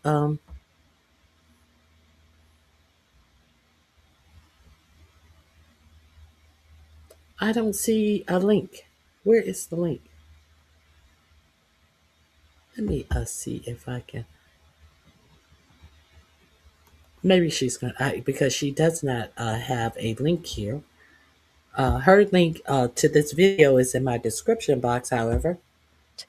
According to the letter dated November 18th to the United States Virgin Islands Attorney General, Department of Justice, in 2020, the USVI Attorney General Denise George filed a law enforcement action against Jeffrey Epstein's estate and 10 Epstein-created entities because of violations of anti-criminal enterprise, sex trafficking, child exploitation, and fraud laws of the Virgin Islands. A settlement was reached in December of 2022, requiring the defendants to pay the Virgin Islands $105 million in cash, plus 1/2 of the proceeds from the sale of Little St. James. That is the island that is depicted in the photographs and the videos that were produced today by House Oversight Democrats. A separate lawsuit was filed by the USVI against JP Morgan Chase, alleging that that bank facilitated Epstein's sex trafficking venture, not only by banking Epstein, but allowing him to draw $1.75 million in cash for payment to Epstein's victims, and also by banking the victims themselves. A settlement was reached under which JP Morgan Chase paid $75 million to the U.S. Virgin Islands. Follow the money. So House Oversight said, we request the following documents and information in an unredacted form no later than December 2nd, which was yesterday, concerning the following 3 cases. In re the estate of Jeffrey E. Epstein, which is the estate of Epstein. Number 2, the government of the U.S. Virgin Islands versus the estate of Jeffrey Epstein. That's the one that we talked about just a couple of minutes ago that resulted in the $105 million in cash plus 1/2 of the proceeds from the sale of Little St. James Island. Number 3, the government of the USVI versus JP Morgan Chase. We just talked about. Number 4, all documents and communications relating or referring to any federal or local criminal investigation or potential criminal investigation of Jeffrey Epstein or Ghislaine Maxwell. Now, that is foundationally how we ended up with what we got today, the 10 photos and 4 videos. Now, we're hearing from a spokesperson for House Oversight who says that these were selected photos and videos by House Oversight Democrats and that there's more. We do know that there are at least 5,000, I want to say, and I want to double check this to make sure that I'm accurate with the information I provide to you always. There are approximately 5,000 documents that were received in response to subpoenas that were served on JP Morgan Chase and Deutsche Bank for Epstein's financial records by House Oversight. According to Congressman Garcia, those records are being processed and will be released to the public shortly. And again, a spokesperson for House Oversight saying that there's actually more. So let's get it, right? But I want to focus on this because it just goes to show we are on the eve of theoretically getting the entirety of the Epstein files released by the Department of Justice. That would be December 19th, which is in 16 days. And that was because an entire law had to be passed to be able to get it done. But we also know that Donald Trump, in a not so secret way, demanded that Pamela Joe, Attorney General of the United States, more accurately, personal counsel to Donald Trump, that Pamela Joe launch an investigation into Democrats only that are relating to the Epstein files. And we know that she handpicked the Southern District of New York's U.S. Attorney Jay Clayton to be able to do so. We also know that the Epstein Transparency Act, that is a law now, that particular law has baked in restrictions, including but not limited to the idea that if there's an open investigation going on, that certain records can't be produced, i.e., e.g., ergo the reason why Donald Trump said to Pamela Joe, launch an investigation into the Democrats, thereby trying to stonewall production. But you know what didn't have any restrictions? The freaking subpoena to the Department of Justice that was served back in August, to which the DOJ has only produced a certain limited number of documents, 97% of which, according to Congressman Robert Garcia, were already publicly available documents, either because Ghislaine Maxwell went to her jury trial, and those were a part of the public trial, or they are things that have been a part of civil litigation against Epstein, Maxwell, and others that were not sealed in some way. In other words, the Department of Justice has slow-walked, slow-rolled, created obstacles, thrown up hurdles to produce the Epstein files, despite claiming that they think that we deserve to have all the information. Now, and despite saying that they were done with the investigations, despite saying there's no other clients and all of this link is in my description box. Let's move forward to she is an attorney, Katie Fain, former MSNBC host who was fired after the DEI initiative brouhaha, Asian woman. Okay, let's move to someone who is going to actually show these photos. Status quo. This link will be in the description box as well. If you have not heard or visited Status Quo, I would advise you to go check them out. A place for real news. Let me share my screen with you, and let's see. I haven't seen these photos. This is a late breaking news. So let's get at it. For the year 2025, in our dear Lord and Savior's United Corporations of America. Joining me is the intrepid, slick-haired commentator, activist extraordinaire, Peter Hager of the YouTube channel Revolutionary Change. Him and Jen Perlman do a great job there. Rumor on the street, almost 100,000 subscribers. 92,000. This is in my description box. This is number 20 in my description box. Let's get to 300, like 92.3K. We got slide on, but I want to barrel through anyway, because these are very, very trying times in the United Corporations of America and in this oversaturated hellscape that is YouTube. I think we have something to offer that others do not, which is living, breathing, independent, on the ground justice journalism. So we're going to go through some of our most recent on the ground clips. We are really 144,000 subscribers. Let me get to the story. Support independent media. You have the first one here. And if you don't know where to find independent media, support people who are reporting on the truth that independent media is not bothering to tell you about. That would be moi. $sign Ronnie Q if you want to support the channel. New House oversight dump from Epstein's Island shows dental room with walls covered in the masks of old men. If you could click on the photo, I don't have X-ray vision. I don't have a forensic analysis. Who are those old men? Maybe if you zoom in, maybe Bubba, Bill Clinton's on the wall. I don't know. Trump, I don't know who these old men are, but this, to be clear, is in one of Epstein's residences on this island. It's in a dental room, which first I'm asking Peter, why exactly do they have a private dental room on Well, it Epstein's? seems to me that just about every room in Epstein's compound is one laced with imagery that is supposed to scare the ever living shit out of you. That if you even think about sharing with other people what you've seen, what's going on there, you might be one to end up on the wall as a display. I can't help but take my eye off of this guy on the left. That looks like his nose is about to go below his chin. So that's pretty disturbing on the surface alone. I don't know who the rest of the wonderful world of sex criminals that have been put up on the wall in the back that you can't see very well. But from what we've seen, just from the basics in terms of the interior of any of Epstein's rooms, they are very disturbing, and that's putting it very gently. Yeah, so there's a lot to get to. Again, I don't know. Let's get to it. These raids are beginning to Soros or any of those fucks. We are funded by you. So if you have appreciated, and we have a new promo video, maybe we'll play a blackboard. This is the interior shot from his estate. I don't know if it was his estate on the island or if it was his estate on the Upper East Side of New York. But it shows a blackboard with names redacted, and the phrases power, Wait a minute, and deception. So, wait a minute. Is that a wall air conditioner? Does he have a Babe Nation air conditioner in his wall?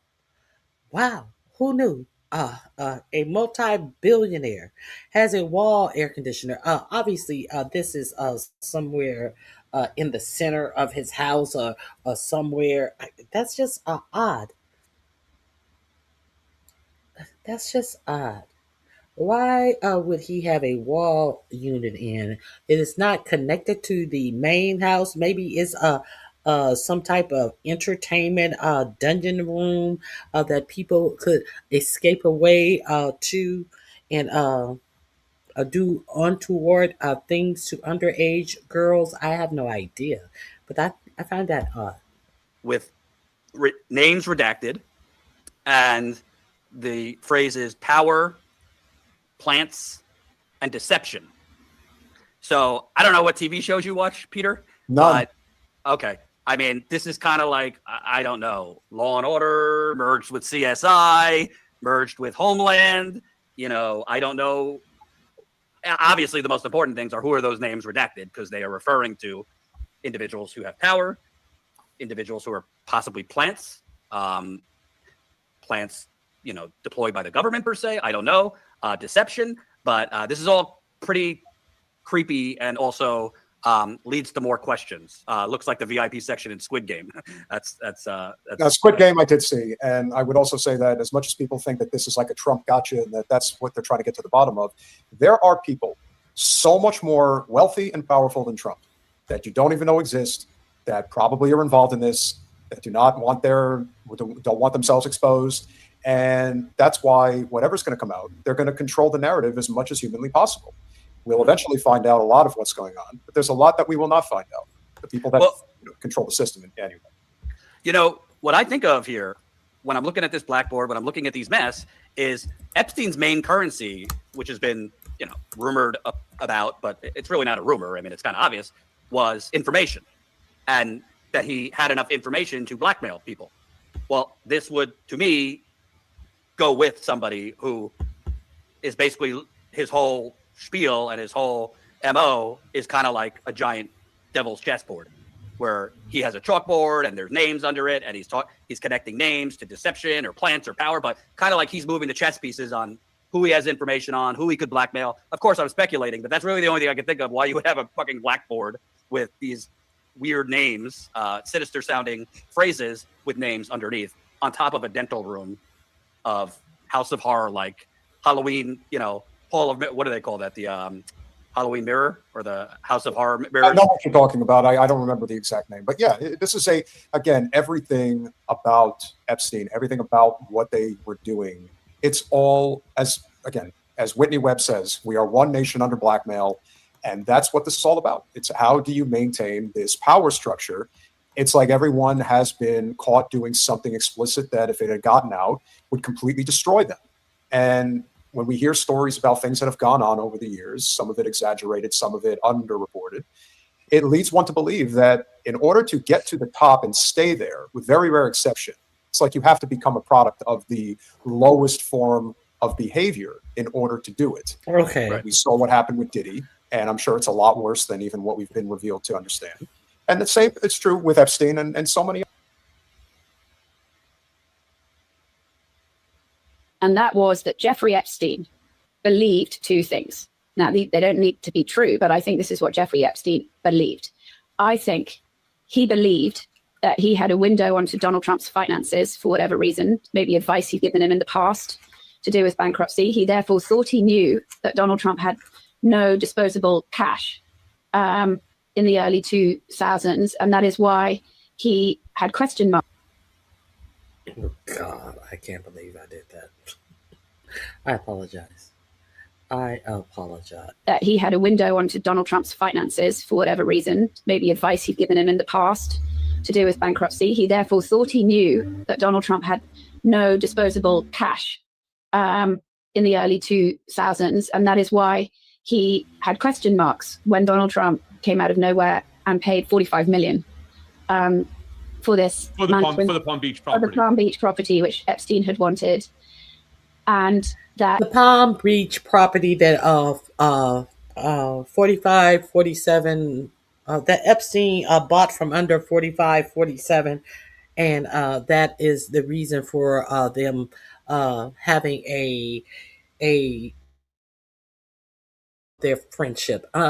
No matter how many times Carolyn Livet tells you that they stopped being friends because 45, 47 found out that he was a pervert and he made him quit his club. Epstein was, according to Epstein, he was never a member of Mar-a-Lago. So let's move on. Epstein suspected something. We know this. We know this.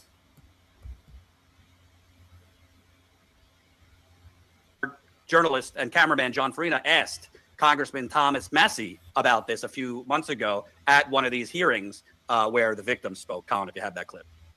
So in 2023, JP Morgan Chase paid $75 million to settle claims that the bank enabled Epstein's sex trafficking claims.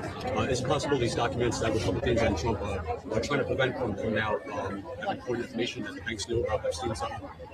Absolutely. I mean, the first rule of any investigation is follow the money. So we got to follow the bank records. It is one thing the Oversight Committee is doing that I applaud. Let's hope they get it out there. They can't just hold that information in their committee. Follow the money.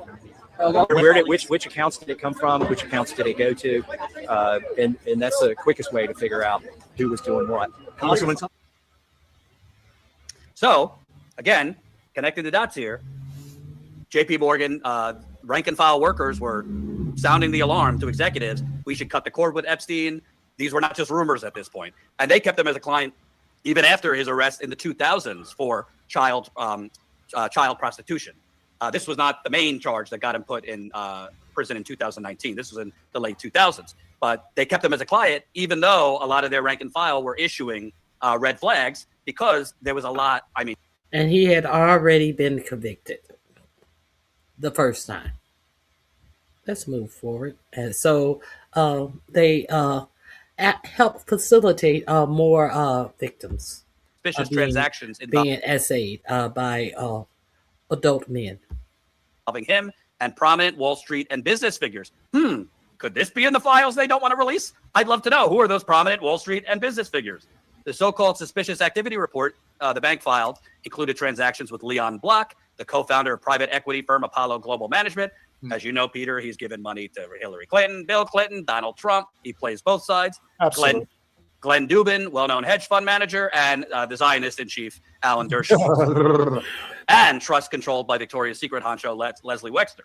Nature of the transactions as well. And I did a whole thing on Leslie Wexner of Ohio, buying up all of the land surrounding his mansion. You know, Jeffrey Epstein also stayed in the guest house of Lex Wexner. That's where he departed and turned himself into jail from a guest house of a billionaire who has bought up all of the land, not just small houses. He bought up mansions surrounding his mansion, and it is full of data centers in Ohio.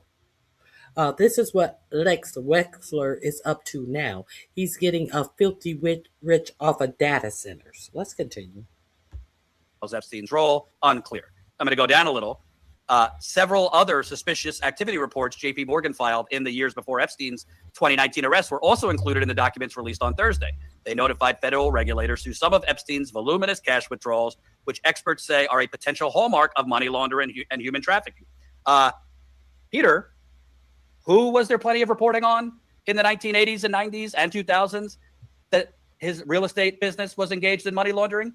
Listen, it is a total hoax. Don't believe what you hear.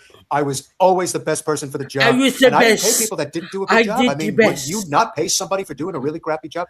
Jordan, I am really, really rich. Despite No, I'm not going to pay them. They came in and they did a crappy job. One of the crystals on my chandelier that I had them install, of the thousands and thousands of crystals, one had a small chip. I'm not going to pay these guys. Who would pay these guys? other people have to say. Believe me. And that's always been his shtick. Is to always just claim, yeah, everybody else is wrong. I'm right. And, all these stories that you heard in the New York Post and the Asbury Park Press, who cares? I have my name on all of these casinos. But I want to also point out, if Epstein had the goods on Donald Trump committing financial crimes, Donald Trump's children for the last 15, 20 Epstein, he died. He died in the jail cell. If there's anything that happened to Epstein in the jail cell, that was Biden's fault. I heard some people are saying, they told me, I was president. Scratch that. Epstein did it to himself. 20 years have been very actively involved in his business. Now, you could say Donald Trump, would he actually be trying to protect anyone? Has Pam Bimbo came back with that minute that was missing from the video that she made a big spectacle of herself to show the video that was available where she didn't think that people would see someone in orange climbing the stairs to Epstein's unit, and she said, a minute is missing because they use the same video over and over every night, and every night at this time a minute is missing, when in fact over 3 minutes were missing from the video. And she said she was going to come back and give you that minute of video. How can you, if it's missing every night, how are you going to retrieve video that is missing every night? That is the first question. The second question is, if you knew that and you knew it was missing and you could retrieve it, how come you hadn't already retrieved it? And the second, is that the second or third? Third of all, what happened to the other 2 minutes of videos that are missing? Pam Bimbo?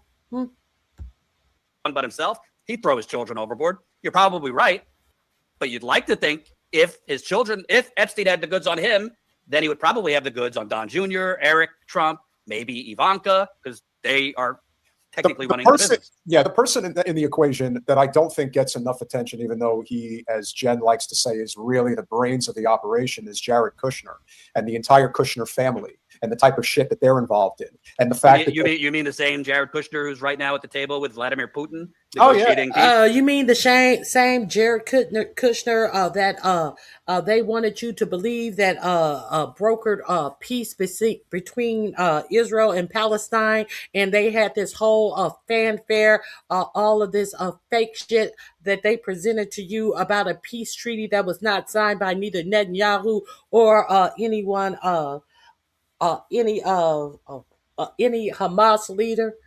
That Jared Kushner, the same Jared Kushner that after 47 first administration got $2 billion for his hedge fund operation, a business that he has never operated, that even the person who was over Saudi Arabia's purse string said, no, he's never done this job. We shouldn't give him this much money. And who overrode this no from the purses of Saudi Arabia. The crown prince, what is his name, MGD or whatever his name is, overrode it and gave Jared Kushner $2 billion. That Jared Kushner, oh, okay, and who is sitting down with Russia, who just last week we found out that they were telling Russia what they need to do to butter dumb 45-47 up so he can once again have our troops kneel down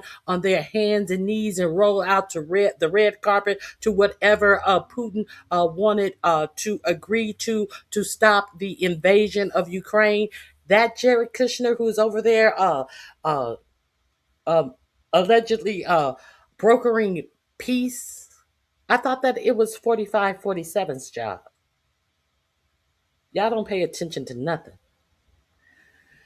Okay, this link is in my description box. Let me go a little bit further. Yeah. See what else. Master negotiator. But the thing that's always interesting about the whole Ivanka / Kushner saga is the fact that they had broken up, and it was because Kushner didn't like the fact that she wasn't ready to convert to Judaism, and then all of a sudden they magically get back together again, and then the next thing you know, Kushner basically is the person that is effectively running the Trump operation behind the scenes, and that includes all things related to finances. But as I always like to point out, just remember the Kushners go back many a generation, and Jared Kushner's father is a federal criminal. Federal criminal. And so Jared Kushner's father is a federal criminal, but also isn't he also under a 45-47 the ambassador to France? Isn't this a criminal? Now the ambassador to France, living on the United States citizen dime over in Paris. Y'all don't want to talk about this, but y'all want to talk about clawing back $38 in food stamps that have not gotten a raise since 1975. Y'all want to talk about that. Y'all want to talk about this. All right. The link is in my description box. I had so much more that I had planned on sharing with you, but it seems like I have run out of time, unfortunately.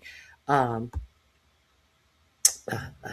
so much news, so little time. Let me make sure. Let me make sure I am not missing something that I really, really wanted to play for you on today. If not, I'm gonna have to play it for you on tomorrow.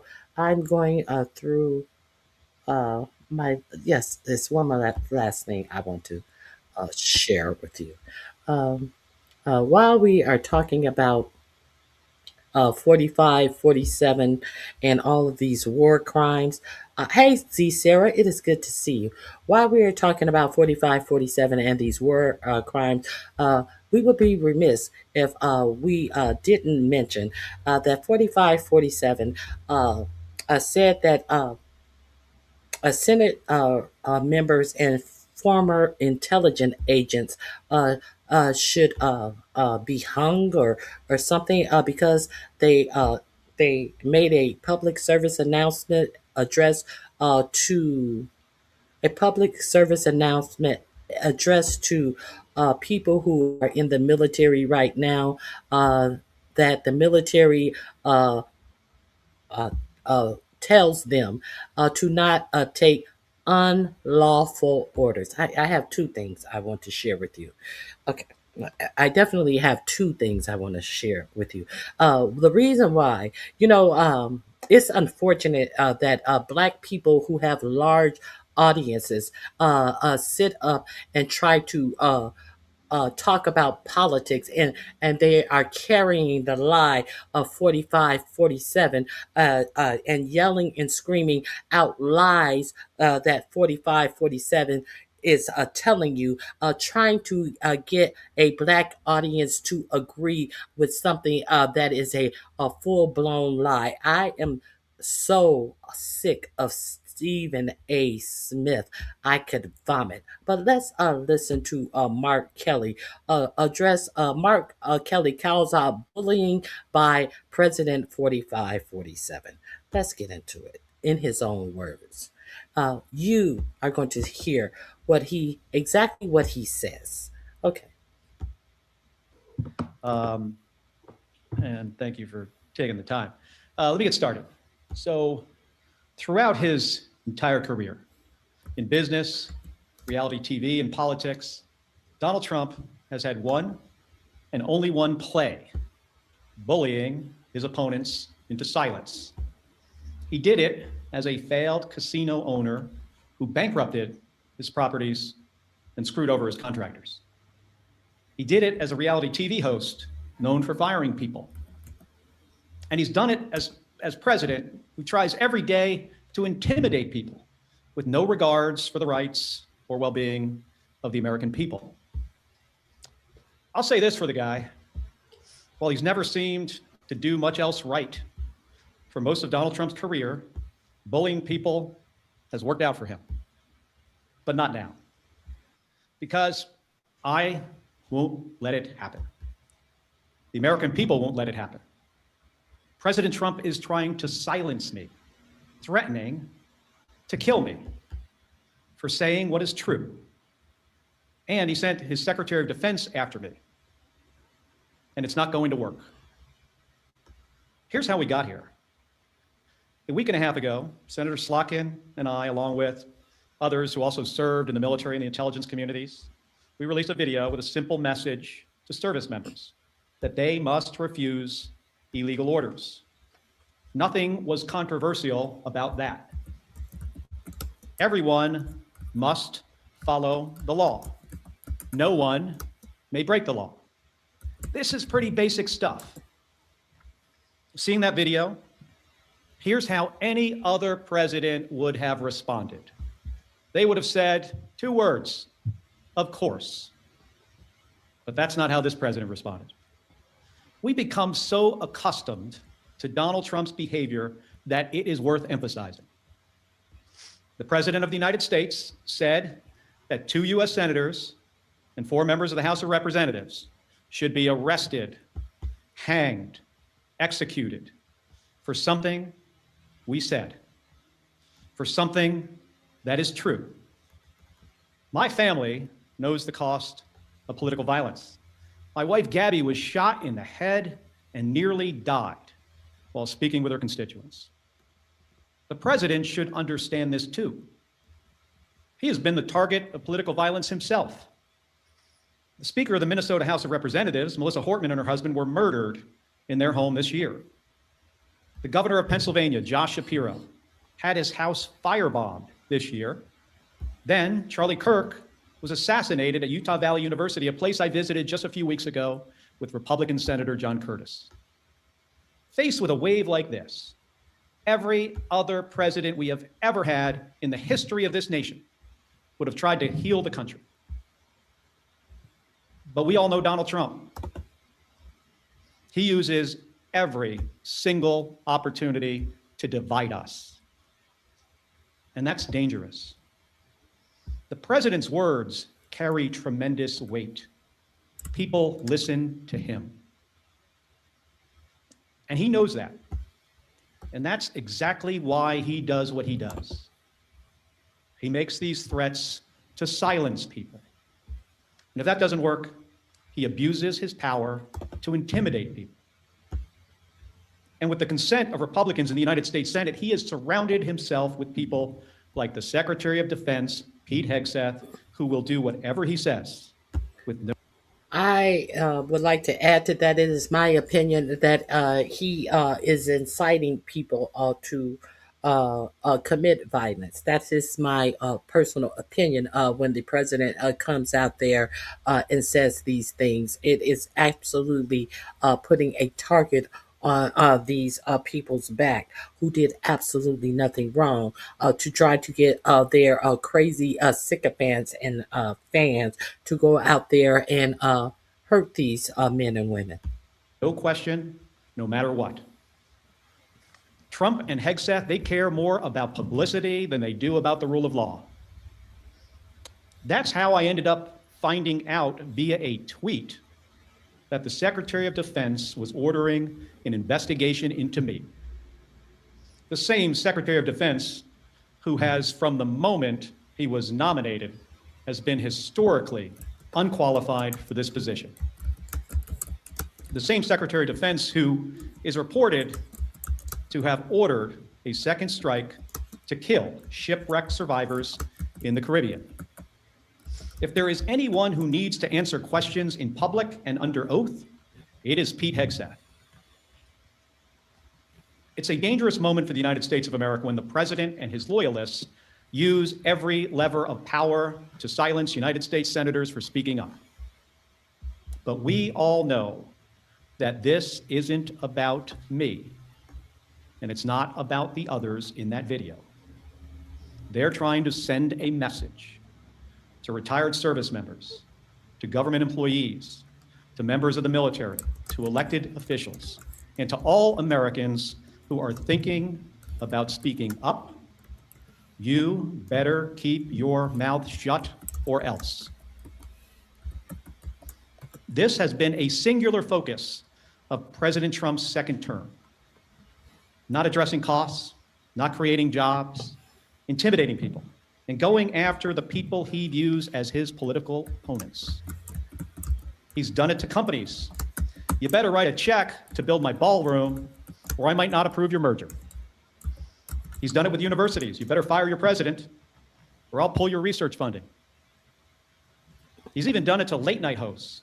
You better not make jokes that I do not like, or I'll get you taken off the air, and I'm going to take your company's broadcast licenses. And he does it every week with Republicans in the House and the Senate. You better toe the party line, or I'll make sure you never get reelected. Folks, this comes at a cost. And not only to American companies, colleges, and comedians. It damages every American's freedom of speech and the balance of powers that form the foundation of our democracy. Because when Republicans in Congress are too afraid to disagree with this president, it means that his bad ideas go unchallenged. He has slapped reckless tariffs on countries across the globe, skyrocketing the cost of everything from groceries to school supplies. Republicans historically, well, at least a year ago, they hated tariffs. But when it comes to voting to undo them, they are too afraid of Donald Trump. So Americans pay more for just about everything because of spineless politicians. It's the same with healthcare costs. There are Republicans in the House and the Senate who really want to do something to prevent these healthcare premiums from spiking for millions of Americans. The solutions are simple, but President Trump says he doesn't want to, so nothing happens. Nothing. Okay, this link is in my description box. This is link number 20 in my description box. Let me address some ignorance. Remember, Americans rich pay 41% of the federal taxes and employ millions. And remember, these same billionaires are telling you that they are going to give AI all of your jobs. I remember that.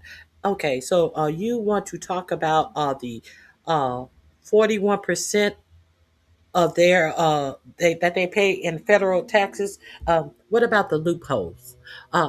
What about the federal loopholes that they have to not pay that 41%? You want to talk to me about billionaires paying 41% and think that we're going to ignore the loopholes? No, we're not going to ignore the tax loopholes since you brought it up. I am really so glad you brought that up. Let's dig into, since you want to talk about something else, we deal with facts over here on this channel. No one told you that? Did not anyone tell you that over here on this channel, we deal with absolute facts? During the Eisenhower administration, the top marginal income tax rate was indeed over 90%, peaking at 91% for individuals earning over $200,000. There were no such thing as all of these billionaires in the Eisenhower and the Roosevelt presidency. Roosevelt, who why he could have given rich people more tax break, he decided to build a social safety net. Now, Eisenhower, the top marginal income tax rate was 90%, going up to 91% for any amount over $200,000. $200,000. Those were the billionaires of their day. And was Eisenhower a weepy Democrat? No, Eisenhower was a Republican. Let's be clear about that. However, very few people actually paid this rate due to various deductions and tax loopholes. So you're telling me the effective tax rate for the top earners was significantly lower, average around 42% during the 1990s. And we're talking about people who were making $200,000. Now you're telling me here in 2025, you expect a big from me about people slated to pay 42% when the people in Eisenhower decade was paying 42% after they got all of their loopholes and their deductions done. So with billionaires, if you want to say that billionaires are paying 42%, what are they paying after they do all of their deductions and loopholes? Because people who were making $200,000 had a 91% tax bracket, and they actually paid 42% on monies that they had over $200,000. So you think that I'm supposed to be impressed by this ignorance that you wrote in the chat when we know that there are some billionaires, what did 45, 47 paid, what was it, 800 and something dollars for his income tax that he redid in his first administration? Who do you think you're talking to? Exactly, who do you think you're talking to? You must think you're talking to yourself. You must think you're talking to a dummy. We're supposed to be impressed by billionaires having a tax bracket of 41% before their deductions and tax loopholes. When this is what people, millionaires, were actually paying under Eisenhower, actually paying. When their tax bracket, when their tax burden was 90 to 91% of any monies over $200,000. See, this whatever it is you're using to communicate to me, be it a phone, be it a laptop, be it a tablet, this is also a computer. This is also where you can get factual information. Remember that the next time you write some dumb shit in my chat, okay? Is there? I think I want to go back. I think under Franklin D. Roosevelt, what was the tax bracket under Franklin D. Roosevelt? Under Franklin D. Roosevelt, the Revenue Act of 1935 introduced a wealth tax that could take up to 75%. Oh God. That could take up to 75% of the highest income, particularly those over 1 million per year. This act was part of the broader effort to raise taxes to generate revenue for the New Deal programs, and is widely criticized for being regressive, as it disproportionately affected the poor and wealthy. And now the wealthy are telling you that they are going to use AI to take all of your jobs. And now you want to tell me the poor wealthy billionaires are slated to have a 41% tax bracket, not including all of their loopholes and deductions that they have, and why all of the New Deal programs are going broke, and we are to believe it's because of waste, fraud, and abuse. We are to believe it's because of waste, fraud, and abuse. And the billionaires ain't got shit for you. The billionaires don't have shit for you because they don't care about you and how you gonna live. So when all of these jobs take over, some of you dumb motherfuckers think that there is going to be a universal pay that they're going to give to you. They ain't gonna give you shit. They don't want to pay you to work. Why do you think they're gonna pay you to not have a job? If they wanted to pay you to not have a job, they wouldn't be looking for all. They would be looking to contribute to the tax burden instead of hiding their money.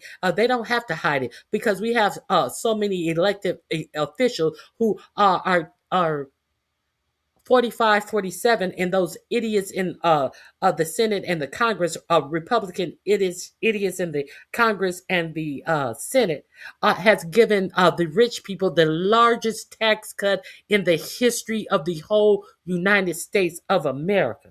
And you think I give a fuck about you writing in my chat about rich people having to pay a 41% tax burden, bitch?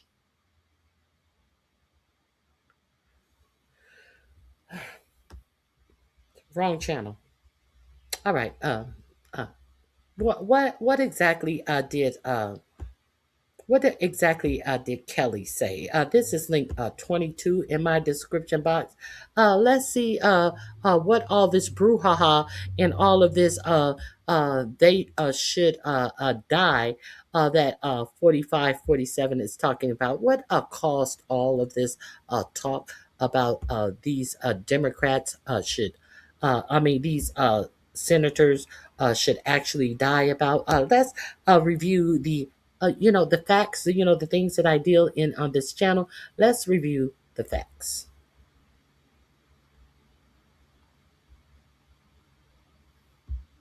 Congresswoman Maggie Goodlander. Representative Chrissy Houlihan. Congressman Jason Crow. I was a captain in the United States Navy. Former CIA officer. Former Navy. Former paratrooper and Army Ranger. Former intelligence officer. Former Air Force. We want to speak directly to members of the military and the intelligence community who take risks each day to keep Americans safe.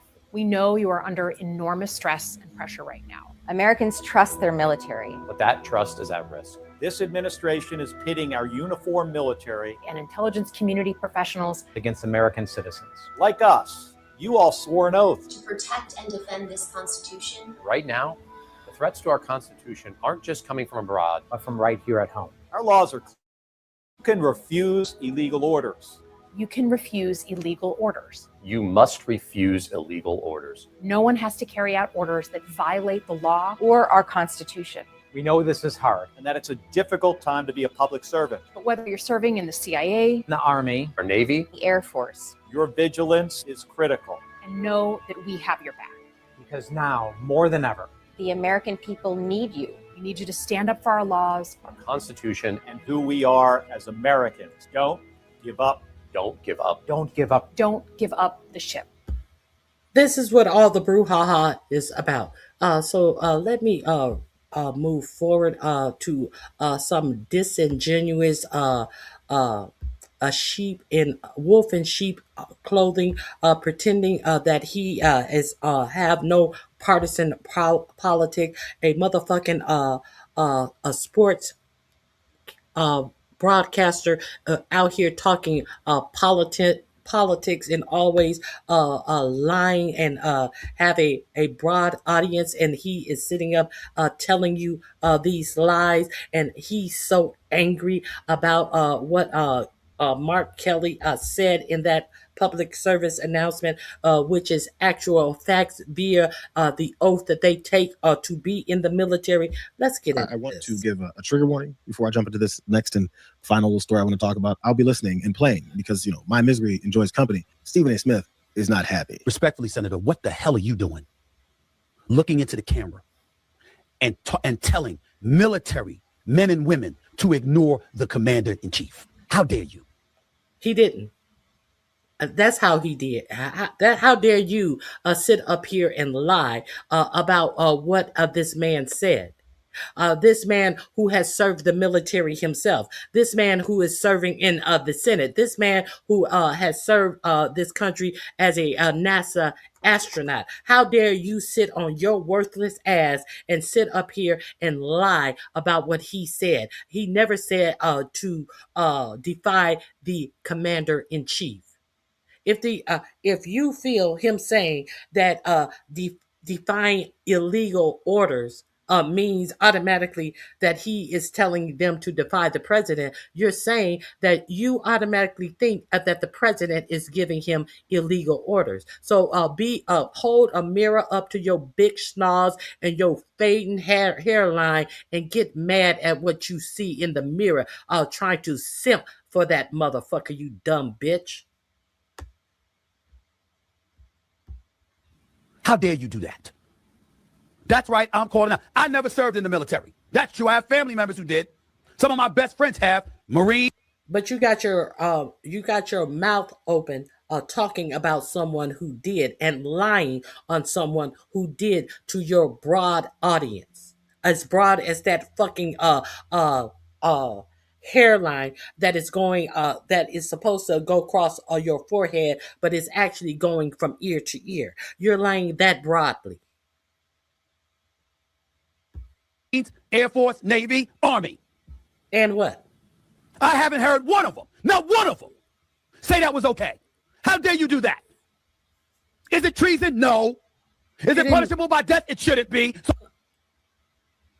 Is it treason? No. Should it be punishable by death? It shouldn't be. When you say it shouldn't be, that means it could be, but it shouldn't be. Is it punishable by death? No, it isn't. The reason why you haven't heard anyone in your family say anything about it because it was never said. That's why. And they should put a boot up your ass for coming out here.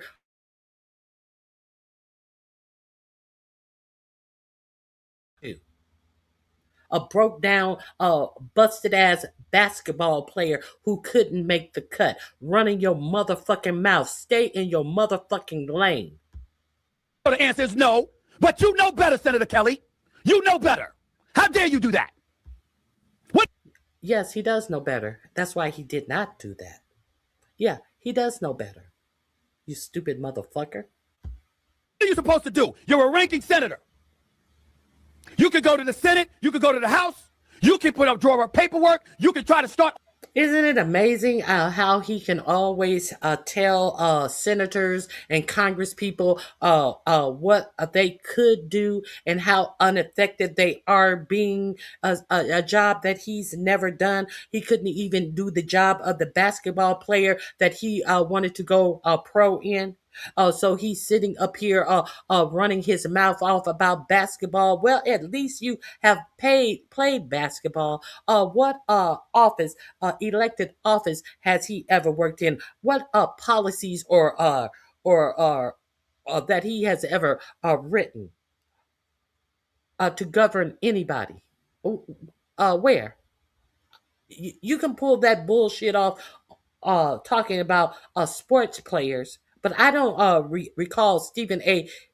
Smith being elected by anybody in enacting any legislation for anyone.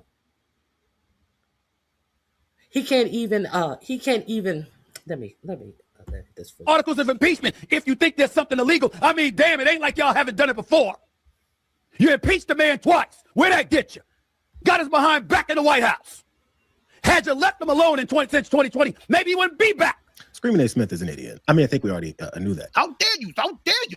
How dare you do that? He doesn't know what he's talking about. So he went on this tirade for a few minutes. I'm going to play one more part. So he's going to come in yelling again. Just want to warn you guys. And here you are again with this nonsense. How dare you do that? I'm not a military person, and I know better than that. You don't tell military men and women to ignore an order from the commander-in-chief. You don't do that. He didn't do that. He told them to ignore any illegal orders. Any illegal orders. No one's told him to ignore the order from the commander-in-chief. This is such a disingenuous bullshit. And he is all mad and angry about it with his Botox forehead. You're all upset about it, looking like Alf with Botox. Are you kidding me? Is it going to amount to what Trump tried to embellish and indicate? No. But that don't make you right. How dare you do that? He's the commander-in-chief for the United States. How dare you do that? How dare you do that? Why you do that? How dare you do that? Why you do that? You don't do that. Sounding like a petulant toddler. States military, period. You have no business doing that. None.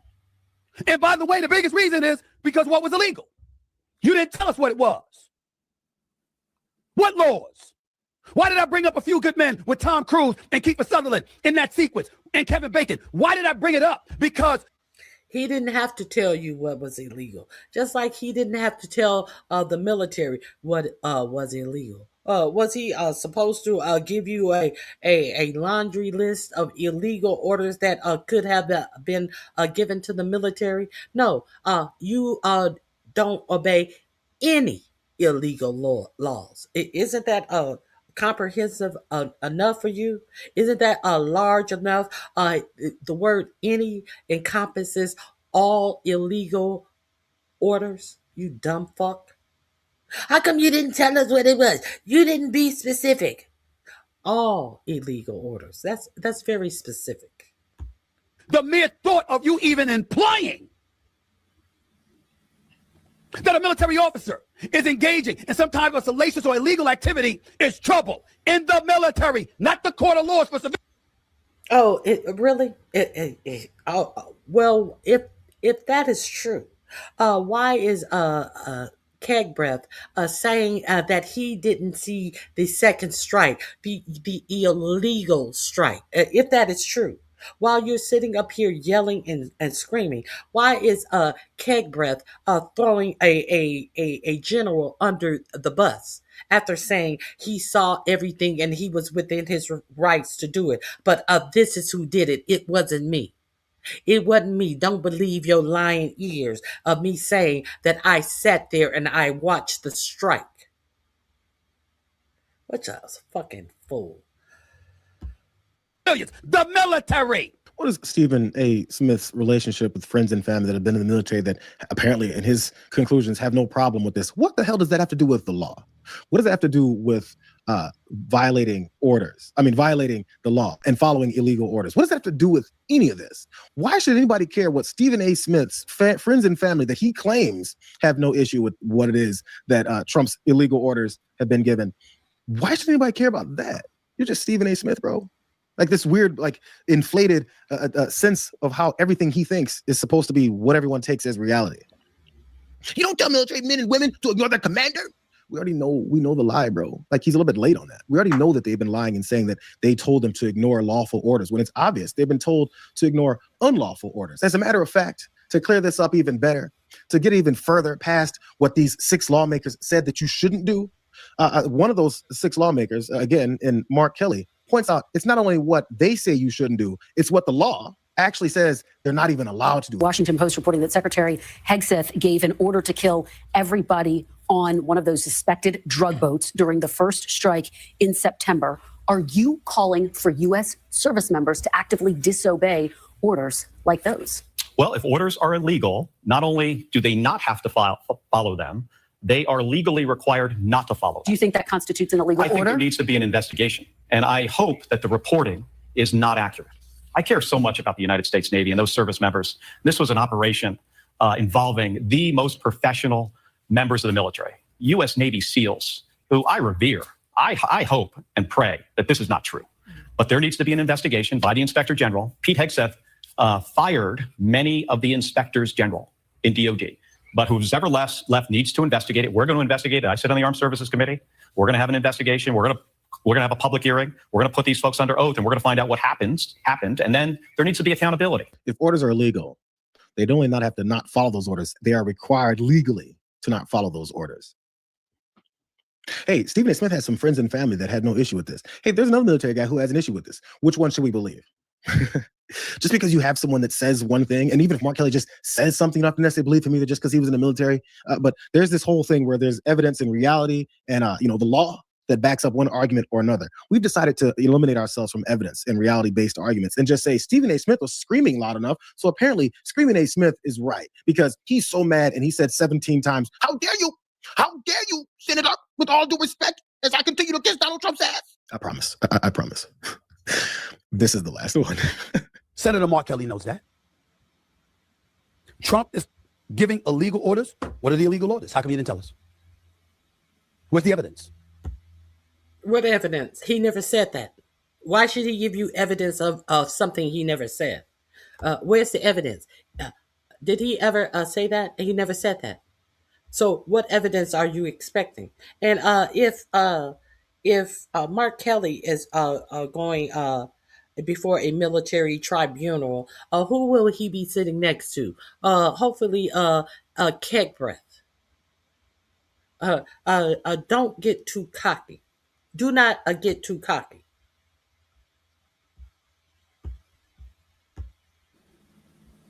Where's the evidence?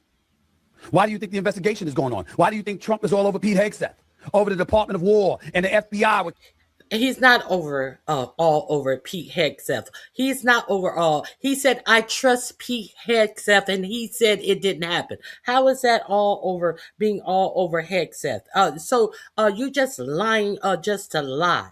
You're creating lies to cover up for the lie that you just told. All of this is some bullshit. I didn't know about a second strike. I was listening to Pete. Pete said that there was never a second strike. I was getting my information from Pete. How is that being all over Hegseth? Let me tell you something. People need to understand to stop putting money in the pockets of these charlatans. Stop putting money and support behind somebody who has no good intentions for you as a people, who is only trying to cuddle up to money, who only cares about money and staying in the good gracious of people who can garner them as a independent individual money. This man means you no good, and it is just so disgusting that he sat up there with all of this bullshit and all of these lies. I can't wait until he comes back and do the official unapology like he did with Jasmine Crockett. Cash Patel and folks are looking into and probing. Tell us. Where's the evidence? Where's the evidence? Why do you think the investigation is going on? Why do you think Trump is all over Pete Hegseth, over the Department of War and the FBI with Cash Patel and folks are looking into and probing? People like the FBI and Cockeyed Patel is looking into this. When did you hear that Cockeyed Patel was ever looking into this? The same Cockeyed Patel who came to you and said that they had caught the person in the Charlie Kirk shooting when they absolutely had not. That same Cockeyed Patel. And then when the alleged shooter turned himself in, Cockeyed Patel took credit for it to the point that there has been a write-up by FBI agents saying that they are sick of him being a fucking numbnuts and taking credit for something the FBI had no hand in, such as the alleged shooter turning himself into police, his own FBI agents. Are you telling us that Cockeyed Patel is looking into something when nobody has ever announced that? Oh, so we're supposed to take it from your stupid ass that Cockeyed Patel is doing something productive into looking into what? What is Cockeyed Patel looking into? What's going left and what's going right at the same time? Is that what Cockeyed Patel is looking into? Where did any of this come from? Being what's going on and how can they get to Mark Kelly because they know he did something wrong. You crossed the damn line. You are an elected official in the nation's capital. We have a constitution. You got a problem? Yeah, we have a constitution, and that's exactly what he told them to do. To follow, you are here to uphold the constitution and to not take illegal orders. Just a dummy, a whole fucking kiss-ass dummy.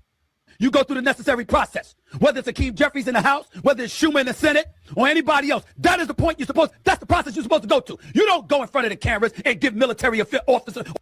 You don't go in front of the cameras and give a sitting senator orders of what he is supposed to do, because you have no idea what he is supposed to do. So because he's a sitting senator, he does not have freedom of speech. And if he uses his freedom of speech, you are supposed to chastise him and tell him what he's supposed to do. How does that work? How does that work? But you're mad. You're mad and dumb and proving yourself to be a fucking ignorant ass motherfucker. Of military personnel, a directive to ignore their commander-in-chief, and you've given. I challenge anyone to play this back and see him try to say that.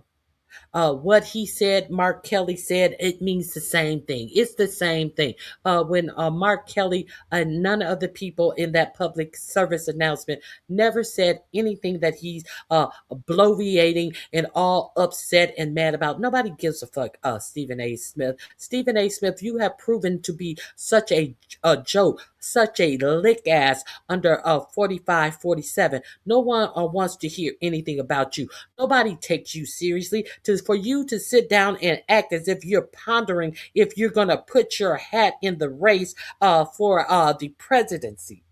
And you don't even know how Congress works. You don't even know how the Senate works. Motherfucker, they will laugh your ass off the stage. You better throw your hat in some super glue and stick some wig hairs on it so it appears like you have a motherfucking hairline. That's the only place you need to be throwing your hat in. Stupid bitch. No evidence what his illegal orders were. And if you try to sit up there and say, oh, it was just alluding to a future reference to future situations. Oh, so he's going to give you an illegal order in the future. I'm not sure the date of that Yell Fest, but if it was before, as he mentioned how Trump's all over Hegseth, so maybe it wasn't before, which makes it even worse. If it was before, yes, they're talking about future illegal orders on top of the already illegal orders because we've already been blowing up people's ships in the middle of the Caribbean. And we've already heard, we've already seen Hegseth Senate confirmation when he refused to answer the question if he would take an illegal order from 45-47. And he tried to pretend like he could never believe that there would ever be a situation where 45-47 will give an illegal order. And Elizabeth Schlucken pointed out that Pete Hegseth's predecessor had been given an illegal order in 45-47 first term, which was to shoot protesters in the leg. And his predecessor refused to take that order and wrote about it in the book. And then Pete Hegseth still wouldn't answer if he would have taken that illegal order. What did Pete Hegseth say to his predecessor, telling the world that he was told to shoot citizens in the leg? I wouldn't believe what you read in books, except the Bible. That's what Hegseth said. All right, this link is in my. Let me see how this. Being already, we know those are illegal orders. But Stephen A. Smith is nice and cuddly and snuggled up under Donald Trump's nutsack, so he's very happy to be there. It's all warm and cuddly for him. He enjoys it, so he has to find a way to scream it on and on about this, to try and avoid this guy having any kind of consequence for what is it they're doing. Do you guys remember Stephen A. Smith was on the wrong side when it came to Epstein files? He says, who cares about it? I don't care about it. It doesn't affect me. You're in an uproar off the Epstein list. That's all you've got?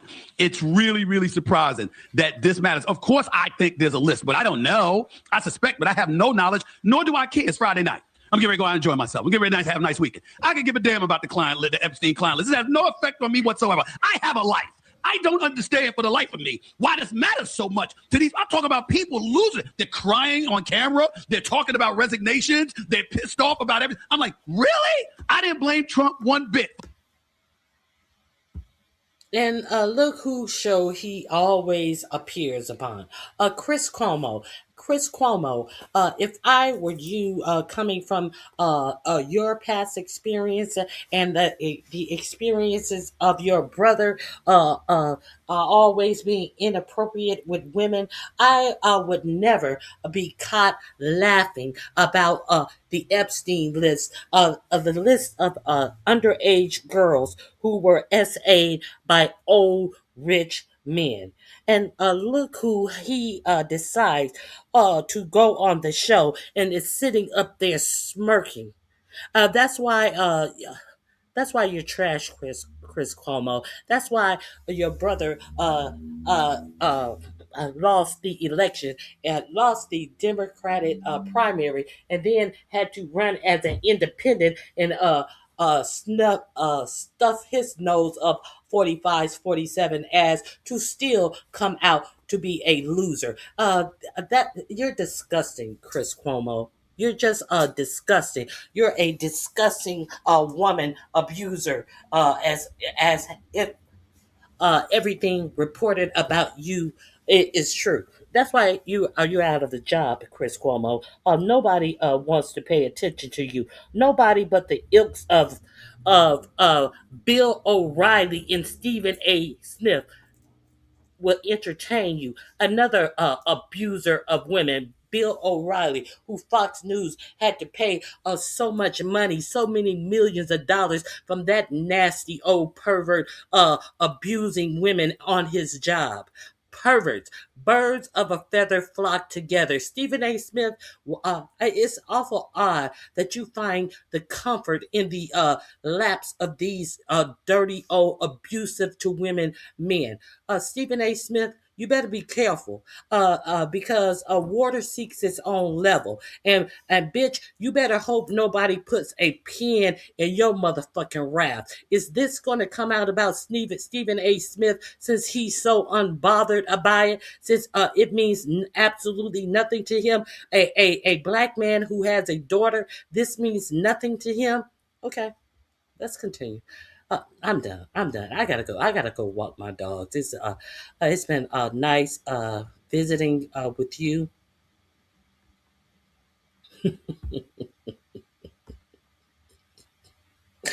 The truth runs the morons off. I gotta go.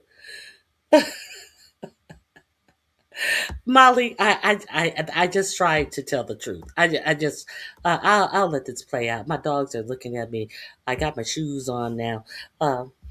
Looking at them and saying, really? That really matters to you? That's really that important? Why do I give a damn? This is the kind of approach that he's had. That's who Stephen A. Smith is now. So, okay, I apologize. I hope any of you guys that hung on and listened to Stephen A. Smith understand I'm sorry about that. How about a palate cleanse? Let's listen to Mark Kelly actually talk about Pete Hegseth, because I think he breaks down who he is so well here. If what seems to happen actually happened, I'm really worried about our service members.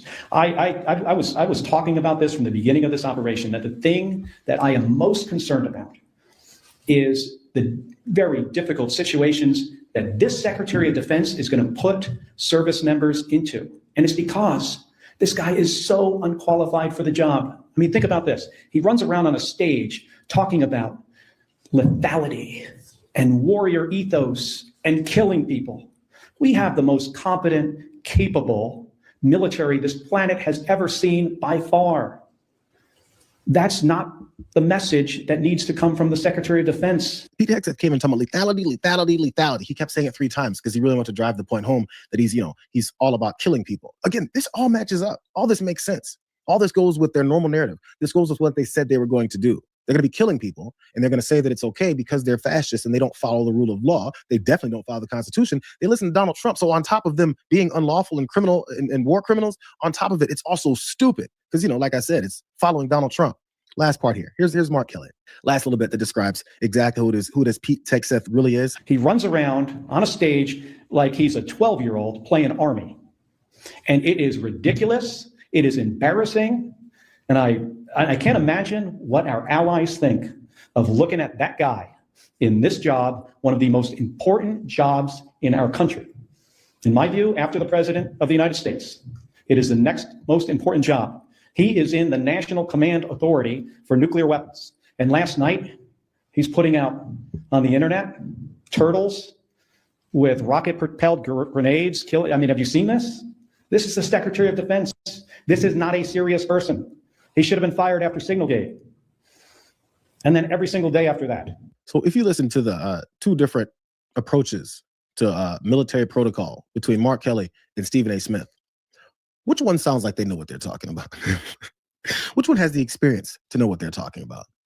And as he described Pete Hegseth there as a 12-year-old playing Army, which is probably one of the best descriptions I've heard. It really encapsulates the whole thing. Stephen A. Smith has decided to go that route and follow behind that guy and then rail on the guy who's a decorated veteran, who's an astronaut, and who's a United States senator, because Stephen A. needs some extra attention. And Stephen A. Smith apparently doesn't care how he gets it. He doesn't care that he looks like he's protecting pedophiles. It doesn't matter to Stephen A. Smith. It doesn't matter that he's protecting a war criminal. It doesn't matter to him. Stephen A. Smith had some yelling to do. Breaking news, family. The global stage is shaking after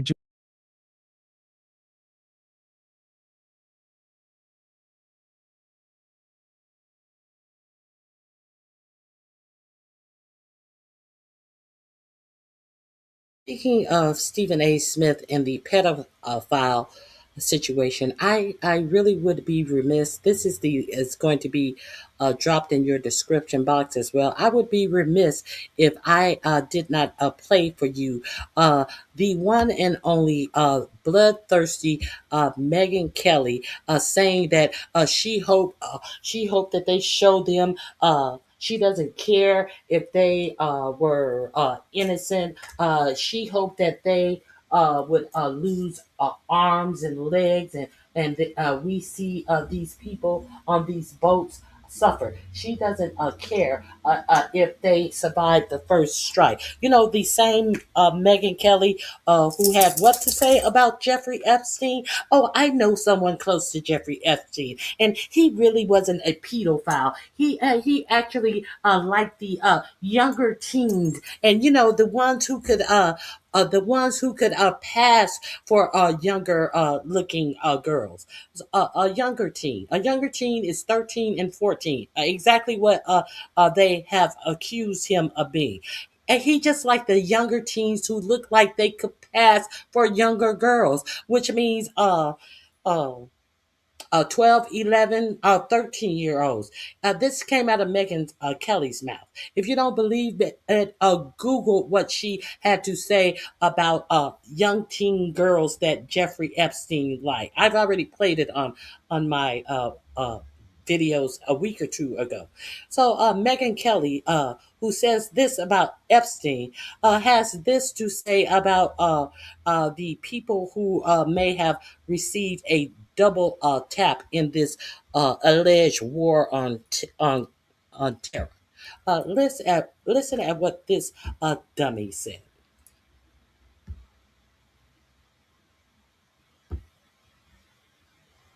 This link will be the last one in the description box. Like the most cowardly, fearful. These are the worst people in the country. Like the most cowardly, fearful, but also violent and bloodthirsty people in the country. What's the good qualities about these folks? It attracts the kind of people that celebrate the things that they're doing and request more of it. I'm really not that into it, nor do I really care that we're killing the drug boat guys trying to kill my kids and yours right now by bringing their fentanyl to the United States to try to get our kids when they go to college with, you know, some drug in some moment of weakness where they think they're taking a Xanax, like what happened to poor Eric Bolling's child, and instead... Like what happened to poor Eric Bolling child. Someone forced poor Eric Bolling, you know, the Republican Christian darling. Somebody did that to him. He thought that he was just taking a Xanax. Isn't a Xanax an illegal drug, Megyn Kelly? Megan Kelly, do you have the sympathy of a black child who is trying? Oh no, you would not have. Poor Eric Bowling's child. They got him. He was just taking a Xanax. He's so innocent. That's what happened. Those are the chances you take when you take illegal drugs. So don't bring up a motherfucking illegal drug user as if he some innocent angel, you stupid bitch.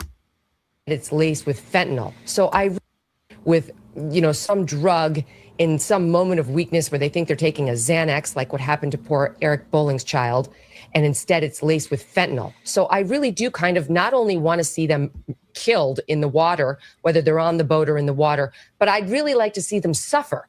I would like Trump and Hegseth to make it last a long time so that they lose a limb and bleed out a little. Like, I'm really having a difficult time ginning up sympathy for these guys who 10 seconds earlier almost got taken out by the initial bomb, but because they managed to get ejected, a little too soon, had to be taken out in the water. I realize legally it may make a difference, but truly, Mark, this is a tough case to really gin up the sympathies of the American people. Yeah, like I said, I share the premise that you just raised, because I think it's important that we do something to keep our porous border from being flooded with drugs that are killing our people. So if this is in service of that, I think it's something that should be considered. And Hegseth says they did have sign off from lawyers at the top of the DOJ and the military system on these strikes, though his memo is a little ambiguous on what about the question of the two swimming in the water. In any event, I'm not going to lie, I'm glad they're dead. Well, there that is. If anybody else had said that. I'm not going to lie, I'm glad they're dead. And poor Eric Boland's son, he was probably going through something. Didn't they have prayer to remedy that? The right nationalists, Christian nationalists, they didn't have a prayer group or a Bible study for poor Eric Boland's child who was probably going through something. So if we are going to say that poor Eric Bowling's son was probably going through something, can we not say that for anybody who is out here using illicit drugs? Couldn't we say that about anybody who is so weak that they think that they need drugs to go through their daily lives? Can't we say that about everybody stupid? All right. That is the last link in my description box. Please go over there, and if you want to watch more of the links that I'm pretty sure that dummy. Some dummy said we're watching AI videos. I'm pretty sure you people who sit up and watch Nick Fuentes and Fox News and Aeon, what is it? Aeon and all of these right wing broadcasters who never give you this information. You think that these are AI videos. And don't forget, this Saturday here on my channel, we are going to have our fourth annual Secret Santa giveaway, where subscribers give away where content creators give away a gift to the subscribers. Meet me here for the fourth annual Secret Santa. Whoever shows up as a content creator, they hit the link, and in the tradition of the Secret Santa and Christmas, whoever hits the link as a content creator, we then exchange gifts via Cash App. We choose names, and we give a gift to whoever names we pulled between $30 and $50. That is the limits. Those are the limits, $30 and $50. We exchange names, we Cash App them our gifts, and that is the Secret Santa portion of Secret Santa Give Back to Subscribers. The Give Back to Subscribers portion is, once we get our gifts, we do not keep our gift. We must then look in the chat and see who is in the chat that is putting their Cash App in, and we choose whomever we want to, and we cash app them our gift. We don't get anything out of this.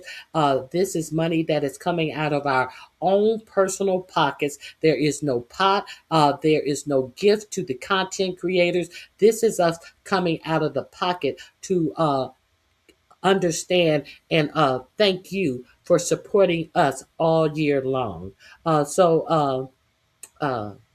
If there's no one who shows up for the Secret Santa, I will be here. I will be here giving back to the subscribers. And if you would like to support this channel, you're always welcome to $ Ronnie Q. And it's a thing. It's a tradition here. Ronnie Q doesn't like to beg from the subscribers and tell you all of my daily needs. I always make sure I give back to my supporters. And I appreciate you guys being here. Please hit the like button on your way out. And I appreciate your support. All right. Hope you have a great remainder of your night. And I got to go. Bye-bye.